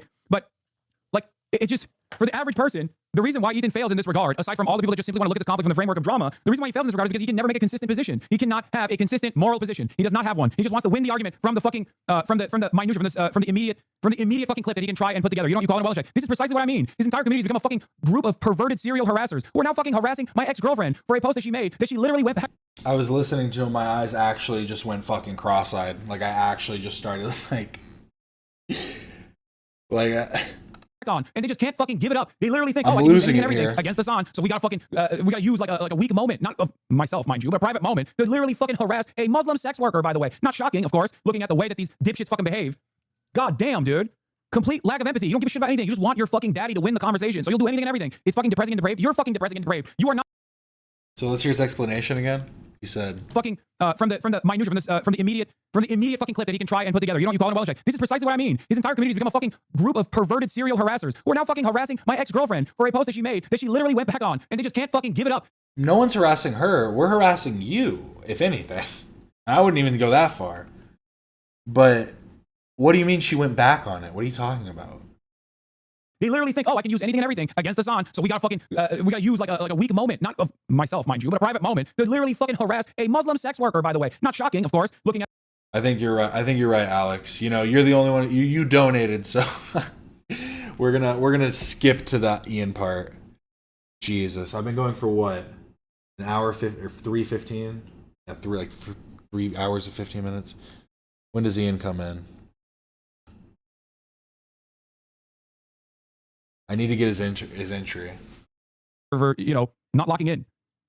I'm gonna need to change the the title of this. I'm gonna change the description. While we're having this back and forth, 3,840 Palestinians have been ruthlessly slaughtered in the last incursion in Gaza. I feel like this is an incredibly selfish, self-centered conversation to have. It's true.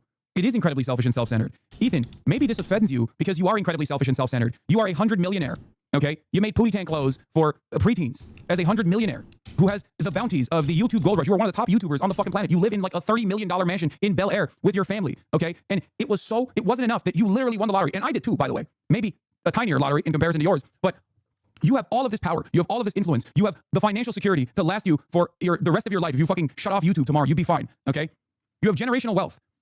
And none of that was enough. That I need to experience the light bulb head once again. the fact that people disagreed with you, you had to fucking figure out a way to make it make sense in your mind. That people could not actually look at your output, look at your commentary on this issue. There he is. Memeing. I'm fucking memeing. Nope.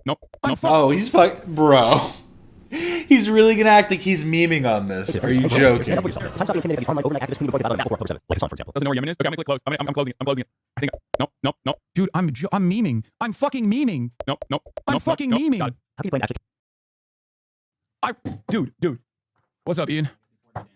Hold on. It was all a joke. He hit a dab. Came in, immediately hit a dab after doing the Fortnite dance in the background. Could you do anything not cringe when around Hasan? I wonder. He said, I'm still one of the Ute. I'm like you kids. Even though they're the same age. Orange justice. iDubbbz is doing an anti-Semitic dance, and through the interwebs, he's actually communicating in a very scary anti-Semitic manner. No, not only am I joking there, I'm gonna show you something, okay? Here, that's another Destiny clip, by the way, classic, okay? Yeah, God forbid you pick up a fucking sword in here, okay? I was thinking about doing some sort of ritual in here. No more swords, okay? Oh. Yeah, by the way, chat, anyone not aware, I've seen a lot of people smearing the people in the photo, and Hasan as well. I'm the one who thoughtlessly picked up the sword. We were grabbing a lot of props in Hasan's room, and there are a lot of props. There's a lot of anti-Semitic props, and he just chose that anti-Semitic one as opposed to the other anti-Semitic ones. Yeah. Hold on, let me fix like this. a Luffy hat. Yeah. There's a lot of. Is the mic buzzing? No. Yeah. I'm gonna kick you out if you apologize for that, by the way, because that's ridiculous. Yeah, don't even think about that. Okay. Well, you kind of already did. Saying carelessly is kind of saying it without saying it. You know what I mean? Yes. No. Yes. Here. So while Ethan posted about doing the me not orange knowing a single justice. What thing do you about mean? fucking Yemen, okay? This is from, I don't know, like 2019, I guess, where I'm memeing about Yemen. This is me. He was in doing fucking another 2016, Fortnite dance. talking about Yemen. What's going on in Yemen? And why aren't we talking about U.S. involvement? On Huffington Post by Hasan contributor, political commentator, / a member of the Young Turks. Let's talk about the U.S. involvement in war crimes in the Middle East because no one else is. Donald Trump's sexual assault allegations, Hillary Clinton's transcripts, reveal the true position of multiple Kim Kardashian covered the gruesome break-in that occurred in Paris. These three headlines dominated the news this past week. Crowding out the comparatively unimportant news of the Navy destroying the Red Sea fire barrage cruise missiles at 3 radar sites controlled by the rebel Houthis in Yemen. The Navy has described these strikes as a response to missile launch by the Houthis towards the USS Mason, an American cruiser patrolling the Red Sea. This retaliation is looking more like a tipping point in the escalation of the U.S. involvement in the ongoing civil war in Yemen. To further complicate matters, the Houthis have denied they fired a missile targeting the U.S. warships to begin. No, What the fuck? Sorry. I know What are you why saying? Ethan was saying. That doesn't. I mean, that doesn't really mean a whole lot to me. I mean, I kind of.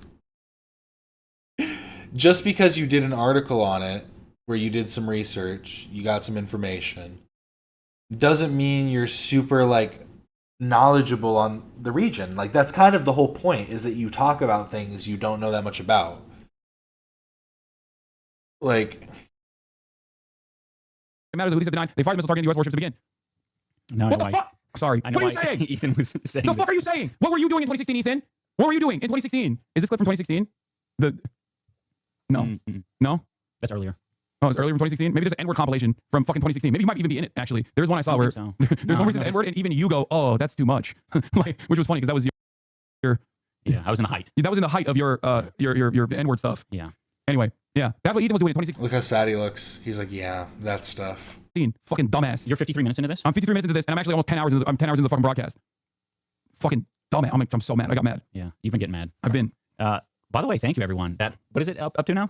170? 177. We can do better. We can go to 200K, chatters. Yeah. Thank you, guys. That's awesome. Yeah, I'm buzzing it. I think. Nope. Okay, before we move on, Disneyland during a genocide. Yeah, dude. Yeah, I think I sufficiently covered the fucking ongoing genocide as opposed to you, a person who only bitches and. You just don't fucking understand, like, at all. About people being mean to you and then constantly packages it under anti-Semitic attacks, anti-Semitic incidents. The ADL was saying anti-Semitic incidents rose by fucking, 4,000% or something? And I guess half of them were people being mean to Ethan Klein. Half of them was my feelings were hurt. Ethan Klein, a Jewish man, had his feelings hurt. That's anti-Semitism. Any criticism. Before we move on, Hasan has one final taste of idiocy for us all to enjoy. Yeah, this kid is like, he was like 19 at the time when I talked. Which means that for most of his life, he has withstood genocide, right? Like he is a person whose only experience is like, it's literally like talking fucking Anne Frank, basically. Okay, being able to Anne Frank. Well, yeah, he made this point already. What's the point? He's talking about the... Oh, I already addressed the Anne Frank point. Oh my fucking God. This dumb fuck. Anne Frank continues to inspire generations of people because in the face of a genocide that eventually took her and her entire family's life, except for her dad, she refused to Welcome to the third engage in violence. And then there's this guy who would kill Anne Frank. Oh my God, he would have killed Anne Frank, you fucking animal. God damn it. You are such a disgusting, repulsive little fucking racist animal, dude. This guy would have killed Anne Frank. Act now against these companies profiting from the genocide of the Palestinian people. Pressure targets, Disney.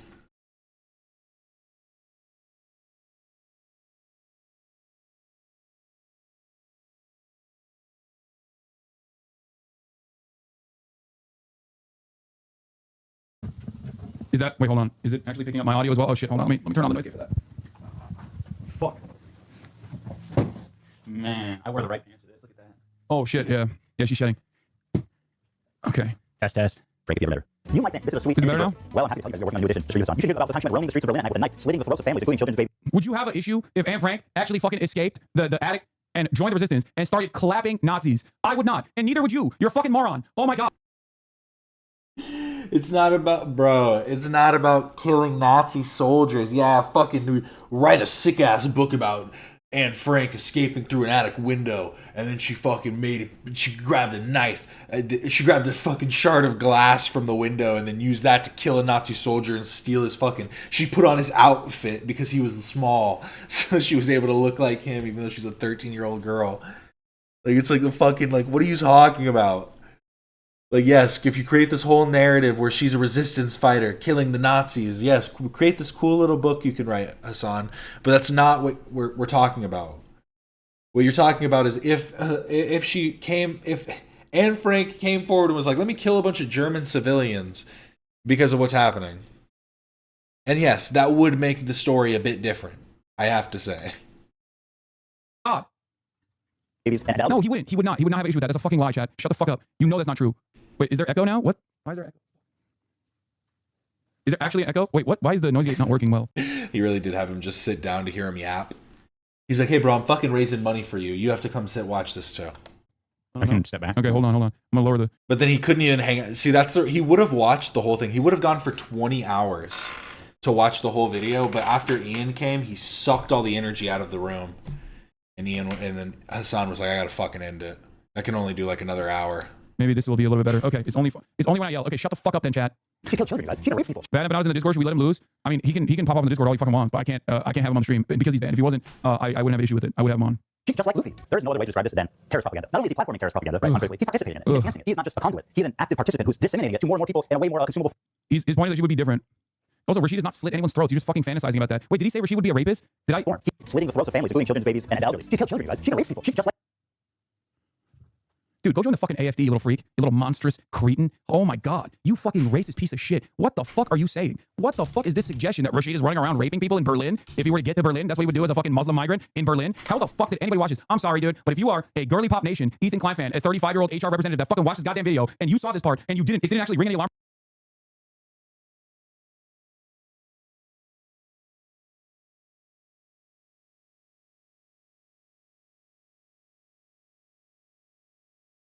So I'm not going to read what the full article is, but Yemeni activists who revealed Houthi sexual abuses detained by Saudi Arabia.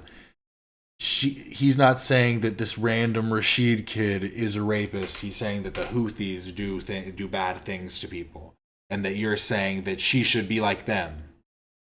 I'm browsing you in your mind. Stop making bro. Actually, so fucking what? Are lost, okay? You're lost in the fucking sauce, dude. Yeah, raus and raus is what Ethan is doing here. Maybe he was fucking Sig Heiling, not the meme on Elon Musk, but to actually align with Elon Musk on his AFD support. What the fuck? Oh my god, it's just weird that you defend him. It's just weird that you defend him. Like, you can acknowledge what he went through and also acknowledge he's a terrorist. He is not a fucking Houthi, okay? And even if he was, I wouldn't have no issue with him. If you were to bring up a Houthi right now and you were like, this is a terrorist, why don't you acknowledge it? I'd be like, suck my fucking dick. That's precisely the reason why I said to Ethan Klein directly to his fucking face, 10 toes.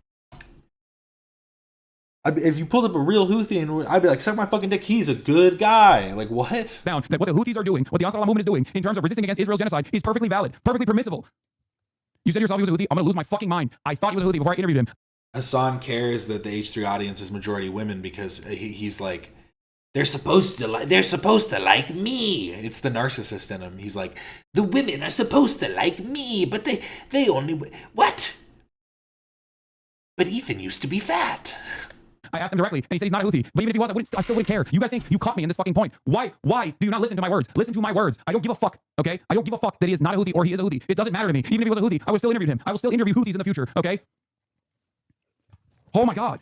Have you watched the Content Nuke? Yeah. Oh, you did? I watched the whole thing. You watched the whole thing? Uh-huh. You know, technically you only have to watch, I think, the final couple minutes or something, because he does summarize the whole thing. So that could save some time. You should listen to your own words. Can you stop getting angry? It's a little bit hard for me not to get fucking angry because people are just like, you are literally admitting you are wrong, but they won't accept it. Wait, what? I'm not even admitting that I'm... Wait, what? Oh, yeah, I'm admitting that I'm wrong in the sense of, like, I thought he was a Houthi, and then he told me in the interview that he's not. What am I supposed to do? I will always autistically defend the truth. That is something that you will always be able to get out of me. If that's your goal here, is to piss me off, because I'm going to be incredibly stubborn and tell you what's what, okay? That's it. That's what pisses me off more than anything else. I can't stop myself. Loki, how do you handle your former friend obsessing and slandering Daily Bro is insane. I mean, he is a fucking giant piece of shit, so it... And also... It didn't happen overnight. It was a build-up. Yeah. This is your safe space. Banned. I'm just kidding. But that take more in context. A lot of people won't get it. You need to justify it. Like, no one has time when CNN does an interview with terrorists. I know, they don't. The point is, they'll say, oh, well, guess what, dude? CNN would not have asked him if he likes One Piece or not. To be fair, I completely dismissed what Ian said, too. He's kind of forgettable. What'd he say? Your former friend obsessing and slandering Daily Bro is insane. I mean, he is a fucking giant piece of shit. So it... And also... It didn't happen overnight. It was a build-up. Yeah. Yeah. Oh, damn. Yeah.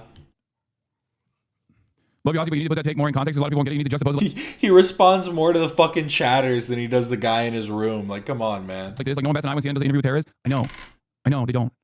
The point is, they'll say, oh, well, guess what, dude? CNN would not have asked him if he likes One Piece or not, okay? That's the argument there. But even if he was a Houthi, I probably still would have actively worked to understand what his worldview is. I would ask him some silly questions in the process, okay? Anyway. You have to watch it whole or he'll call you a pussy. I think my brain will explode. Him saying you might have defamed him on Monday, he's looking for a reason. He was saying... Imagine how I've been feeling, Hasan. I just skipped like 6 hours, I think, or like 3 hours or something. If defamed him on Monday, he's looking for a reason to sue you. Sue me. For fucking what? For clipping me out of context for this entire goddamn thing, and also simultaneously making zero fucking arguments. The entirety of Ethan's argument relies on his audience not knowing anything. The entire argument is basically.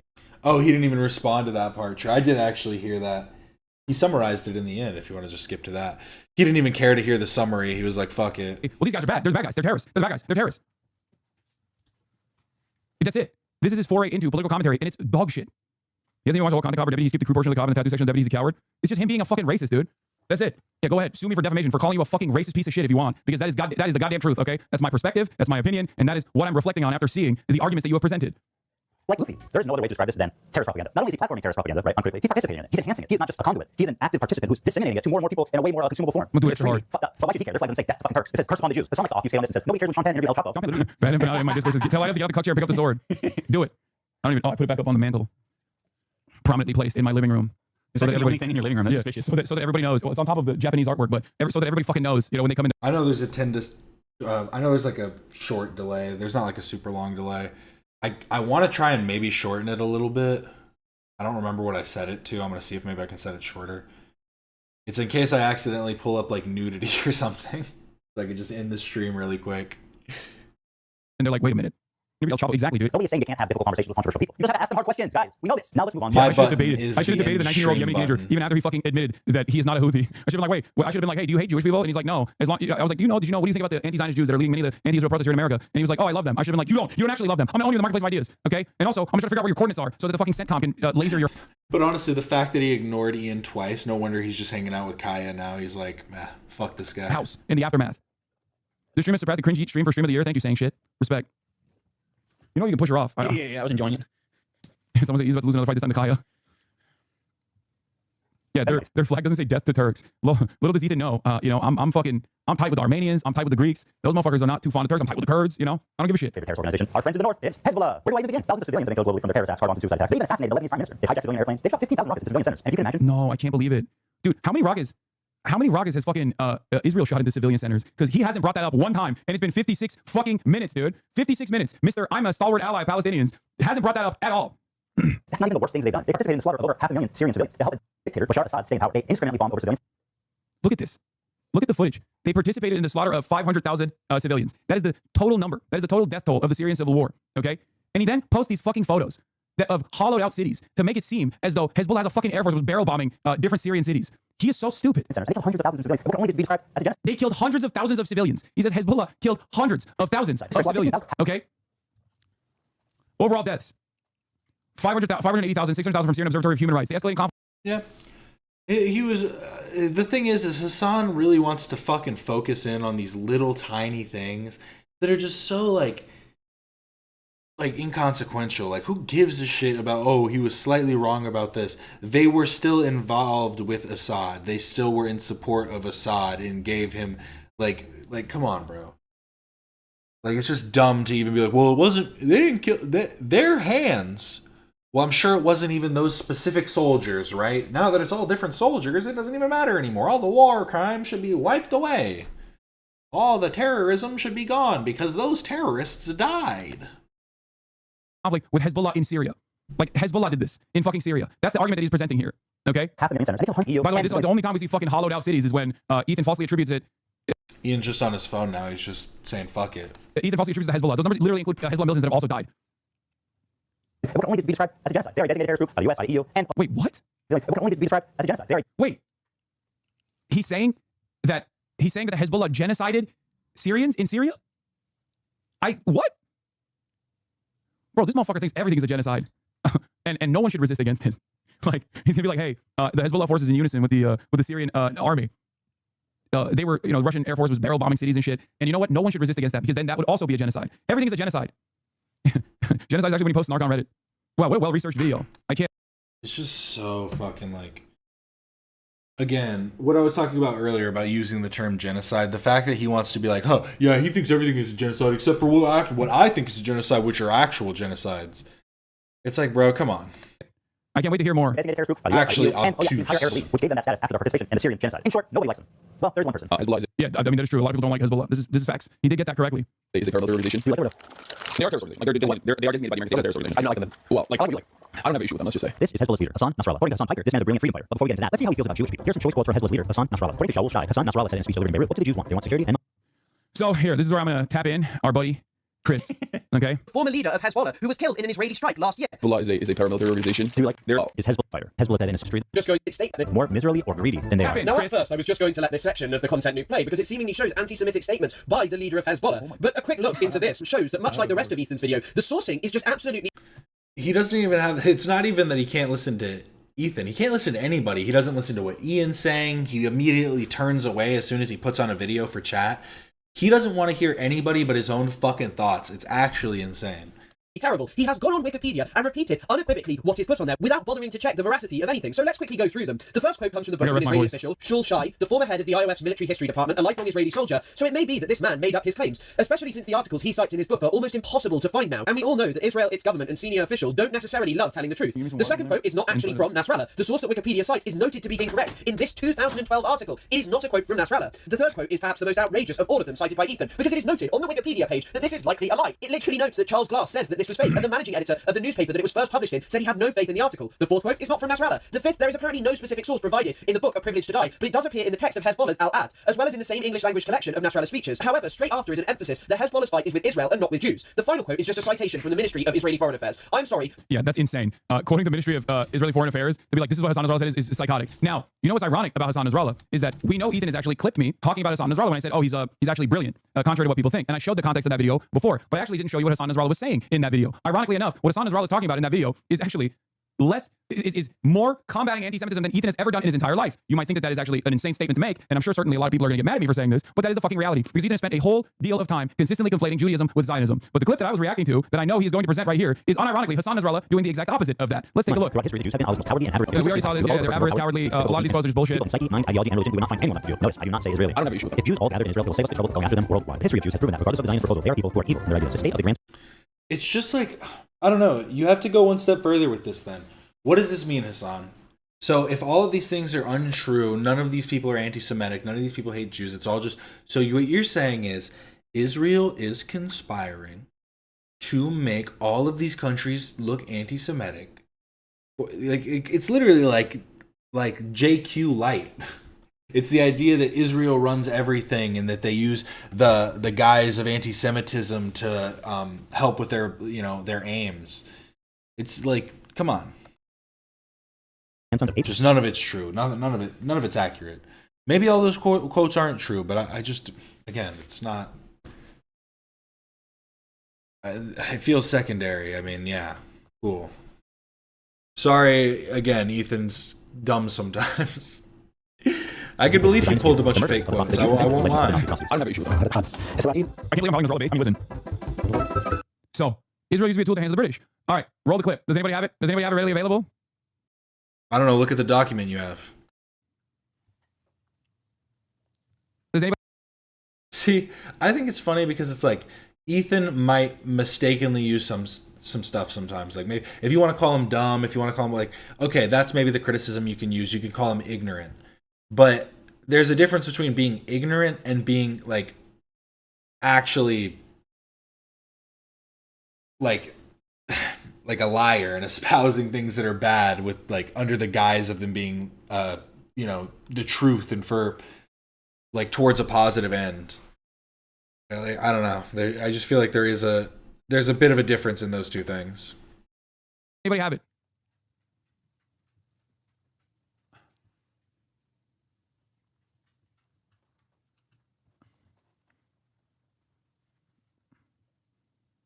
No, not the OG clip. No, me reacting to it. I want to show the exact clip. Hold on, let me see if I can find it. I mean, it's basically Turkey. Are we gonna learn a lot today? Maybe. Oh, this is the... Hasan Nasrallah was assassinated. I mean, it's basically Turkey. Are we gonna learn a lot today? Maybe. Hasan Nasrallah was assassinated. Wait, what did you say? Hasan Nasrallah. Who's that? He's the leader of Hezbollah, the general secretary of Hezbollah. What's Hezbollah? Hezbollah is that a small guy? Hezbollah is it's the same name. Okay. Hezbollah is a paramilitary organization that is also a part of the Lebanese parliament. Do you like them or no? I think it's a resistance group. They're pretty successful against Israel. But everybody hates them. Like everybody in the region, a lot of people don't like them. Like I like what you like. I don't have an issue with them. Let's just say they're Shia. I'm Sunni technically. Not that it's this sectarian distinction. Yo, Hasan, this is your personal invite to Jason Lewine's 21st birthday. Would you be down to come May 9th? Oh my God, nephew, you fucking changed. Back in the day, you used to FaceTime me. You used to FaceTime me for official things such as this one. Okay, I'll consider it. Wow. I used to get FaceTimes from nephew. Now, just a fucking message in the chat. What's happening? What has happened? You're gonna need to send me like a gift basket or something. He keeps using this 10-second clip of a casual that wasn't even on your stream. You literally go on your own stream later to explain your full stance to Nick. I know. It matters in this situation, but you know what's really funny about this is that they fucking clipped this out of context too. They went into Nick's stream and clipped it out of fucking context. Because even here, I'm describing, as always, whenever I'm on camera, I know that there's a bunch of clippers out there that are gonna be clipping shit. Okay? So even there, I'm describing the full breadth. I'll be honest with Sam. But they are a terrorist organization. Like they're designated. They are designated by the American state as a terrorist organization. I do not like them then. Well, I mean, we also called Nelson Mandela a terrorist until 2008.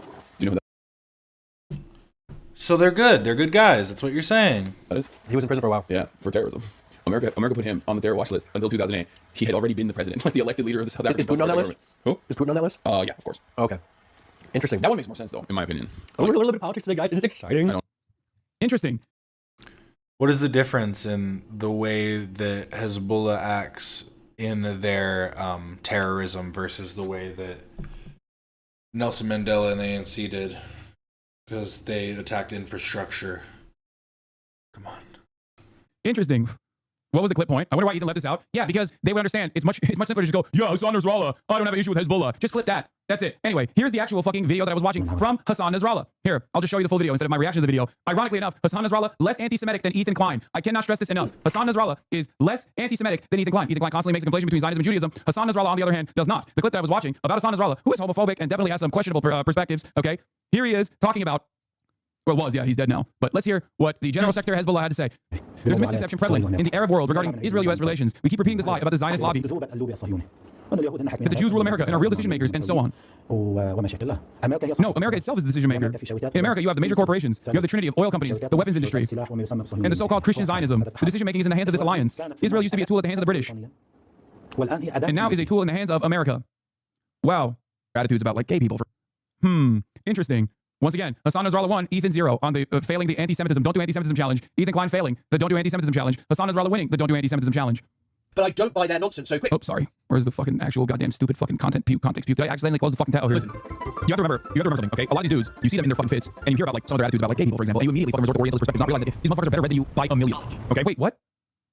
Yeah, I'm not saying that they're pro-gay. I'm saying you hear their backwards perspectives on gay people, and you see the outfits that they're wearing, and you immediately hit the oh, these guys are backwards barbarians attitude. When they're actually unironically very well-read people. Some of these people are. Hasan Nasrallah is. Hasan Nasrallah was an infinitely better read person than Ethan Klein. I will stand on that once again, 10 toes down. This is not. Does that mean that? Does that make him a better person? Does that make that his?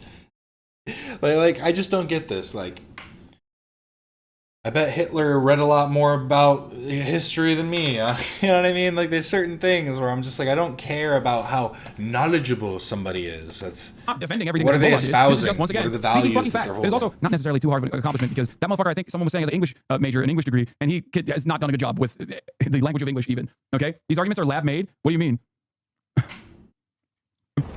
Like, it's not a broken clock situation. No, dude. Half of these dudes literally get educated in America and in the UK. What the fuck are you guys talking about? More you learn. This is why it's Orientalist. To literally look at these dudes and go, oh no, they're fucking barbaric baboons. Don't laugh at this fucking stupid ass. No, it's a Seinfeld thing, you know? It's Ty Lopez in the modern. You're right. They're well read. Gay. They're gay. No, I know you meant they're well read, so that means that gay people are bad. Which would almost be the indication there. Wouldn't them being like more knowledgeable? I guess he's saying that knowledge doesn't invoke morals or ethics. Knowledge only tells you what is, not what should be. And that's why Hasan espouses terrorism and says terrorism, like, he says, whoa, yo, kill them all. Modern era. That's it. I don't even understand half these fucking references. I feel like I needed to be online when it was 2013 or something. Yeah. And like sometimes I get this shit right. No, dude, he knows. It's crazy. He's read more books than you could ever imagine. And also, ultimately, Hitler was really well read. I mean, are you making a comparison between Hasan? Thanks so much. Have a good night. And have fun putting your daughter to sleep. Because that is always really easy. Nasrallah and Hitler, really? That's what we're doing here? Who's closer to Hitler in this regard? I would say Israel is closer to Hitler in this regard. Like, here, I'll give you a great example of this, okay? This is, once again, the same exact fucking Orientalist perspective playing this role over and over again. Also, Hitler, I don't think it was well read. But you just assume that because you're a fucking idiot. All right, so, let me tell you something. Israel in this process is the militant superpower in the region that is doing an ethnic cleansing campaign, doing a genocide, right? We already established that. We already agree with that. Even Ethan Klein sometimes agrees with that when his wife is not around, okay? When she's around... Thank you for the $5 warbling. I like pin 15 and I like you in a different way. Thanks. Thank you. Who doesn't like some good pin 15? Great show. I've actually never seen it. You said you meant penis. I get it. Can you not put penis in? He's like, oh, maybe it's not. Maybe it's a war. It's a war zone. Okay. If you get banned for saying penis, that's fucked up.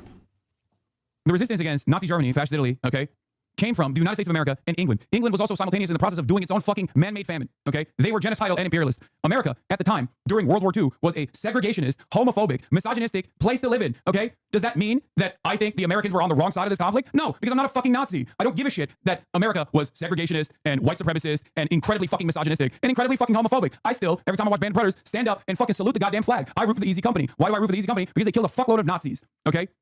That's it. That's it. The idea that like Hasan Nasrallah is fucking homophobic, like, yeah, I don't give a shit, man. What the fuck is wrong with you?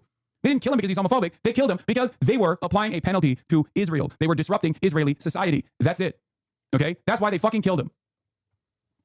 Why does him being well-read matter to your point right now? No, because being well-read matters to my point in this process because I'm talking specifically about Orientalist thought in that moment. And he clipped it to make it seem like I'm glazing Hasan Nasrallah. Do you know? Oh my God. See, Hasan does the thing that he says that we're all doing. He thinks that we're going, they're bad. They're bad, so that means that we think that they're idiot monsters that are like cave dwellers or something. Like, it's so weird. Like, isn't that him being Orientalist or whatever? Like he's assuming our perspective based on the claim that their ideology is bad. What is this? Google wouldn't know. It's weird because you weren't even being like, you like penis. Why can't I say I like penis? Google doesn't want me to say I like penis? The fuck? Okay, stop. Guys, fucking Christ. Stop making this about yourself. Oh my God. Some of you guys literally can't let this go. Oof. God's a pretty brilliant person in terms of like everything that he's done. You might not agree with his methods. You might not agree with his attitude overall in terms of like, in terms of his opinions on civil liberties and shit like that. But yeah, like that's what I don't know why he's putting up these quotes. Like, I don't give a shit. Yeah, I know. Does he think that I'm not aware of this? Like, I don't get it. Like, what is this edit supposed to imply? I'm quite literally describing that, yes, he is homophobic. I am aware of this. Ultimately, this motherfucker has read a shit ton of books. Knowledge. I feel like showing you guys enough evidence that Hezbollah is an evil terrorist organization. But no, you haven't. You showed zero evidence. You just said that they participated in the Syrian civil war and then attributed all the deaths of the Syrian civil war. You said hundreds of thousands. You fucking dumbass literally claimed over and over again and got fact-checked by AB and had to button yourself with the erroneous claim that Hezbollah had killed more Muslims than Israel. What a fucking insane statement to make. Oh my God. Every single part of this is literally, hey, here's my proof. They're Arab barbarians. They're Arab barbarians. They're homophobic. They're Arab barbarians who are homophobic and hate women. Have you noticed how much they hate women? Is that why Israel killed them? Is that why Israel killed thousands of women in the process of killing Hasan Nasrallah? Is that why they were liberating those women in Lebanon from their mortal toil? Is that what happened? Thank God Israel liberated them with these gay bombs. You know? Fuck. Have you considered this? What you meant to say is Hezbollah is Muslim. Okay? That's what you meant to say. What you meant to say is they're Muslim. Oh, he also knows that, you know, that is the point. So of course, as they're Muslim, it's different. If you're wondering why Hasan's audience is so radicalized, it's because of stuff like this. Israel, America's greatest ally, the most important country in the world, most moral nation, most moral democracy on the planet, is ruthlessly and mercilessly bombing southern Lebanon, including southern Beirut. What are they gonna do? They just kind of were there. They happen to be Israel's neighbor. You're kidding. Yeah. You guys, someone who's critical of Israel, this retelling is fucking insane. They just kind of were there. Hezbollah started launching rockets into Israel hours after the October 7th raid began. Hezbollah, in the aftermath of Israel's conquest, by the way, literally right here, it says it. They didn't start launching rockets hours after October 7th began. Your own Wikipedia source undermines that. You fucking moron. They started. We skipped. I'm sorry, Tiffany, we couldn't do it. We skipped like probably a good 4 hours. We just skipped to the part with Ian. I think I was a good 2 hours in, 3 hours in, and he was probably like 20 minutes into the video. So I skipped 40 minutes of him rambling, which rounded out to like 3 or 4 more hours. But hey, if he can't watch the full Content Nuke, then why the hell should I watch his full stream? You know what I mean? As soon as Israel started attacking Gaza, okay? And where did they launch their rockets at, you might add? Oh, that's right. They launched their rockets at IDF installations near Sheba Farms. Where is Sheba Farms? I wonder where Sheba Farms is. The IDF... Knott's Berry Farms. Snoopy, no! With counter battery fire and an airstrike that destroyed a tent Hezbollah erected in Israeli-occupied territory several months prior. Yeah, 24 hours, I guess, is hours, technically, if you can stress the truth long enough. No, they literally fucking... Even is trying to clip chimp his own fucking Wikipedia article, and it still doesn't work. Okay? Yes, their first response, their first retaliation was illegally occupied Lebanese territory in Sheba Farms. Okay? And then they escalated after Israel's retaliation. Then they increased their fucking targets. Here's Sheba Farms, for those of you who don't know. Israel should withdraw. This is Jimmy Carter in 2006. Israel should withdraw from all Lebanese territory, including Sheba Farms, and the release of Lebanese prisoners. Yet yesterday, Prime Minister Ehud Olmert rejected a ceasefire. There will be no substantive and permanent peace. He do be yapping. That is true. For any peoples in this troubled region, as long as Israel is violating key UN resolutions by occupying Arab lands and oppressing Palestinians. Oh, wow. It turns out history did not start on October 7. That's so crazy. But of course, if you don't know anything about anything, it doesn't fucking matter.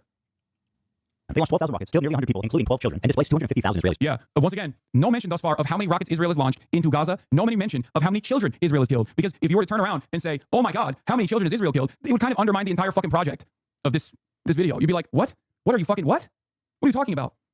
Israel's killed more than 12,000 children. What the fuck is wrong with you? Israel has dropped the equivalent of multiple nukes on the Gaza Strip, which it is a belligerent occupier of. It's sad because Hasan's not realizing. It's like, we all know that stuff almost goes without saying. We see it. It's in the news. People talk about it. It's not like... The whole thing is this video is critiquing Hasan. So I don't understand why he's like, why aren't you at the same time talking about Israel? Because enough people are talking about Israel. That topic has been covered ad nauseum. You, on the other hand, are saying things that do need to be talked about. Like the point, like that's the thing is he's like putting all of his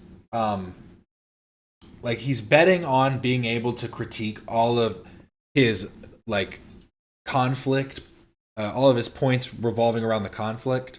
When in reality, it's like that is very like secondary to the actual critiques Ethan is making about Hasan. But Hasan doesn't care about that because he feels like that's secondary to the genocide, which is more important. But that's what caused them to respond. What did I do? That's what caused them to respond? No, that's not what caused them to respond. They responded because they have an axis of resistance. Obviously, I'm sorry. Obviously, the genocide's more important, but I just mean what's more like actionable for the individual in the moment. He can come at you much easier than he can take down Israel as a whole. Israel, they responded because Israel started nuking Gaza instantly. That's the reason why they fucking responded. It's a video about you and you don't support Israel. Why would you need to say that? What? Because he's anti-genocide, as he said. Do you not understand? No, this is literally my point, and him just saying because he's anti-genocide. So why wouldn't he? Why isn't he talking about all the genocides around the world? I'm trying to lead you to the conclusion that he's actually not in support of Palestinians. Are you that fucking dense? Are you that stupid? Do you not understand? The reason why I keep reiterating this point over and over again is because someone who is actually fucking in support of Palestinian emancipation would have probably spent at least a little bit of time talking about what Israel has done so far. Of course, he did not do that. And he's never going to do that because he's not fucking pro-Gaza. He's not pro-Palestinian. He's pro-Israel. Okay? Hezbollah was punished by Israel, and the Lebanese population was punished by Israel because of Hezbollah's resistance against Israel's genocide in Gaza. Why do you ask that? What do I say? Do I tell him the real... What is this, AI voice?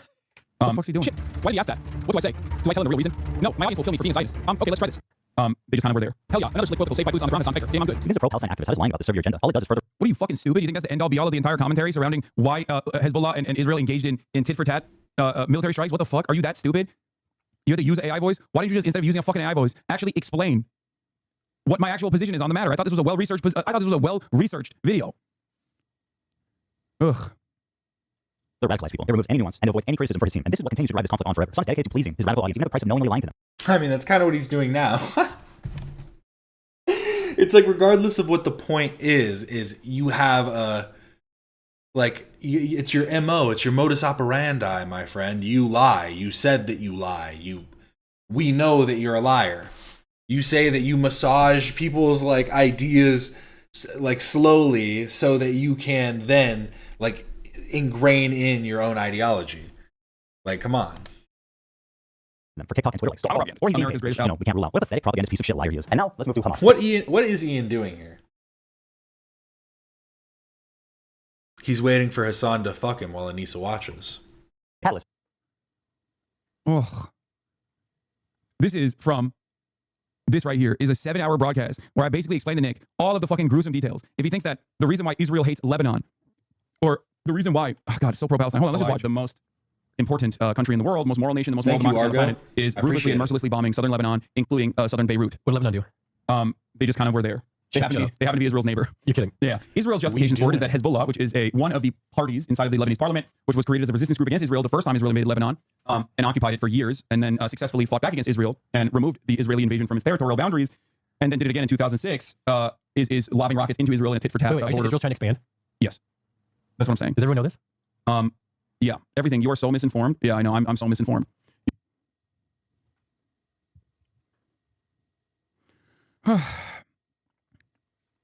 Wow. So I did describe it. So if he just let the clip play out a little bit longer, it almost feels like my entire position wasn't that they're just there. Like, you have to be a real moron, like an actual fucking moron, to think that my only argument against, like my only argument there was, well, Lebanon is just there. What? Well, since then, Ethan has learned a bit about Hezbollah and has called their inception noble. So I'm glad that that happened. Brother, we raised 10 cases. Ian showed up, and you have said less than 2 words to him. Sorry for backseating. Okay, listen, he wanted to show up. I'm chilling. Yeah, he's chilling. And also, you know, what Also, yeah. What kind of feedback do you have? Well, I was going to say, there's a reason that I didn't get in all of this in my video. I think I kept it mainly to like my personal relationship and like these very non-political things. Yeah. You know, okay. I'm trying to stay in my lane. Hey, imagine if Ethan did that. I wouldn't be doing this, and we wouldn't have been able to fundraise $185,000 in the process. So at least there's some good that fucking came out of it. They were kind of just, their comment was referring to Lebanon, not Hezbollah specifically. That's what Nick asked you. What did Lebanon do? Yeah, it doesn't matter. There's obviously context to the back and forth between Israel and Hezbollah as well. My point is, he is so nefariously clipping shit out of context in a way to make it seem as though I'm going to do this for other fucking slop tubers as well, I think. I might do like a Willie Mack show one, also with the fundraise for another initiative. I thought this was so funny. When I was skipping around checking this the first time, all of his chat starts going, no, It is actually unimaginably stupid. Like the ways that these guys have fucking see some no. Someone said do it. No. Operated is so dumb, and they literally have created this no. Then they're doing the thank you Ethan Klein echo chamber song. where they fucking think I'm afraid of their perspective. I'm afraid of my chat seeing their perspective when chat was here when I was actually talking about all this shit in context. Honestly, think he doesn't even think they're out of context because he just gets sent shit and doesn't do how to do research. I can't even talk anymore. If I do that, I will turn into John Fetterman. Hasan finally accepting he's a slop tuber. Oh, do you think Ethan's going to respond to this whole thing? What, the 7-hour fucking response? No, he's going to clip shit out of context again to be like, see, got him. Oh my god, bro. Yeah, get the full fucking context, bro. I'm not like, we can't watch it. He's like, oh, you need the full context. You need the full 20 hours. If you don't get my full 120, if you don't get my full fucking 700 hours every week, then you're not filled in on the actual intricacies of the genocide. Oh. Fuck. Yes, absolutely. He's doing this on purpose because he knows his fans will not search through archives to cross-reference and make sure what he's saying in the context actually matches your content. Yeah. I can't believe my nuanced perspective on Hezbollah and its resistance, its militancy against Israel was not neatly described in a 10-second clip that he fucking nefariously cut and chopped up. Well, Ethan didn't do any of that, to be fair. He didn't do any of that. Someone else did it for him. I literally used to be a Willie Mack Show fan, then I realized that man was a moron. Even then, I didn't realize how much they took you out of context. Yes, this is all these fucking assholes do. Everybody used to be a fan of something. Holy fuck, it took 10 hours and 42 minutes. I mean, I covered the news for like the first 2 hours. But it's like, there are so many instances where he just lied. This only works if his audience actually watches me and then sees all of this shit and then actually takes it to Ethan and says, hey, Ethan, why did you do this? That's the only way this actually... Dude, you like obfuscated like every point. You were obtuse the entire time. Let's use our debate terms. You gish galloped. You, what are some more? What are more fallacies? I need to Google some. What are fucking fallacies? I'm trying to just remember them off the top of my head. I'm gonna just look up fallacies. Is it AdQuo Pro? What's the 2 Doesn't even matter. Whatever. He basically just lied the entire time. Penetrates the collective consciousness of people. And we haven't even gotten to the Hamas part yet. Holy fuck. There's so much. Oh, you know what would be a good idea? What? Create a website where people can post their like H3 former fan like testimonies. Yeah. Saying how they got out, like what steps they took, relatable sort of recovery stories. I think that could sway a lot of people. Maybe. I don't think so. I don't think anything's gonna get him out of this. Yeah, their only interest is fucking slop and drama, dude. Their only interest is slop and drama. They're fucking morons. Hasan takes 3.5 hours to watch 18 minutes of the nuke. And everyone here Hasan fans talk about Ethan pausing ever again. He's somehow worse law. Yeah. He really 2.2'd, bro. I swear. Bullshit. He's straight. He used, bro, look at all the ad hominems throughout this. He called the video Ethan stupid. is literally nefariously clipped. So of course I have to fucking add to one individual clip. I have to add a shit ton more context to it. Hasan crash out getting progressively worse. He tells Ethan to open up your wallet a little bit fucking harder. One of the debate so well, his opponent finally watched the video. Hasan makes a Dennis. Like your country. Photo with me. Wow. What is the big whoopsie Dennis moment? Don't let your own country, a foreign country. Can we just add here, as far as I know, I understand AIPAC is American. They lobby for Israel because they're American Jews. Oh my God! Okay, I can't look at this. I'm done. I can't do this any longer. Okay. Oh my God, they're so fucking stupid. Yeah, I wonder why AIPAC doesn't actually have a fairer restriction. Yeah, clearly they're just American Jews who are only interested in what American Jews are interested in. That's right. It's not a fucking foreign lobbying organization that somehow has been able to avoid fair restrictions. I wonder how that worked. No, literally. It's like, if he thinks that Ethan is swaying our opinions, that's just because he knows that his fans are full of like impressionable teenagers. Like, come on. Anything else? As a former HD fan for 5+ years, crazy to see where it's all progressed. The stream has really made me think back on all he could have lied about that I didn't even realize before. To be on the other side of this is really eye-opening. It makes me sad in a way that to see what he's become. Glad to be on the other side of it all, though. You didn't even watch the clip? I don't care. Come on, Hasan. Give us Ian's 2 cents. Oh, my head hurts. All right, you know what? He ad-hemorrhoided, bro. I hate him. One more hour. It's already 10 hours and 46 minutes. I'm going to continue.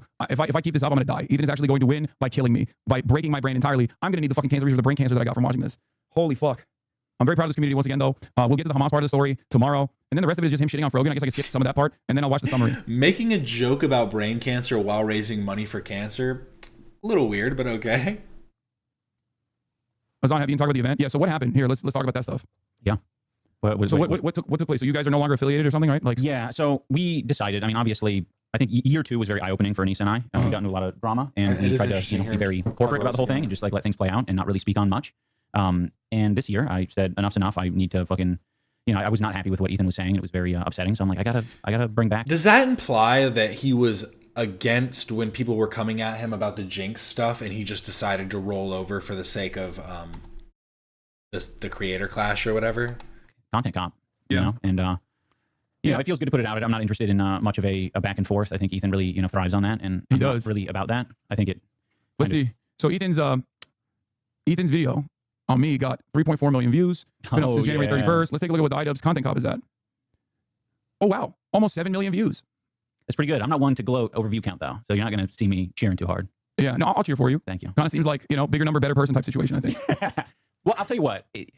In I don't know, some response of his or in his one of his videos, he was mocking our Anissa and I's podcast, saying how low the view counts were. And that's really a moment where I was like, oh, this is like a different human being. Like this is like, oh yeah, it's very strange because I'm like, I'm not like looking necessarily to have like an ownage moment, especially with something as silly as like, here's a fucking podcast that we're doing for a year straight. The purpose isn't to get fucking views. That's the whole reason that we're doing it on a separate channel and I'm not promoting it. And it's just sad to see him do all the fucking low blows. I just love we want it to be small. No, you were trying to grow it organically and it didn't work. And so it's not going anywhere. Expect it. We want it to be low key. Yeah. I feel like, look, I don't know what the fuck is wrong with him. I didn't realize he was like this, but maybe because like he chose his targets better in the past. No, Chuck, don't wait. No, Chuck. You're going to realize I didn't watch the whole thing. We skipped a big portion of it, so watch what you want. Watch mine at 2 times speed, so you're watching Hasan at 4 times speed. About what he was up to with other people.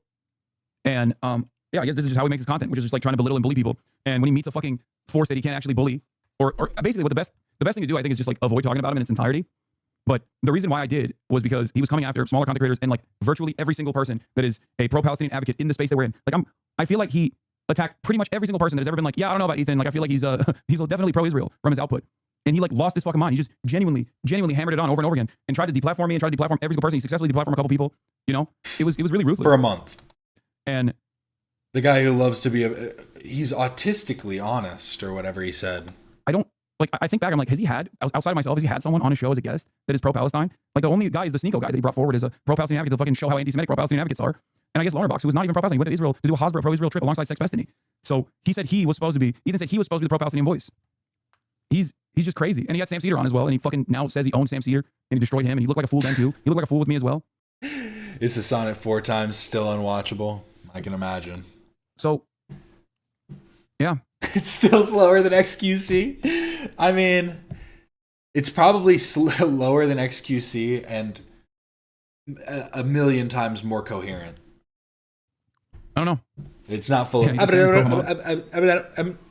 He's the legend. Man, that's how I'm going to sound. Cringe. Oh my God. It's got to be real weird to leave the hug box and like see the rest of the internet and how they're reflecting on this. Like I had normie friends calling me up to be like, what the fuck is wrong with that guy? Like, why is he behaving like this? And on the other hand, you look at his community and they're so laser focused on like whatever they can massage to look good after a 5-hour and 30-minute session where you just look like a fucking fool. What does it mean, a hug box? Like an echo chamber, like a hug box where you're just constantly relying on people who agree with you to make you feel, to shower you with praise. Yeah. Has he never heard that term before? Yeah, I was That's kind of surprising. I feel like that's not like a new term. I mean, one of my critiques is I feel like it's important as content creators to have a good filter for what's like entering your brain. It seems like you have like clearly a lot of fucking raw exposure, like your chat. Yeah.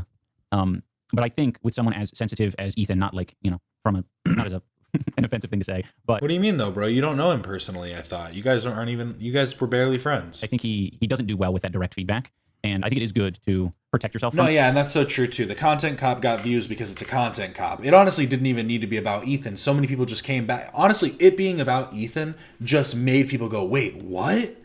Because people went, new content cop, H38, what the fuck? What year is it? What's happening? All the different comments that people were making. But yeah, nothing he makes now is going to do even a fraction of what that video got. Like, at all. But hey, it probably made him a good chunk of change. So he's floating on that for a minute. But I agree. I think there's a limit to it. Yeah, I don't know. I just I don't know where this goes from here. I assume he's still gonna do a bunch of dumb shit over and over again, and be a loyal servant of the the weirdest pro-Israel stalkers online. You know, what do you think of the context, Nuke? I don't like the attempt at political commentary combined with Ethan jokes, because it's very confusing when he's trying to make a point. Like the beginning when he says there's a big problem, communism. I don't really understand if that was meant to be serious or not. I didn't understand that either. He felt like he was trying to make a more Fortnite L dancing joke, but it also kind of also corresponds to the rest of the commentary. So I guess it's not a joke. Like he legitimately thinks the real problem is me radicalizing the youth. Yeah, but there's a lot of that vibe throughout the video, and it's hard to take it very seriously. People ask me all the time how I deal with. I think that's just the CTE, Ian. We were able to follow it very easily. What was hard to follow was your videos. Both of your videos made very little sense and were very difficult to follow. I don't think you should be criticizing someone's, like, I don't know, flow.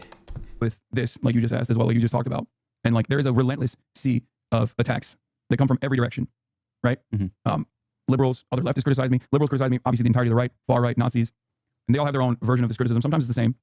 Most of it is just like delusional shit that they believe that they saw on a meme that they are trying to repeat. Yep, it's all fake. Everybody's delusional. Nobody has any right criticism about you. It's all fake and fabricated. You're so right. And go King. The reason why I don't give a shit about any of that is because I have my moral convictions. And I know what I'm doing is getting people to reconsider a lot of the social conditioning that they've taken for granted their whole lives from their upbringing, right? I'm sure throughout this process, there was, 50,000 people watching throughout the entire day over the course of 11 hours. I'm sure there were some people that heard me say something and went, I've never thought about it like that. And I think that's what matters at the end of the day. That's the reason why I don't mind all of the relentless attacks or anything like that. That didn't happen. Anybody on your side was like, you're so right, Hasan. And all the people that were on Ethan's side went, what the fuck are you talking about? What is going on right now? What was Ethan's point? Oh, we're not even watching the Content Nuke anymore. We're on he went from a clip to a Reddit post to a Twitter post to come on, man. And it's all context when he's also just showing clips. But okay, that's the context. Because I can sleep soundly at night knowing that I've had a decent impact on someone's life. Cause someone to go on their journey of learning, journey of development. And as a consequence of that, I have this amazing community of people that can just fundraise on a dime like that. You thought we would, I told you we probably... That isn't Ian. That's totally just me. Probably do 100,000 and you're like, let's do 75, right? Yeah. And we blew past that instantly. Like we raised $185,000 and I'm just so profoundly fortunate. And I feel like for every issue that I speak out on, if I didn't use the platform that I have, if I didn't actually fundraise like this, if I didn't use all the privileges that I have for what I think matters, for advocating for things that I think are important, then I think that would be pathetic, And to loop this back around to Ethan. Look at the little head shake that Ian does right here. The little nod. Then I think that would be pathetic, And to loop this back around to Ethan. He just looks skittish all the time. He looks scared. I think he's a pathetic man. And I don't think he's ever going to actually understand why so many people despise him. I do. I understand why a lot of people find me to be horrible. Many of it is because they're misguided from clips. Some of it is genuine. Yeah, his propaganda is seamless. He really does flow through everything like nothing. He's like, what do I need next? More grandstanding? Perfect. Okay, deflect. And never actually address the question. Ideological disagreements. Some of it is the way I carry myself and how I pop off in a random chatter every now and then that people don't like. Okay? Certainly. But I think he will never understand why people find him to be repulsive. He's never going to get it. He's just going to consistently, as his crew leaves one by one, he's going to replace them with active sycophants. And it's going to ruin the content that he was able to make initially. And he's going to be surrounded by the likes of Keemstar and all these right-wing fucking losers, wondering how things... Wait. leaves one by one. He's going to replace them with active sycophants. And it's going to ruin the content that he was able to make initially. And he's going to be surrounded by the likes of Keemstar and all these right-wing fucking losers, wondering how things changed. It's so funny that he thinks people that are opposed, like that are on the opposite like political side to him, agreeing with Ethan means that Ethan is in the wrong, rather than realizing that this is like a it's not about a hug box. This is literally a big dome that everybody's seeing. Like, you know what I mean? It's so like, come on, everybody's seeing what's going on, Hasan. Just because they're both calling you out doesn't mean that they're aligned. He's already been there before when he was doing edgy shit, I think, and then he saw what it was like Surrounded when he wasn't doing by, it. When he was, I didn't even catch that. Yeah, he's surrounded by Keemstar. He's just got an army of Keemstars. I mean, he could be surrounded by Boogie, but on a journey of becoming a more progressive person. He already knows what both sides look like, and I think the more he ventures into these treacherous Ethan is a lolcow orbiter now. Thank you very much. waters, if he tries to continue doing political commentary and like right-wing political commentary, the more he's going to lose his sense of self-worth. That's the way I see it. So that's part of the reason why I often don't fight back against a lot of these people that are fueling these hate raids and brigades, is because I know I'm just going to keep doing what I'm doing. And eventually all of that is going to be background noise. And those people, they have a shelf life. They have a shelf life because they don't have the same fucking stubborn nature that I do. They don't have the same interests as I do. They inevitably become their own worst enemies. They inevitably cook themselves. You might think you're riding high on the slop for a little bit. You might think you're getting showered with praise. An army of anonymous Redditors telling you you're brilliant. But at the end of the night, when you go home and you sit down and you look yourself in the mirror, you're not going to recognize who you've become. That's it. It's turning into a lolcow of a different variety. That's what I think. That's so mean. Was it? No. I mean, I think it's, well, I mean, I guess the truth. Accurate. I think the truth is what's mean. Sometimes it needs to be said. All right. Yeah, I'm going to end it here on that note, everybody. Thank you so much for coming on the broadcast. Thank you, Ian. Yeah, what was the final amount? The final amount, I mean, I'll keep it going. I'll that was the only thing he cared about. He's like, man, fuck the video, fuck you. Like, so how much did you raise? Do I get a cut? I'll react to the rest of the video tomorrow as well. Sick. Not the whole video. I don't think I'll be able to finish the whole thing because there's still 42 minutes remaining on it. But shouts out to Standard Cancer. Shouts out to Till the Fire for putting it together. Yeah. Thank you, chat. Y'all are awesome. All right. Fucking half day again, everybody. Okay. Amazing. Incredible stuff. I'm now a Hasan orbiter. I'm on his side. Everything he said was right. Ethan was a liar, delusional. It was all made up. A bunch of weird stuff about the conflict that kind of was somewhat unsubstantiated and was just kind of saying that Ethan was a liar, but I guess he is. Yeah, that's about it. My God. Thank you all for watching. I will be back on Monday for another H3 waiting room stream. We have a lot of stuff to talk about. Stuff from AB, stuff from Love. Probably more stuff about this. Come on, it's all happening. Remember to like, comment, and subscribe if you haven't already. It has been so much fun. Thank you again. And this is Captain Quasar signing off. He did get used and abused. You're so right.